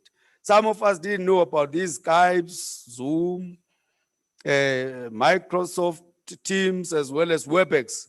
But since the COVID came, we had to quickly move. And I'm very happy with that because I used to travel a lot before COVID-19. To meetings all over. But after COVID-19, during lockdown, I had to sit at home and I saved a lot of kilometers and my strength as I'm aging, so that I save it for better things, to connect in meetings. In the previous conference, I did not even come here, I joined online and I saw these blue lights, nice blue lights here, and I wish to be here, but today I'm here. TVET College lecturers have to therefore adapt to a more diverse methodology of teaching and learning, which places tremendous reliance on technology. Hence, there is a delivery of now laptops to all students who were registered in 2020 and NSFAS beneficiaries, which is a huge relief to us. We'll then have to look at the rest of them. How do they also get an access to laptops, including the lecturers? Because some lecturers haven't seen the laptop since they were born. And now some can't even put the desktop on. Now we are now starting a new process, and as SACPO we have initiated a project where we are going to train all of them if the NSF will fund our project. But we have an idea. So we need just funding to come in, then we'll be able to train lecturers. Mobile learning, e.g. like creating WhatsApp groups or use of iPads, laptops, etc., with students and delivering curriculum, marking activities given, uploading presentation videos, all this came with the COVID-19, which was also a blessing in disguise. Video conferencing, classroom technologies, posting of videos and presentation on college websites, on social media pages for students to view, and the use of the already mentioned platforms to meet, negotiating with telecommunication companies for reasonable rates on data, which I think is the beginning of greater things to come. It is known, it's a known factor that data is very expensive in South Africa. But I must indicate that we are engaging with these telecoms. They were able to drop their rates for data for educational purposes for up until the end of this year. And we are going to engage with them that going forward, all educational programs must not be charged as the normal chatting. Then posting of videos, I've done that. Negotiating with these, yes, colleges have developed portals to facilitate distant learning. Students affected by COVID-19 pandemic can become part of the classroom using video technology and shared computing resources. I must indicate that it helped because we always have influx of students coming to join TVET colleges. We can't accommodate them all because of the limited floor space. But now TVET, this COVID-19 taught us that we can accommodate some and teach them at home. So which is going to increase numbers, but it comes with a cost because you must also have tools of trade. You must be able to support those who are at home fully. TVET colleges play a crucial role in addressing the fourth industrial revolution. TVET colleges must then shape the way in moving from traditional approach of teaching and learning and embrace the 4IR. Technology is changing every day. And as TVET colleges, we must be able to adapt to these changes. The program qualification mix of TVET colleges has a strong component of workplace-based learning. And we must prepare our students to be able to be productive in workplace that have embraced 4IR and are technologically advanced. One of the advantages of the TVET college student is that whilst at the institution, he will get both the theory and practice. When you send them to industry, at least he has both elements of the practice as well as the theory, which makes them or give them an edge from other counterparts. There is a shift to employer-led education and training to meet the demands of industry and local economic drivers of a TVET college, as Umamsis was saying.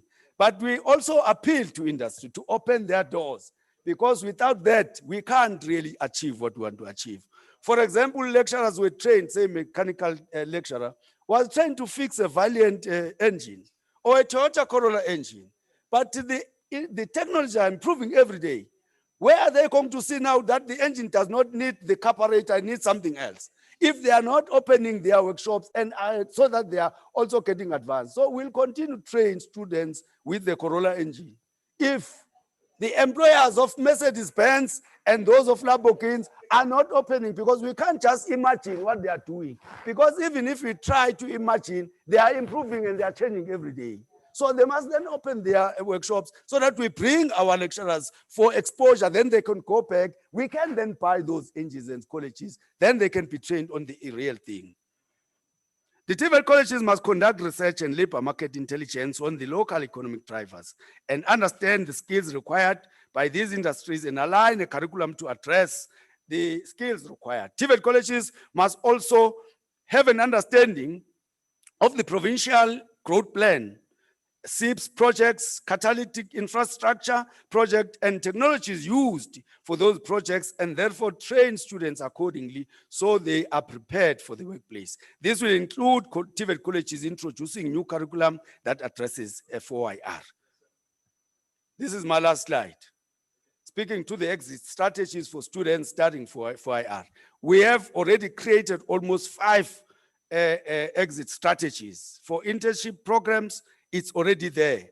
That's where we guide them going out. Full-time employment, we were talking about with these guys from cybersecurity, that they will definitely join the party, partner with TVET colleges, so that we train students so that when they go out, they are qualified as cybersecurity experts.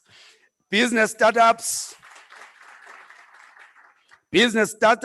there are funds available within NYDA and CEDA, and as well as CETAs and other entities. We now train students to be entrepreneurs, but we also help them sourcing funding so that they go and start their own businesses. Cooperative startups, that's what we also encourage them to come together, club, and make cooperatives and go and work. The artisanal training, as we all know that we are in a period of a decade of an artisan, started in 2014 up to 2024. We are also training artisans in big numbers, and artisans are then going out either to be employed or to start their own businesses, which is also a plus. These are the things that are happening in terms of the 4IR. We are not only talking, but we are acting, but we'll never know up until you come to our space. That is TVET colleges, and I thank you.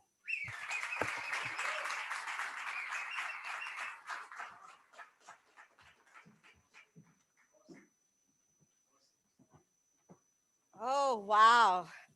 It feels like we're moving. There's action. There's lots of things happening behind the scene. Thank you so much, Ndate Sanele, for that insight and more information. I think there's not a lot of awareness of what's happening behind the team in terms of the TVET colleges. And I think it's awesome to know that we are actually doing a lot on the ground. It's about how do we expose ourselves to more. I'd like, before I introduce the facilitator, to actually draw back to what I think it was Prof who earlier said, that we need to design technologies that solve the problem of Africa. And I think my question to you, Ndate Sanele, is what are some of the things that we are currently doing on the ground that are solving problems of Africa? Because if that is, with all the work that you're doing, how do we ensure that we are designing technologies that are solving the problems of Africa? In a sense, you've already alluded to the fact that, where the demand is coming from, they must expose you. And also, how do we find that marriage between creating solutions that will entice where the demand is coming from? Because if we're training the curriculum in such a way that we are solving problems already, would that not make, those who have the funds to actually give opportunity? But I'll leave that question while you're thinking about it. Let me let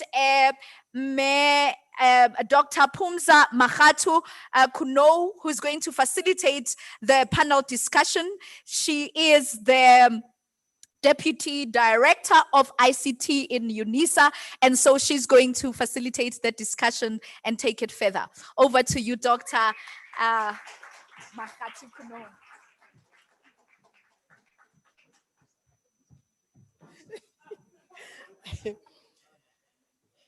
Thank you, Dr. Molapo, our presenters, and all protocol observed.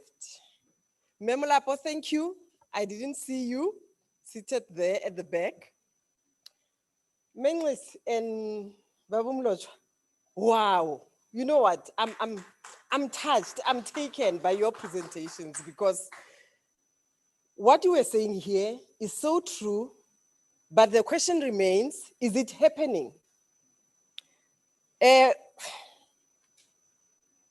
I'll ask you questions. I'll take questions from the audience. Dr. Molapo, I'm not sure of the online questions. Okay. Menglis, you mentioned that there's a gap between the demand and the supply. So I would like to ask you, my sister, how can we close that gap? I think to save time, Dr. Mlosha, let me also ask your question. You spoke of critical priority sector skills. What I would like to know is that, how are you raising awareness on this? Why that question? Because our children, our learners, are still having that mentality of saying University of so and so is better than TVET colleges.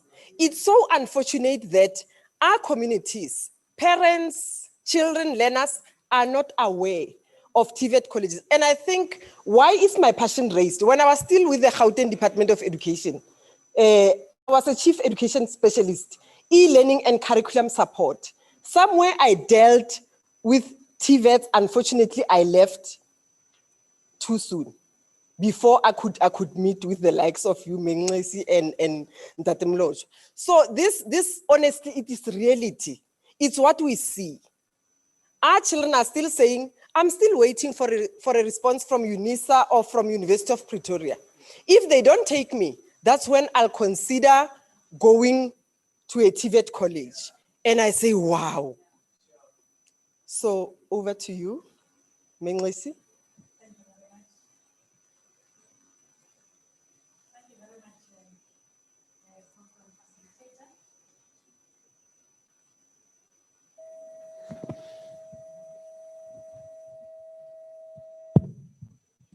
Thank you. In terms of, you'll pardon me if I respond sitting. Okay, I'm not undermining you. Thank you, but it's so comfortable here.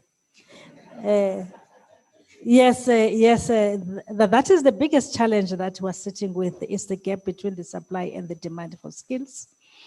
As I have alluded to, the issues are that somebody else demands the skills and somebody else supplies the skills, and there is no bridge and the talk between the two.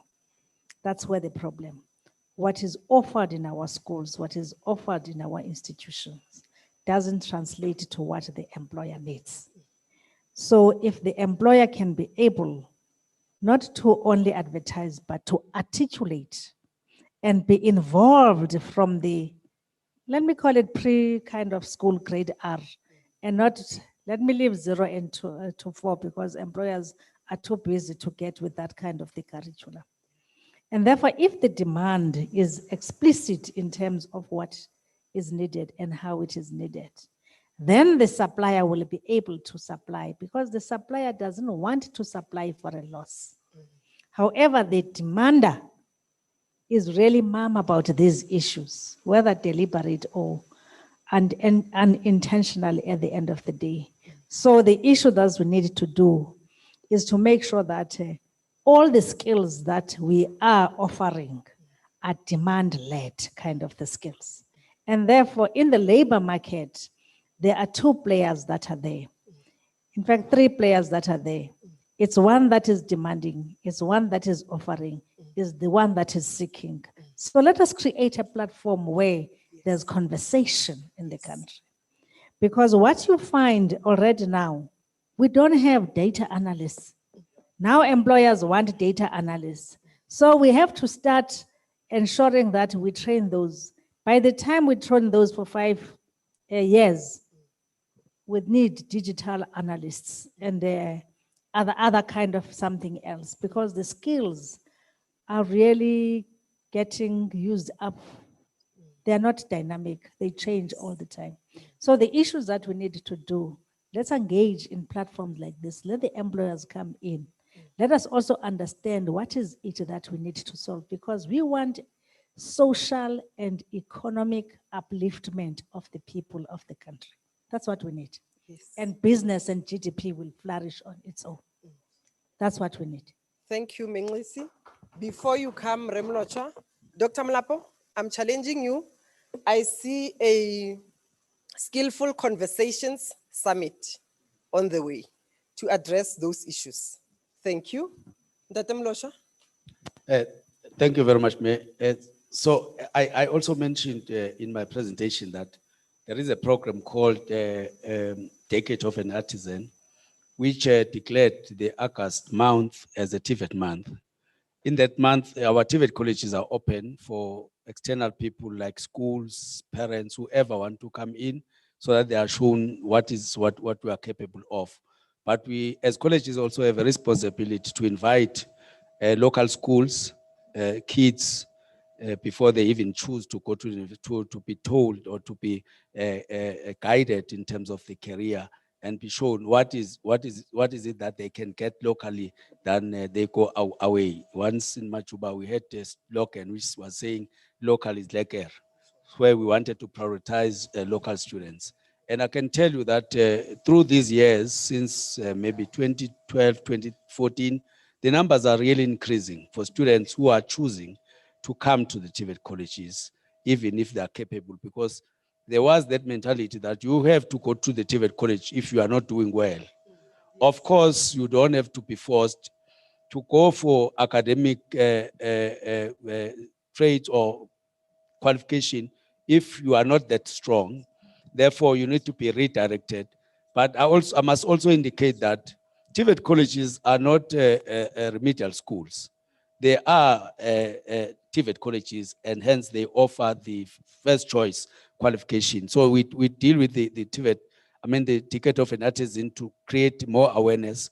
Also, in all TVET colleges, they have a plan to visit local schools to present what programs they offer and also indicate the registration terms for those colleges and also invite students to come. The department is also having a program that is called Keta Now, which is driven by Deputy Minister, where they visit schools, present the career guidance and offer students with even some bursaries and including the issue of application for NSFAS. Roadshows to advocate that are happening, and then most of students are then choosing to come to the colleges. But lastly, the very strong component of the TVET colleges, the WIL, which is the work integrated learning, which exposes when you leave the college, you already have experience. And some of the students are placed through that particular program before they even finish. In 2011, I visited India, where we saw that, the TVET colleges there, although they were not called TVET colleges by that time, but they were indicating as students, while they are sitting in the class before they finish, they have appointment letters, which encourages them to do well and pass. You know, they are telling them they are just giving benchmark. If you pass with this grade, we are given a permanent employment in an industry. Then no student will play and dodge like some do when they come and just came in as fast and go without qualification. So these are the things that we are using to encourage students to make TVET colleges their first choice. But those who then want to go to universities can go. So it's a matter of you choosing now. It's not a matter of whether is it worth going there. We really, as TVET colleges, most of them offer very quality education and training to students, but we may have challenges in some where they have a lack of infrastructure and stuff like that. But those are the things that we are addressing, of course, and indeed we shall overcome. Thank you, Remlotshwa. I heard you. Can I just say something? Yes, yes, I Manglas. think in addition to what I was talking about, Keta, but what is very clear, career guidance and career development is no longer an issue in our schools at a very early stage. And also because that career guidance will inform decisions on subject choices. And those subject choices will lead to something else at the end of the day, in addition to flexibility and a variety of skills that needs to be taught at school. Not teaching, but skills development in our schools. Thank you very much. It is so clear that somewhere our schools are not doing enough to educate the learners about the TVETs, the skills, the importance of skills. Mainly, you said, let's remove that mentality of titles and the names of the degrees and whatever. I totally agree. So I'm saying, let's touch base with the parents. You know, I had to say to this parent, convince this parent to take their child to TVET colleges, to a TVET college by saying to them, 2 of my children are products of TVET colleges, of TVET college. That's when the parent said, oh, wow, Pumza. Then it means they work, Mus, your first child is doing this, your second child is doing this. I said, yes, they are products of TVET college. So it shows, Menglis, Babumlotshwa, it shows there's a gap again on the side of parents. So I think departments like Gauteng Department of Education, Abo Northwest, they've got parental meetings. Let's target those meetings to sell these ideas because believe you me, parents are not aware. Thank you. I'll take questions from the audience. Say at the back, say here, say there, and here in that order. Thank you. Thank you very much. One question goes to Mamunesi with regards to the closure of the gap between government as the supplier of the curriculum and the industry. I just need clarity there because one would expect that government would convene a meeting with the industry to close the gap. Are you that government has done that and the industry is not responding to deal with this issue because that's something that one would expect the government to do or have done? And then to Babumlotshwa, I see the courses that you are offering, but there's something that is missing there that I don't see. If I can just get clarity why you don't have it, and that is aviation. So because I think we need to have aviation in the TVET college. If you can maybe just talk about that. And then lastly, just to link up with Mapumza, as a statement of emphasis, that the biggest part of mainstreaming TVET is to make the loudest noise about TVET and look at other avenues of making TVET mainstream in as far as the knowledge in the community is concerned. Well, you know, you've got to use all avenues, because the fact of the matter is that people on the ground, they don't know. They're still holding to that stereotype. So I really believe that TVET, I was just sharing with my colleague here that,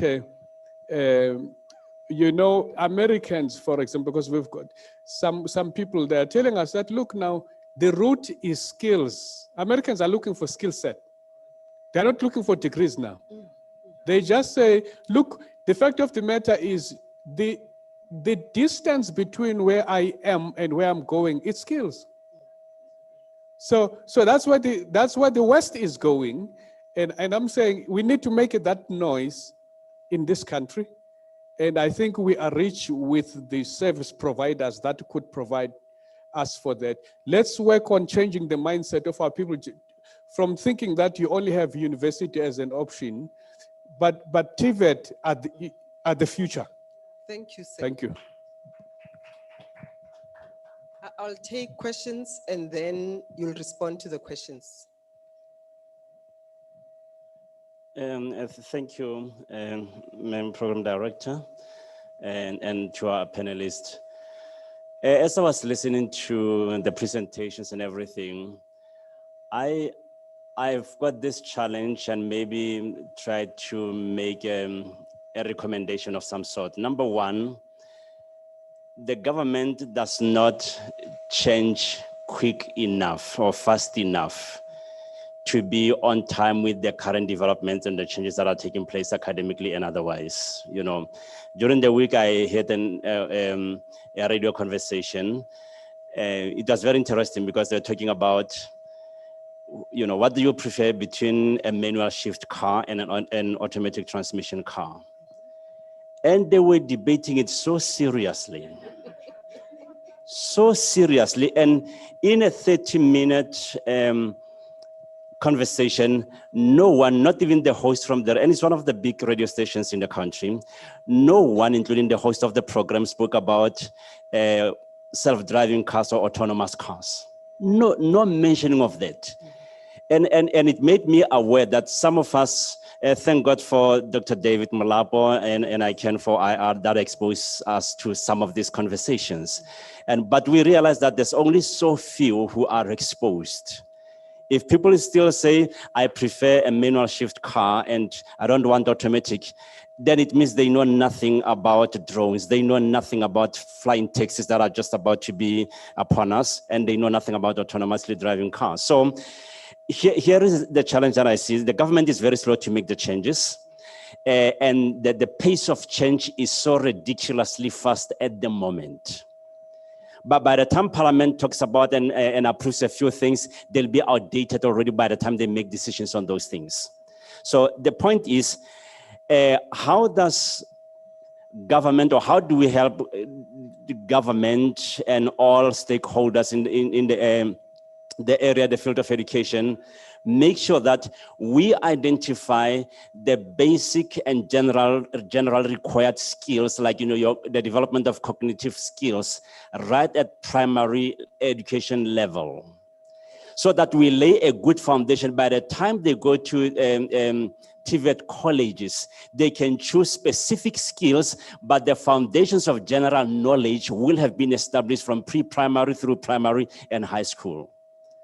If there can be a way of bridging that gap and helping the government to develop those generally needed skills and information and knowledge and education from pre-primary, we build on that.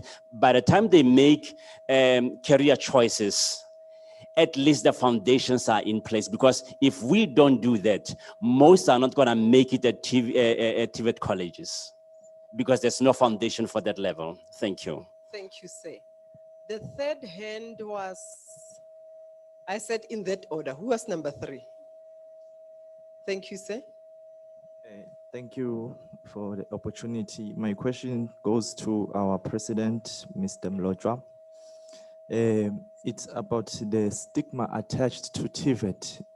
And I want to firstly acknowledge that TVET colleges are here to stay, and they are one of our learning institutions in the country that we must support and believe in, but we have a challenge of the stigma attached to it, and the PR alone cannot address that. So my question is based on particularly the staff and the curriculum development. That is one of them. Those are one of the most issues in any learning institution. What are TVET colleges doing to ensure that the staff that is found in TVET colleges is competent and is relevant? Or what are the qualities of the TVET lecturers that one can trust? And two, what have you done or what are you doing to ensure that the curriculum that you are delivering there is effective and sustainable? Because the industry complains about the irrelevancy of the curriculum that learners get from TVET colleges. And in order to address this challenge, we must face it head on and not shy away from the real truth on the ground. Thank you. Thank you, sir. Over to you, sir.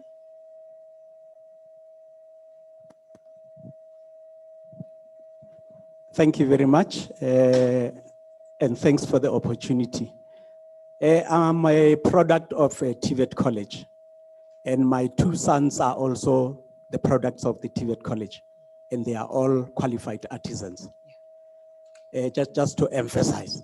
And then I'm also involved, luckily, on the TVET side, on the council. I'm a council member of the TVET College, and I'm also part of the university on the artisan development side. Now, as the CEO was indicating the challenge between employment and education and government, partly I'm also part of the employers, serving on the CETA Motor Chamber as well as RMI. I am saying to the CEO, instead of waiting for employment or industry to come to education or to government, especially after they mentioned that government is slow, is big enough to move fast. So I think it's better for education to go to industry and say, what products, at what level do you need them? Can you come and help us so that we can help you?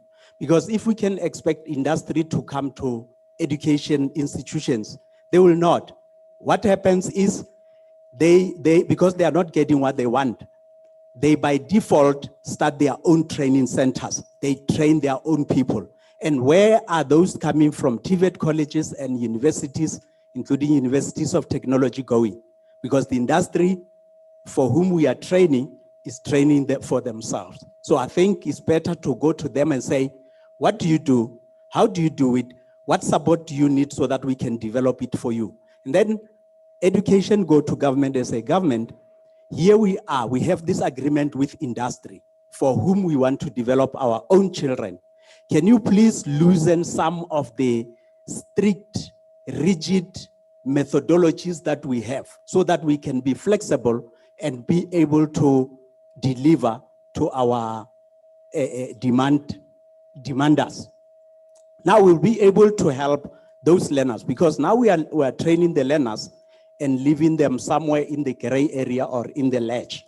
And it's just unfortunate. I went to where I matriculated in February. And then the teacher was introducing me as an entrepreneur. And then they simply said, learners, after grade 9, you can become an entrepreneur. This is what, I was like, how do I now go and correct the teacher in front of the students? I had to go around and say, okay, here's the situation. I'm serving on the council of TVET colleges. I asked them, what level of learners do you want? They say matriculants. Why matriculants? They say no, because we are judged by our results. So those that are come from grade 9 and 10 are not giving us the results that is demanded by our superiors. Now, the teacher at the high school is saying, you can get your certificate after grade 9, you can go to TVET colleges. TVET colleges are not taking those same learners. Then I said to the learners, I said, before you leave the school, make sure that you first have this space at the TVET college. Because now at the TVET college, they are targeting matriculants. And then here you are being pushed by the teachers to go to TVET colleges. So education is not talking. I think education needs to talk by itself from basic to higher education so that even high school educators can know about the TVET college and the value thereof. Thank you. Thank you. Menglesi Babumlochwa, there's a culprit here. His or her name is called curriculum changer. Where do we find him or her? Thank you. Over to you. Thank you very much. I'll just be quick. I think the issues that have been raised are really quite interesting, and they need another summit to deal with, and only deal with those issues. Just to talk quickly on the issues of government, the issues of supply and the demands. The biggest challenge, it starts with also our training. Let me start at the school level, the training of our teachers. The training of our teachers, there's nothing has changed since whatever kind of time, despite that we are post-apartheid kind of an era. It's the same manner as that. Now it's so constrained to a point that they are only training teachers for a particular kind of a subject. Now they get employed by government, and your child comes into this local school in the rural areas, and this child desires to be a musician and have seen your vest and whatever. Then the school says, we don't offer music here. We told you that here, this is the curriculum. And that's where our problems are, because the curriculum is designed for a particular destination or a particular destiny at the end of the day. It doesn't make anyone curious. It doesn't make anyone to suit his or her ambitions and interests. And that's why at times we say that the kind of the curriculum that we're having in schools is no different from the curriculum which was channeling people. Only few avenues have been opened now. You still become a teacher, a nurse, a doctor. Now IT, okay, yeah. You'll see when you go there, but not at that level. And that's where gatekeeping is, because it's the kind of the curriculum. There is no money to appoint teachers that can be there. If you want your child to do ballet and other things, dancing, then it means you must take your child to a private school. And that's where the challenge is. And I think that's where the dilemma should be addressed with this, because the issues of supply and demand are systemic. They are there. And they are the ones that are causing poverty, they're causing inequalities, are causing unemployment, because they are systemic and they are designed from the beginning. So I think you are right to say that maybe let's look in terms of that and see how best government can see that we are heading for fourth industrial revolution. It has to start from 0 to 4 years. You can't have a curriculum that is there. Then when the child is in grade 10 to say, choose, when it doesn't allow for a particular kind of the job titles that we have met, we have said that these must be the titles that must be used. So it's the foundations that we're laying. We're building houses on wrong, incorrect kind of foundations, and it's systemic. I think we need to engage with government at some point. So that the challenge is that you get one minister for 5 years does this, the other one starts another one, the other one starts another one. That's where the problem is. And there is no consultation. Remember, we asked for people's education, for people's power.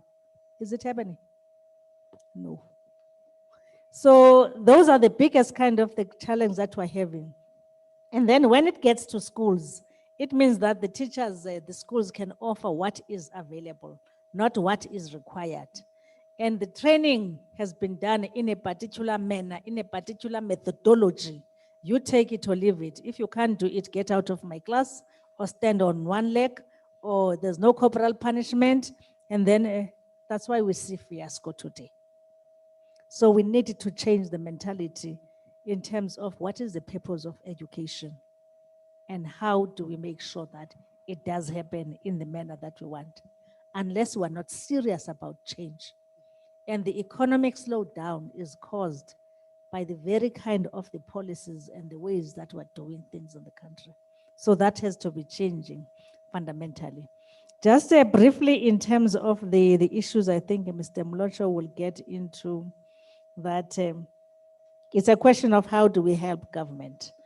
We no longer have merger kind of platforms. Remember, initially there used to be consultations, there used to be debates and discussions. I think we need to go back and say that education is a societal kind of an issue, and therefore communities must demand in terms of what they want. Now, if communities are living on hand and mouth, then they are disempowered, they have nothing, you take it or leave it. It's only trying to be flexible at a very late stage to say, as you are saying, that go to the TVET. And then TVETs were supposed to be starting from once they have grade 10, 11, and 12. The general certificate is supposed to be issued. Now you find that our TVETs are taking grade 10s, those that have grade 12s and those that have grade 10s. They are sitting with kind of the challenges that are there. I think Mr. Mlocho can talk to the issues around that and the challenges that they are facing around that.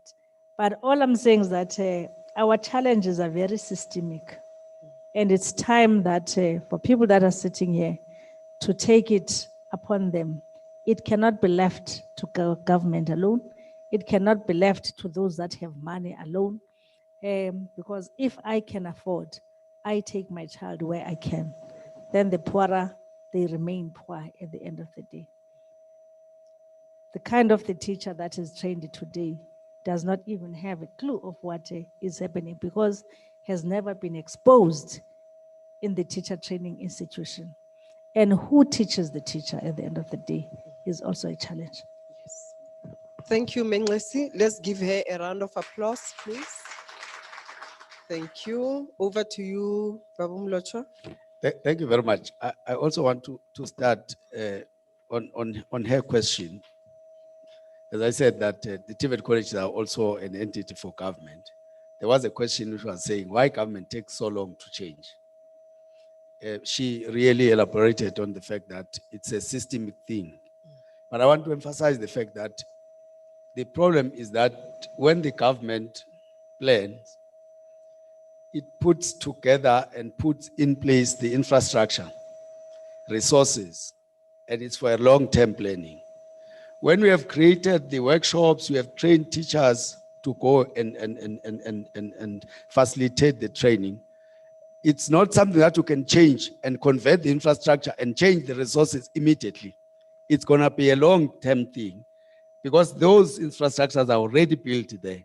So, but it has created the window for TVET colleges to address the issues of immediate changes that are required through the occupational programs. But the unfortunate part is that funding is not available for that. Hence, there is a curriculum that is created that must be implemented, that is funded, and it must be implemented. And it's that is what TVET colleges are selling to the entire public. But when there is an urgent need for an employer to be trained on something, there is a window for occupational programs. But it's not funded. Then it means that whoever wants that must fund it or must get funding somewhere like in CITAS. Of course they do. But it's not there, it's not yet legislated that the occupational programs must also be fully funded. As a result, even students who are in occupational programs that don't get NSFAS, they are not funded by NSFAS. Hence, students, a majority of students, they'll get through these ministerial programs because that's where they get funding. Now you see the difference. But it is not all as bad as people portray. Because we have very good cases where we can show good and successful students who went through our systems. During this TVET month, we bring them to showcase and to speak to other students that I went through the TVET college, now here I am, and they showcase what they are capable of. Right, so that's how we are trying to even deal with the issue of the stigma. But one speaker spoke about the issue of parents, because I think that's where the most barrier is, with parents. When students have to go to the college like they are going to something inferior, we need to change the mindset. It can't be an overnight thing, it should be a process. But it should be an involved process where everybody must be involved in trying to address that. There was also an issue of the closure of gap between the government and industry. The government is trying very hard. It availed quite a number of incentives to employers, including the SETA funding, such that if the employer takes the TVET student to their industry, the SETA will pay for the student. Then the employer is getting just the labor and giving out nothing. So that those are the things that the government is putting in place to try to bring forward the industry. But I must also tell you that as colleges, we have quite a huge number of partnerships with industries. It is not enough because we can't accommodate all our students. But if we can call all these 50 colleges here and present how many partnerships do they have with industries, you'll be amazed, especially Majuba. We have got huge. We can fill the whole big hall with all the industries that we are partnering with who are taking our students, but it is not enough. Hence, we're appealing for them to open and to come forward. Some have come, but there are those that are still traditional. Somebody asked about the aviation program. Of course, I did not mention everything. But if you remember, I spoke about the issue of drones. And the issue of aviation is part of the programs that we are introducing with those partnerships that are coming. I must also tell you that we are now trying to, as TVET colleges in different areas, use the old airports. You remember that in apartheid, there are airports that were there, but they are now no longer operational. For example, in Majuba, in Newcastle, there's an old airport. There is an academy that is going to open there very soon by John Langalbalele Dube initiative, and they are partnering with Majuba so that we ensure that we offer aviation and our students are able to access that particular facility. And we are doing that with others, most of those closed airports, and with the partnership with these drones councils of South Africa. That is what we are talking about, to say, let's then partner and let's introduce aviation, including the maritime or the ocean economy. Those are the things that we are doing. But unfortunately, with the limited time, we can't say everything. But I must assure you, and we accept the input that is coming. But those that we already have, I will tell you, we are partnering with the SAIMI, which is an organization for the ocean or the maritime, issues. We are partnering with them. You will be surprised that in Moteo, TVET College in Free State, the college that is inland, they are offering maritime studies. Because we have broken these silos or this mentality or this stereotypeness that if you are inland, you can't have maritime studies, as if those who are close to the sea, they are doing it on the sea. Anywhere else, anywhere in the country, in Johannesburg, there is no sea. You must offer maritime studies, because students, they study and then they can go and work in those oceans. You don't limit and tribalize the education. Students must study whatever they want to study, wherever they are. Without students in the middle of Cape Town must study agriculture. They mustn't say we are in the middle of industry. Therefore, if they like agriculture, they must be led to study agriculture. So that is covered in terms of aviation. Then the issue of the stigma of the staff and the infrastructure. I indicated that I can't really claim here that all is well. Infrastructure is up to standard and all lecturers are trained. But I must commit that there is a continuous professional training of lecturers, funded by the very same ETTP SETA. The department has a wing led by Utatoselo Setusha that is training lecturers on various aspects of their work. But I can tell you that going out for a week or a two days workshop, it really doesn't completely transform a person who was trained in 1988 in Matateni Teachers College. Now you become a lecturer overnight. It doesn't. It needs time. It's a systemic thing. There was a discussion just a little back when it was saying, should we close the TVET colleges for 3 years so that we take them to training? But then the question, what will happen with students who are supposed to be there? When we come back, they will all be thugs and all, and we can't just do that. Hence, we are taking them systemically. But the other program that I mentioned, the issue of WPE, the workplace-based exposure, where we take them for a week during closure and stuff like that, that's what we are doing. And then SETAs are funding those who are replacing them. But it can't be a very long-term thing, but that's what we are doing in TVET colleges. And I think it's making progress. It will take time. It will start with us so that we preach the positive news about the TVET sector and then correct whatever that is wrong so that we really have a system. Because that mentality of students, that they will try the universities first, then they will come to us when they failed in the university. Usually they will try university in January and in February. Then in March, then they will come to us to say, admit us. By the time we are full, we are already writing exams on the trimester. Now, I don't know, because next day your results will come at 23rd of February, towards the end of February. Then it means that they will come to us in May or in June, because they will still try to go to universities. But we don't anyway discourage them. When they come, we still have space, we take them. Let me also clarify this myth that the issue of grade 9. You know, the NCV accommodates grade 9s. If you have grade 9, you can go to the TVET college and register, and you'll be taken in for an NCV. You start with level 2, level 3, and level 4. When you leave, that particular certificate is equivalent to matric. But it is better because it has both the practice and the theory. When you happen to find job, you are not going to be retrained to do things or to which pen are to be used here. Just take on the overall, then you start working, because we have already have the practice. But for the NATED programs, you must have grade 12.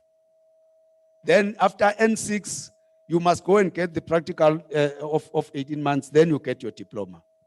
I have a student who was studying at Majuba doing NCV, qualified, and then articulated. He went to start in India. He's now coming back with his degree, and I offered him that he must come and teach at Majuba, because I want other kids to see that if you work hard, you get rewarded for that. So I think really we must tie up those loose ends. People must not misinterpret colleges. So I think I indicated that colleges have an opportunity for the occupational programs to address the immediate need of the employers around them so that they're able to be responsive. That is open for them. But in terms of ministerial programs, there are commissions that have been set up by ministers. As Umengles was saying, the change of ministers also create problems. But there are commissions that are saying, please assess and see how do we transform the curriculum. Those reports are coming in, and the curriculum is transformed, but slowly, because it's a systemic thing. Thank you very much, ma'am. Thank you, Babu Mlosha. Dr. Malapo, do we have online questions?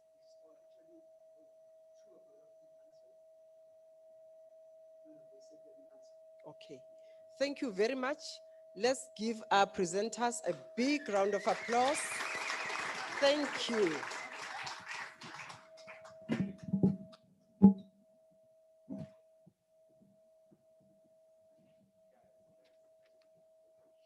Thank you so much, Menglesin, Dr. Sanele, and Dr. Pumza. I really think, as Dr. Pumza has said, in Dr. Mulapo, we really need another summit, but that addresses these issues, and we actually bring all the parties on board and have a good conversation, because this is critical for where we're going as a nation. And the only thing that is constant is change, and that's why we are here, to be able to prepare for the change that is ahead of us as it rapidly happens. We're moving along swiftly. We're going to have Selif Ntlantla, who is the Partnership Director at Excel Inc., who's just going to take us through what they do. And before we do that, we're going to have a video. Can we have the video coming up as Selif comes on board? So can we give her a round of applause as she joins us on stage? Hello learners, my name is Ritabide from Excel Inc. Excel Inc. is an all-African learning group with the vision of helping make Africa the most premium place to study in the world. We concern ourselves with helping schools and departments of education produce a confident, principled, well-versed leader who will make their mark in society and bring growth to the continent and solutions to the rest of the world. Our technology learning solutions are targeted, tested, and speak to all types of learners. With our revolutionary Learning Styles Index, now teachers will know exactly who they have in the room and how to engage the learner for optimum results. The way you teach will never be the same again. Our professional offering is revolutionary and takes full advantage of the online and digital tools to not only give you more productive teams, but also to help you save and make more money. We want to help you grow your impact, and we want to introduce you to learning without limits. Contact us today. Thank you very much. Good afternoon. I think before I begin, I just want to acknowledge Dr. Molapo. Thank you for the partnership. Thank you for the opportunity.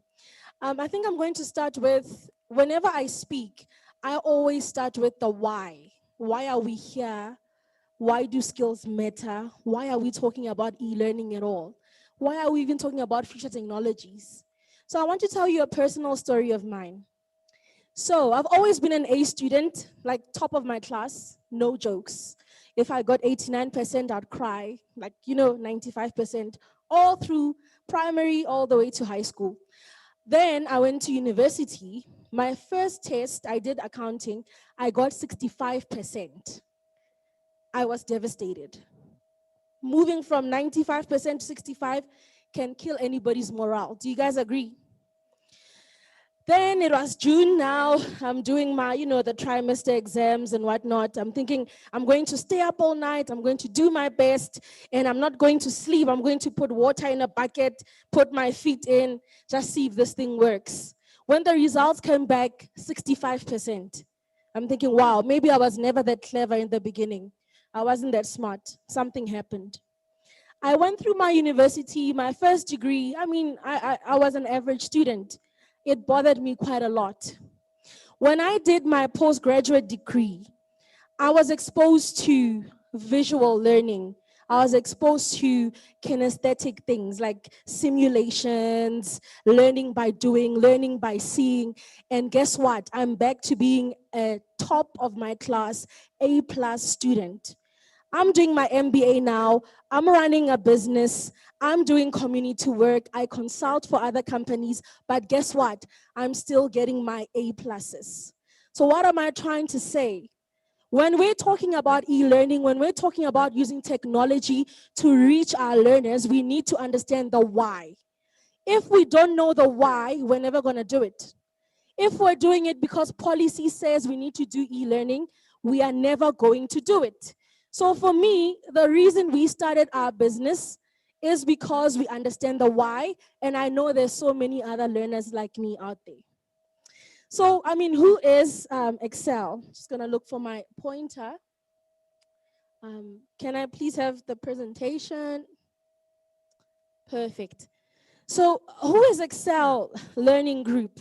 So, we're a learning group. We concern ourselves with walking the journey with schools, with universities to help every learner succeed. And a lot of what we do is to do with technology tools. So I'm going to get into that shortly. So if you've been a teacher, you will understand that in a classroom, you have all sorts of different types of learners, right? I worked with the University of Botswana, University of Namibia, and we did some research. And this is what we found out. Again, it's telling you about the why before I show you our solutions, right? We found out that in any given classroom setting, whether you're in university, whether you're in primary school, there are 4 basic learners in a classroom. You have your visual learners, you have your kinesthetic learners, your reading and writing, and your auditory learners. Can I just see by a show of hands, how many of us think In any given classroom setting, we have 20% reading and writing learners. So those are people who learn effectively by reading and by writing. How many of us think we've got at least 20%? Wow, 20, okay. Can I shock you? In any given setting, we only have 3% of reading and writing. 3%.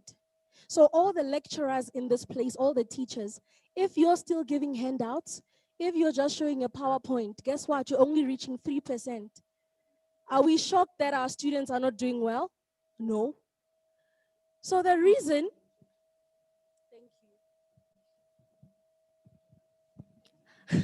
I thought I sounded funny, thanks. So the reason we need to move to e-learning, it's not because we want to fulfill policy. It's because we want to reach the rest of the 97% who you are not currently reaching. And as the ETDP CETA, as the SACPO, as the universities in this place, we have a responsibility to make sure we're reaching the rest. So what we did in our wonderful minds, we created a revolutionary tool called the Learning Styles Index.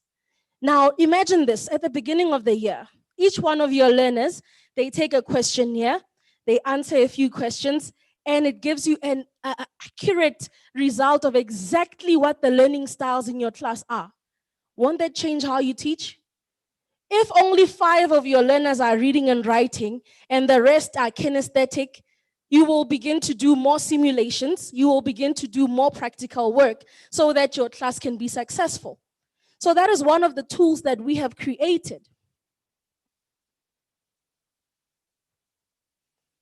Okay, I don't know what happened there. Okay, I'm gonna leave this, it's okay. Don't worry about it, Arnold. Oh, okay, great. Okay, so what we then did is that we realized that a lot of our learners think they know how to study, but studying is a skill. Do we agree that studying is a skill? No matter how old you are, studying is a skill. Whether you have 16 hours to study or you have 2 hours, if you've got the right tools, you're going to succeed, right? And we need to get away from a point, especially universities, from just giving certificates. Because people can cram and pass, I've seen it. You can cram and pass and, go on about your life. But the real test is, can you apply what you have learned? And the environments that we have built have enabled us to make sure that somebody can apply what they've learned. So we come in as Excel Inc. We partner with the university or with the school. You tell us this is where we want to be in terms of e-learning. We help you with an e-learning strategy. That's where we start. Consulting with an e-learning strategy. Equipping your teachers, equipping your learners. What good is a cell phone if somebody can use it to learn in a schooling environment? What good is giving away tablets when people are going to sell them and buy weave? No, it happened. It happened at University of Venda. Oh, I shouldn't have said the name. But they bought tablets, and the next year when I went, this was June, I went in June to look at them, and all the learners had sold their tablets and had bought hair extensions. That's a serious problem, correct? So we come in, not only do we enable you to be successful in your environment, but we actually went a step further. We know the research now. So what did we do? We went and we created a whole curriculum. It's going crazy again. The next slide. Perfect. We went and we created a whole front of class curriculum. This is what we're known for at schools. We create an e-learning environment for all your subjects in high school, whether it be English, whether it be physics, chemistry, whatever the case may be, life science. We create an environment that is visual, because we know that only 3% learn reading and writing, right? How many of us did science in school? Just by a show of hands. How many of us remember what you can't even say it. How many of us actually know what that means? Not many of us, right? Because we couldn't see it, we couldn't visualize it. Now in our learning platform, when we teach about that, we have videos that go into the plant and they take you through the whole process. When you learn in this way, you're never gonna forget. I did anatomy and physiology, one of the toughest subjects in university. I think you know that, ma'am. I got a 97%. I only trained on it for 2 weeks on some of our platforms. I got 97%. And even today, I can tell you where the essential organs are. I didn't forget why I'm a visual learner, right? So in our platform, all subjects are catered for. So this is from grade 8 all the way to grade 12. We are working on TVET. We've got something really amazing coming because we've had requests from all over Africa for TVET space. But basically videos, and I mean subject-specific videos, curated material. Not just somebody Googling and they're finding it. No, curated videos, animations that are in-house. The animation that you saw in the beginning, her name is Rita Bile, she's our mascot. So all of our high school learners, they know Rita Bile, they engage with her, you know. It's not just Excel Inc. It's a character called Rita Bile and she's teaching us. We have the audios, simulations, very important. I was working with a medical university once in Pretoria. I won't say the name, but I'm sure you can imagine who they are. They couldn't have cadavers on site. Cadavers are, you know, the dead people who we work on, we operate on. They couldn't have those. What did that mean for their medical students? It meant that they would never know how to dissect. They couldn't work on practicals. But with technology, when I was working for the company I was working for, we were able to bring simulated cadavers. They were able to dissect those cadavers online. So now, as a university, you also have opportunities coming from abroad. You don't have to be at my university physically to learn there, right? As well as a textbook. Okay, so that's not all we do as Excel Inc.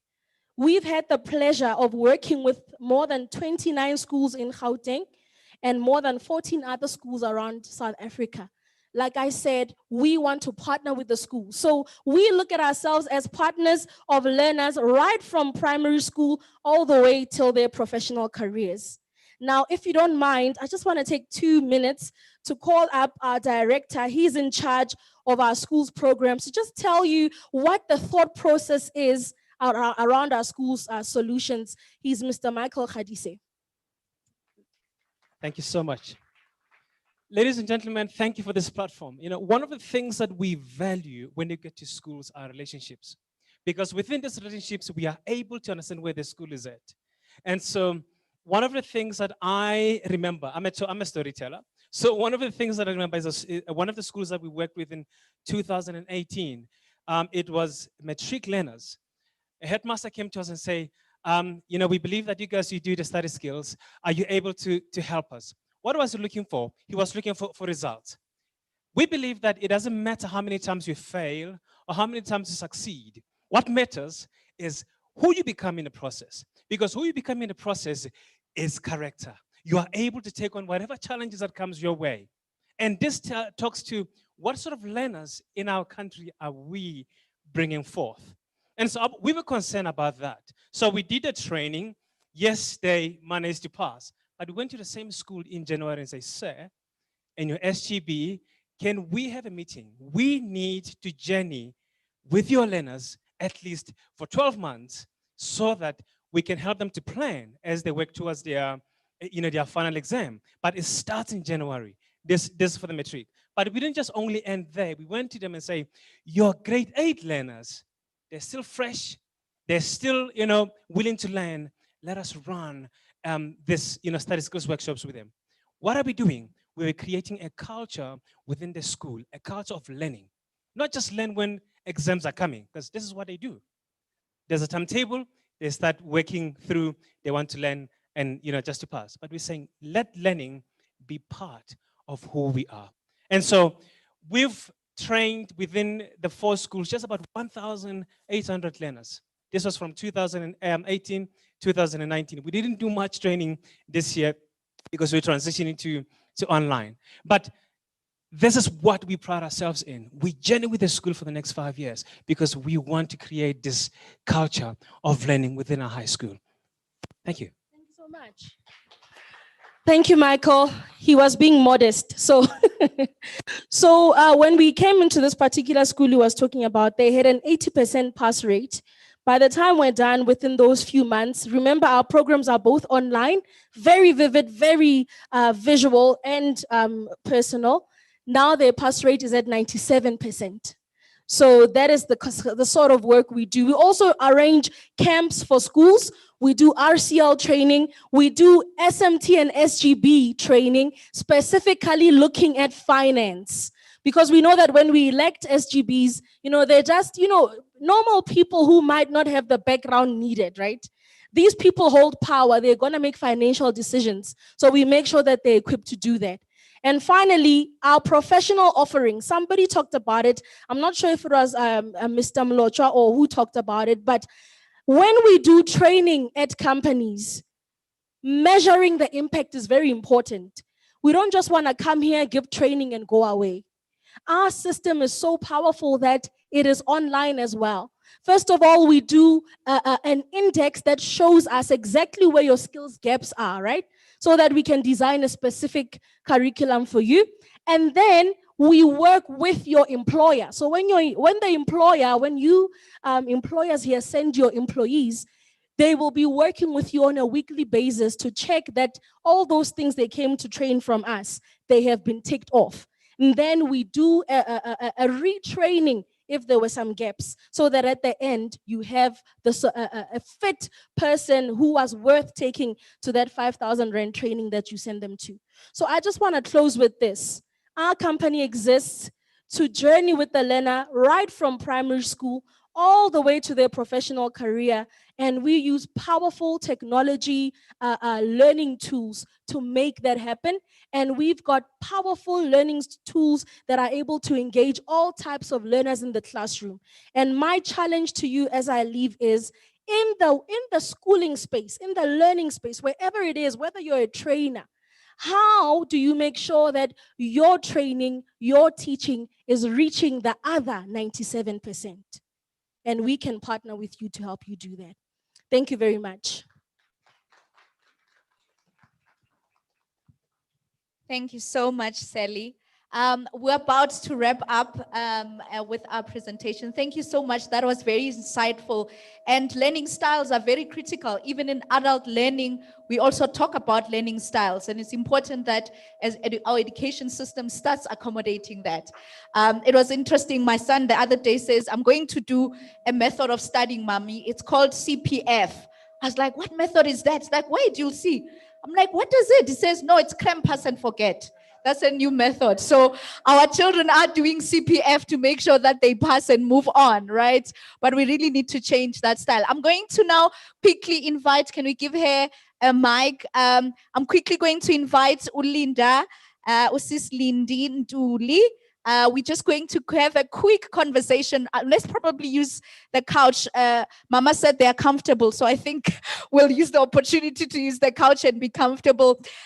Just to have a quick conversation, we are talking entrepreneurship. We're talking about future skills and future technologies, but what does it look like in the publishing space? You may be seated. Thanks. So, she is there, let me go, director. She is the founder and director of Bonani Content Publishing Agency. And so we're going to talk about what does future skills look like and future technologies look like in the publishing space. So do you mind, welcome first. Let me just quickly welcome you, Sissy. Awesome.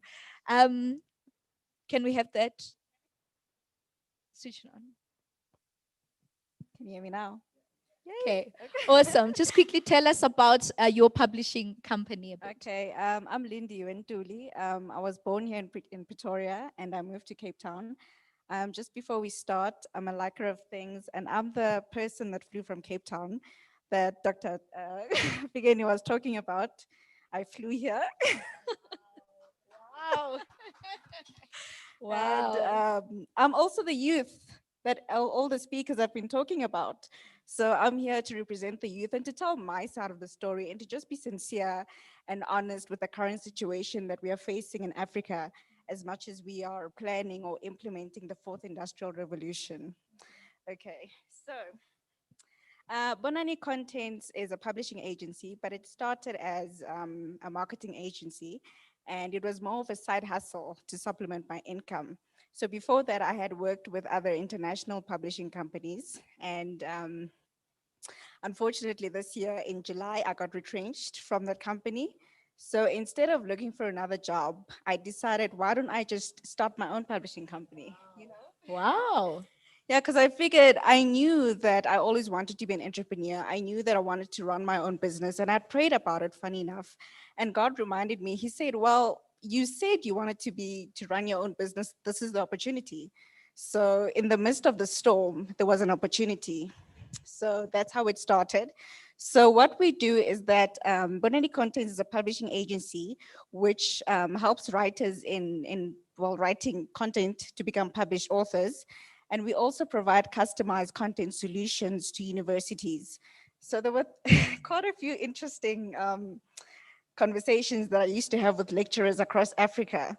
The first thing they would say to me when I walked in, Lindy, I want to write a book.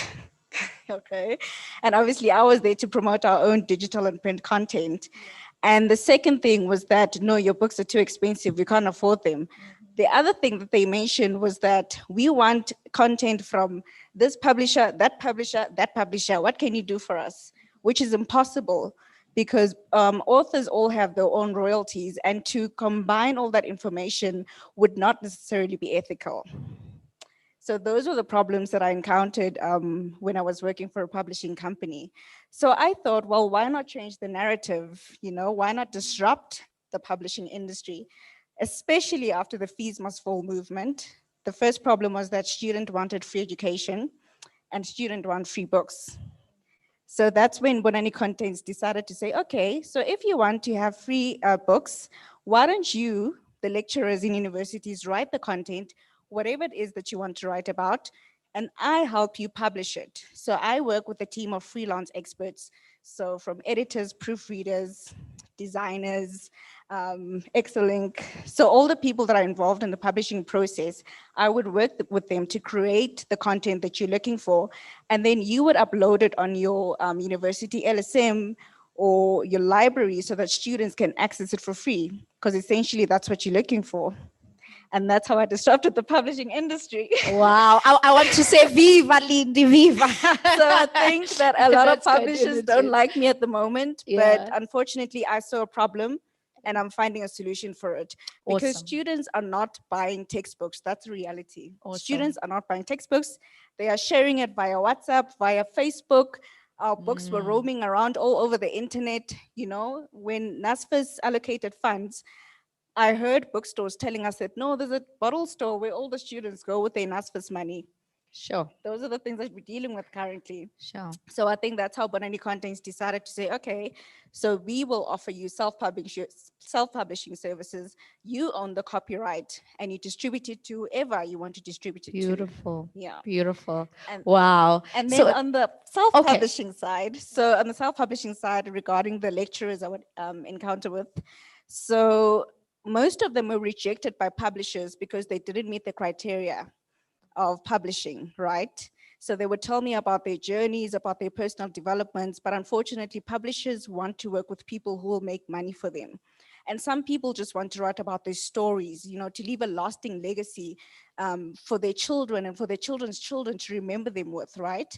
Because at the end of the day, we all want to be remembered for something, for how we contributed in the world. And so that's why I started the self-publishing process, where I will help you publish your book and you can decide whatever it is that you want to do with it. And if you want to help me market it or distribute it, then I'm the person, because I know the secrets of publishers. Okay. Awesome. Your story is beautiful, Lindy. It's really turning lemon into lemonade type of story. You know, it's really saying, I'm out of a job. What do I do? Let me start, you know, my own job. And that's what we're talking about. Entrepreneurship is really that let's create jobs, you know, while we edit, right? So maybe before we wrap up quickly, how do you think the future of technology is going to impact publishing, or how do you think publishing will be impacted by the future for the fourth industrial revolution? Well, I think the first question I would ask, how many of us still rely on print books? Be honest, it's a safe environment. Are you selling some print books, right? How many more rely on print books? And who prefers ebooks? Oh, really? That's great. Okay. Well, that's the first question, because what publishers need to ask themselves, if there was a law that said we will no longer print books, all books need to be digitized, how would we respond to that? Because in essence, COVID gave us a taste of that. There was a time when bookstores couldn't sell a single print book. They had to rely on ebook. Some of them didn't understand how to access an ebook. Some people think that an ebook can be emailed, but no, you have to download a code. You can't forward an ebook unless you got it undercover. So that's the reality. So I think we need to start asking questions such as, wouldn't it be great if? Start asking those questions in organizations without policies and restrictions. There's no such thing as a stupid idea.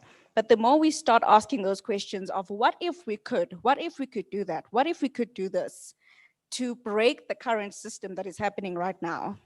So that would be the first thing. There are three types of people.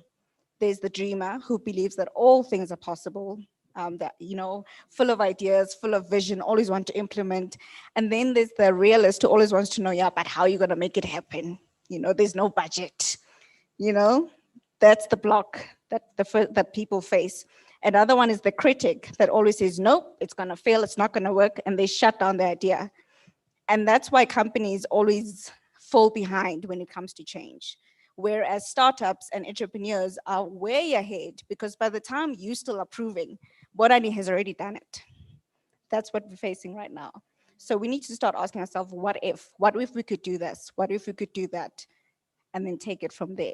At the moment, there's a trend going called gamification, where students are engaging through playing games, interacting, and we need to start thinking in that way. We need to start teaching our lecturers to be comfortable with technology. A lot of people fear technology.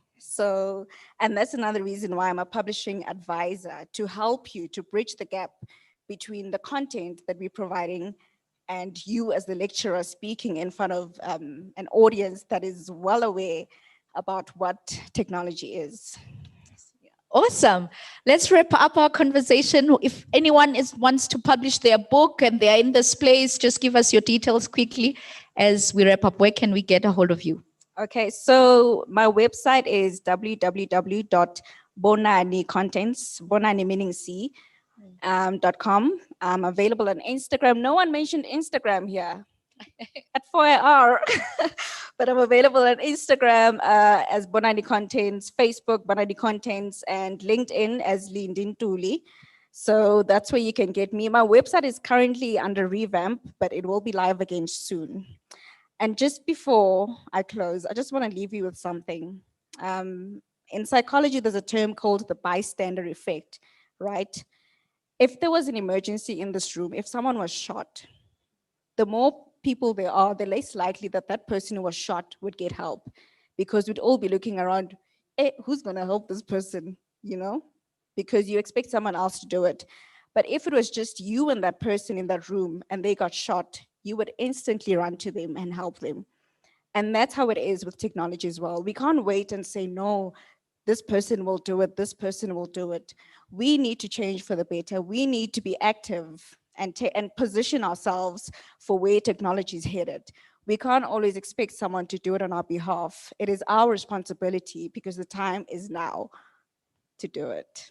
Awesome. The future is in the room. She has said it herself, that she's representing young people. Thank you very much, Lindin Tuli. We hope to see you on many platforms as a publisher. I think she's just giving us a glimpse of what the future looks like. And so thank you very much for your insights, Sisi. Thank you. So we're about to close. Let's give her a round of applause as we close. We're about to close. We're just going to watch a video. And immediately after that, I'm going to hand over to Dr. Molapo to wrap up our day. Thank you so much.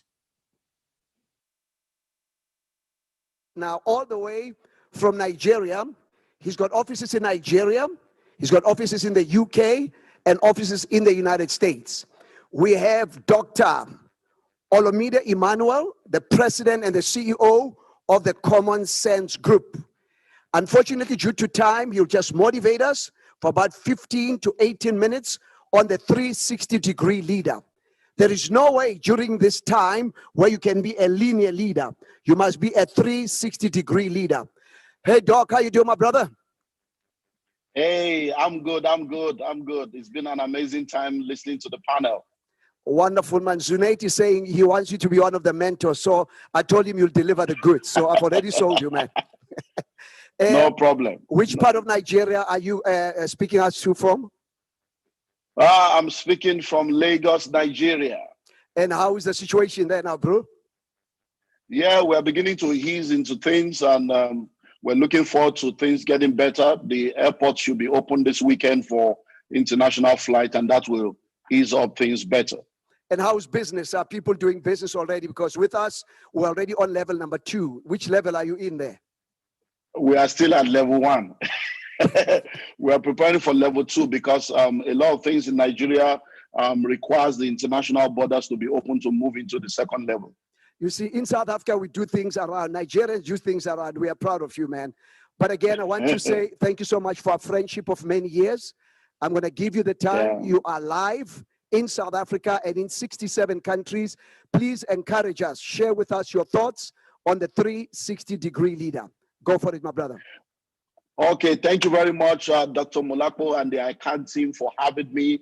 And I want to especially welcome everyone to the few minutes that I have. Within the brevity of time that I have, I want to start by letting you know I've got some stuff that I've made available because when I realized I don't have too much time, I felt, well, let me make as many stuff available to you so that you can just get that to help you beyond the time that we're going to be sharing together. So if you go to my website, olumideemmanuel.org, olumideemmanuel.org, I've got 2 books and 2 CDs, 2 audio programs that I'm giving out free to everyone that goes there. So the first book will be 50 Common Money Mistakes to Avoid. We've all experienced the global pandemic, but you need to make sure that you are prepared to ensure that you don't experience a personal financial pandemic in your life, in your family, and in your organization. So 50 Common Money Mistakes to Avoid is absolutely free, and it's available for free download on my website. The second book I'm offering you free is 50 Things You Should Never Take for Granted. There are a lot of things we've taken for granted in our lives, in our homes, in our businesses, on the continent, and COVID-19 have come to be a wake-up call for many of us. So what are the 50 things you should never take for granted? Go to the website, olumideemmanuel.org, and then you'll be able to get that. The 2 audio programs I'm making available to you, the first one is called Bridging the Gap. When we look at the continents today, we have over 1 billion people on the continent, but over 70% of the people on the continent are poor because they are living below $1 a day. We have the rich getting richer, the poor getting poorer. So how do we bridge the gap between the rich and the poor? I have identified 7 gaps between the rich and the poor that needs to be bridged. And that audio program is also available absolutely free if you go to my website, olumideemmanuel.org. And then we have how to create your success story. One of the challenges we have in our world today is that a lot of people seem to have stumbled into success and they have not been able to come up with the principles and the seed that will help the next generation to be able to replicate the kind of success that they have had. So many times we are given the fruits, but nobody gives us the seed to be able to produce our own fruits. So how to create your success story is an audio program I've also made available to you to be able to help you create your success story regardless of where you are. And finally, I've just released a new book. It's called How to Increase Your Value in the Marketplace, The Leadership Edge. And I'm going to be sharing from that book right now so that I can talk to you as a 360-degree leader in times of crisis.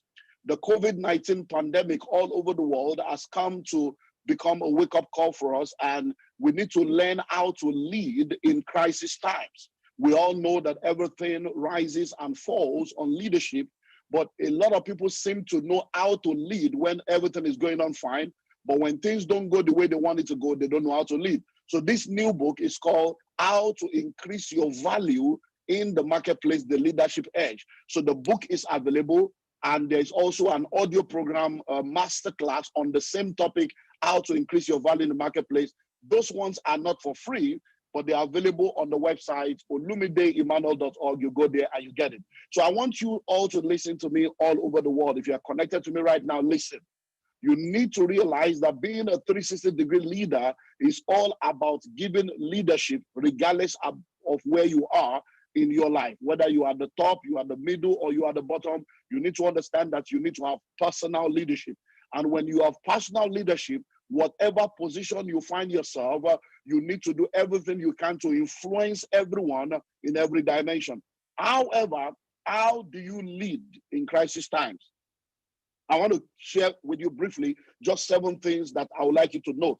When you find yourself as a 360-degree leader in crisis times, what are the things you need to look out for? Number 1, when you find yourself in the time of crisis, leading in crisis times requires that you go back to basics. You need to go back to basics and answer the question, why do we exist? As an organization, why do we exist? Why are we in business? Why do we have this product? Why do we have this service? Why? Because if you don't answer the question why, you will not be able to answer the question when, where, and what. So you've got to go back to basics. You've got to strip all the excesses, because over a period of time, we'll find out that individuals and organizations take on a lot of non-essentials that begin to cloud and weigh down the essentials. So in crisis time, the first thing you need to do is go back to basics. What are the essentials? What are the things that are non-negotiables?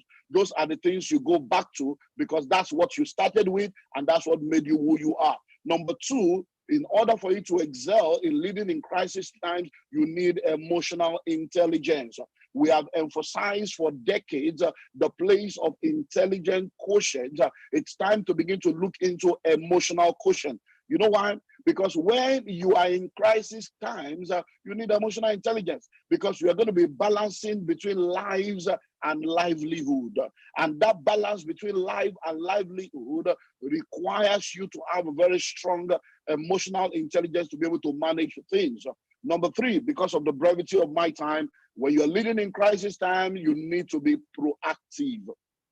You need to be proactive. Every leader needs to be proactive. You need to go into scenario planning and be able to plan in advance. If this happens, what do we do? If things go this way, what do we do? Once you are proactive, that proactivity will help you to be able to go into what I call the re. It's either you begin to think into how to rebrand, re-engineer, reposition, renew, revive, restructure. So all the re's can be brought on board when you are proactive. So when you find yourself in crisis time, we heard during the panel, a lot of organizations are already having Minister of AI, Minister of Artificial Intelligence. Why? Because we have come into the 4th industrial revolution. And in the time of blockchain technology, Internet of Things, artificial intelligence, 3D prints and other stuff, we cannot continue to run an analog business and an analog organization in a digital age. You can't remain analog in a digital age. Number 4, you need to have what I call big picture thinking. Big picture thinking. Once you find yourself in crisis as a leader and you're supposed to lead in crisis time, it's time to have big picture thinking. Because like I said, the title of the book is How to Increase Your Value in the Marketplace. You cannot increase your value if you don't have values. Your values determine your value. So you've got to have that big picture thinking. What does it mean to be valuable? What does it mean to offer value? It's all about the tripartite dimension. You are answering questions, you are meeting needs, and you are solving problems. That's what value is all about. So the question, when you look into it from the big picture dimension, are we still answering questions? Are we still meeting needs? Are we still solving problems? As long as we are meeting needs, solving problems, and answering questions, we are valuable. So you need to have that big picture thinking. Number 5, you need to make the tough decisions. When you find yourself in crisis times, whether as an individual, as a family, as an organization, as in corporate or in governance, you've got to make the tough decisions. If you find yourself in a financial crisis, that means you are either going to have to increase your income or reduce your expenditure.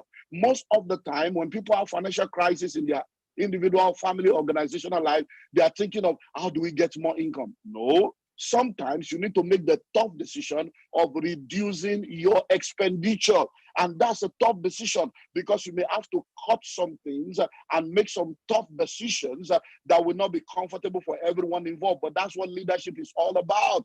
Because once your expenditure is greater than your income, your upkeep will become your downfall.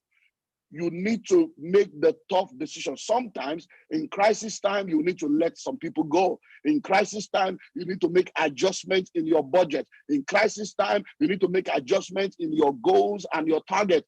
These are tough decisions to make, but you've got to make it because the buck stops with you. You are a 360-degree leader, and you've got to be able to ensure that things continue to move regardless of what's happening all around you. Number 6, you need to be tender and tough.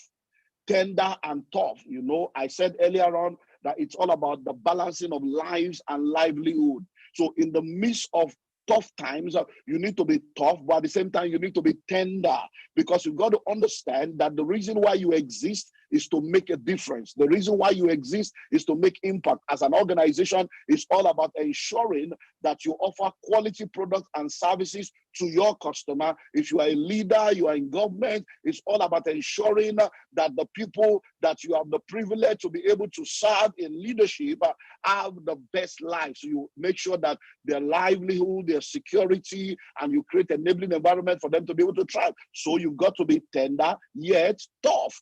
Tender because you are dealing with people, because it's all about people. Being in business is about people. Being in government is about people. It's about ensuring that you help people to have their best life and to be able to maximize their potentials and their possibilities. So you cannot be so tough that you stifle the people you are supposed to be ministering to, or you're supposed to be helping. You cannot be so tough that you end up ruining the lives of people. So we have to have that balance of socialism with capitalism.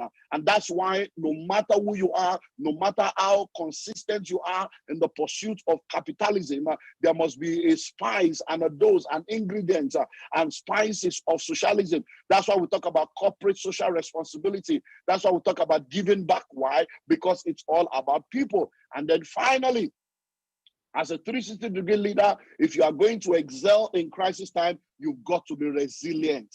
Tough times never last, but tough people do. You have to be able to stand strong regardless of the storms that come, regardless of the challenges that come. You've got to make sure that, like that flight in the midst of the turbulence, you stay focused, you stay consistent, you stay consistent on your pursuit, on your goal, and you continue to offer value. And over a period of time, you find yourself coming out of that cloud, coming out of that turbulence, and you find yourself stabilizing again. Because no matter what, as long as you are resilient, you're going to come out on the other side victorious. If you cannot fly, run. If you cannot run, walk. If you cannot walk, crawl. No matter what you do, just make sure that you are making progress. That's all I can share within the brevity of time that I have. But don't forget, go to my website, olumideemmanuel.org, to get the 2 free books, the 2 free audio programs. And then I want everyone to go get my new book, where you can get all this information and more, how to increase your value in the marketplace, the leadership edge. Because in the world that we live in today, every one of us must remain valuable in order to be valued in today's marketplace. Thank you very much for having me.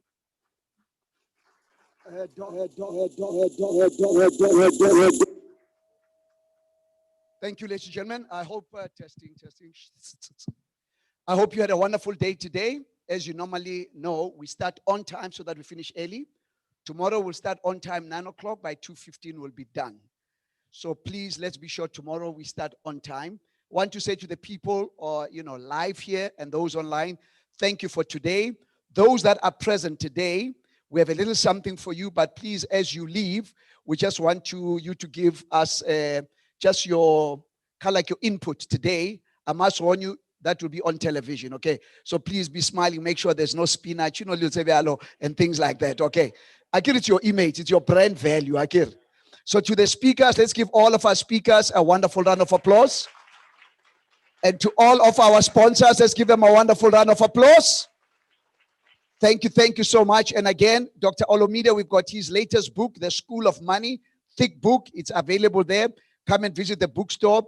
And the team, I just want to see you for a couple of minutes. And once again, thanks so much for today. Remember, you are a card-carrying member of the human race. So continue to care. I can, you can.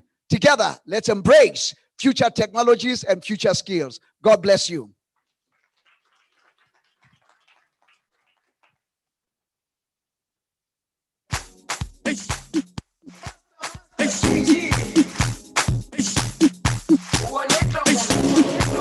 Jerusalema, ikhaya lami, ilondoloze, uhambe nami, zungangishilana. Jerusalema, ikhaya lami, ilondoloze, uhambe nami, zungangishilana. Dawo yami ayikholana, buso wami awukholana. Ilondoloze, zuhambe nami. Dawo yami ayikholana, buso wami awukholana. Ilondoloze, zuhambe nami. Ilondoloze, ilondoloze, ilondoloze, zungangishilana. Ilondoloze, ilondoloze, ilondoloze, zungangishilana. Dawo yami ayikholana, buso wami awukholana. Ilondoloze, zuhambe nami. Dawo yami ayikholana, buso wami awukholana. Ilondoloze, zuhambe nami.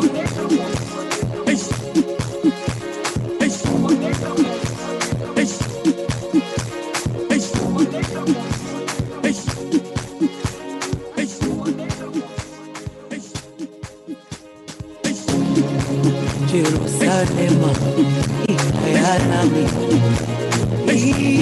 ilondoloze, uhambe nami, zungangishilana. Jerusalema, ikhaya lami,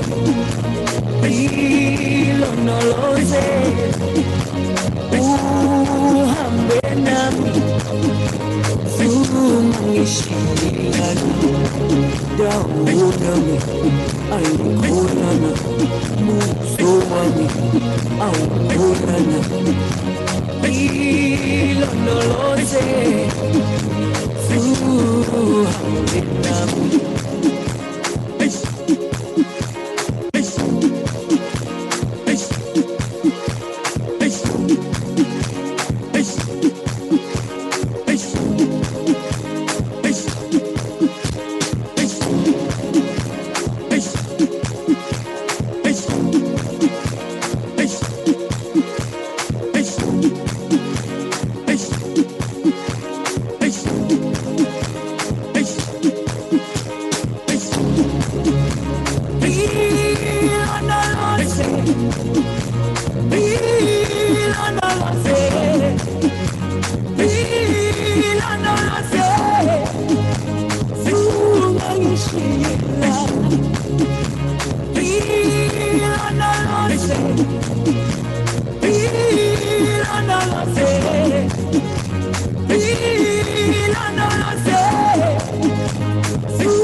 Jerusalema, ikhaya lami,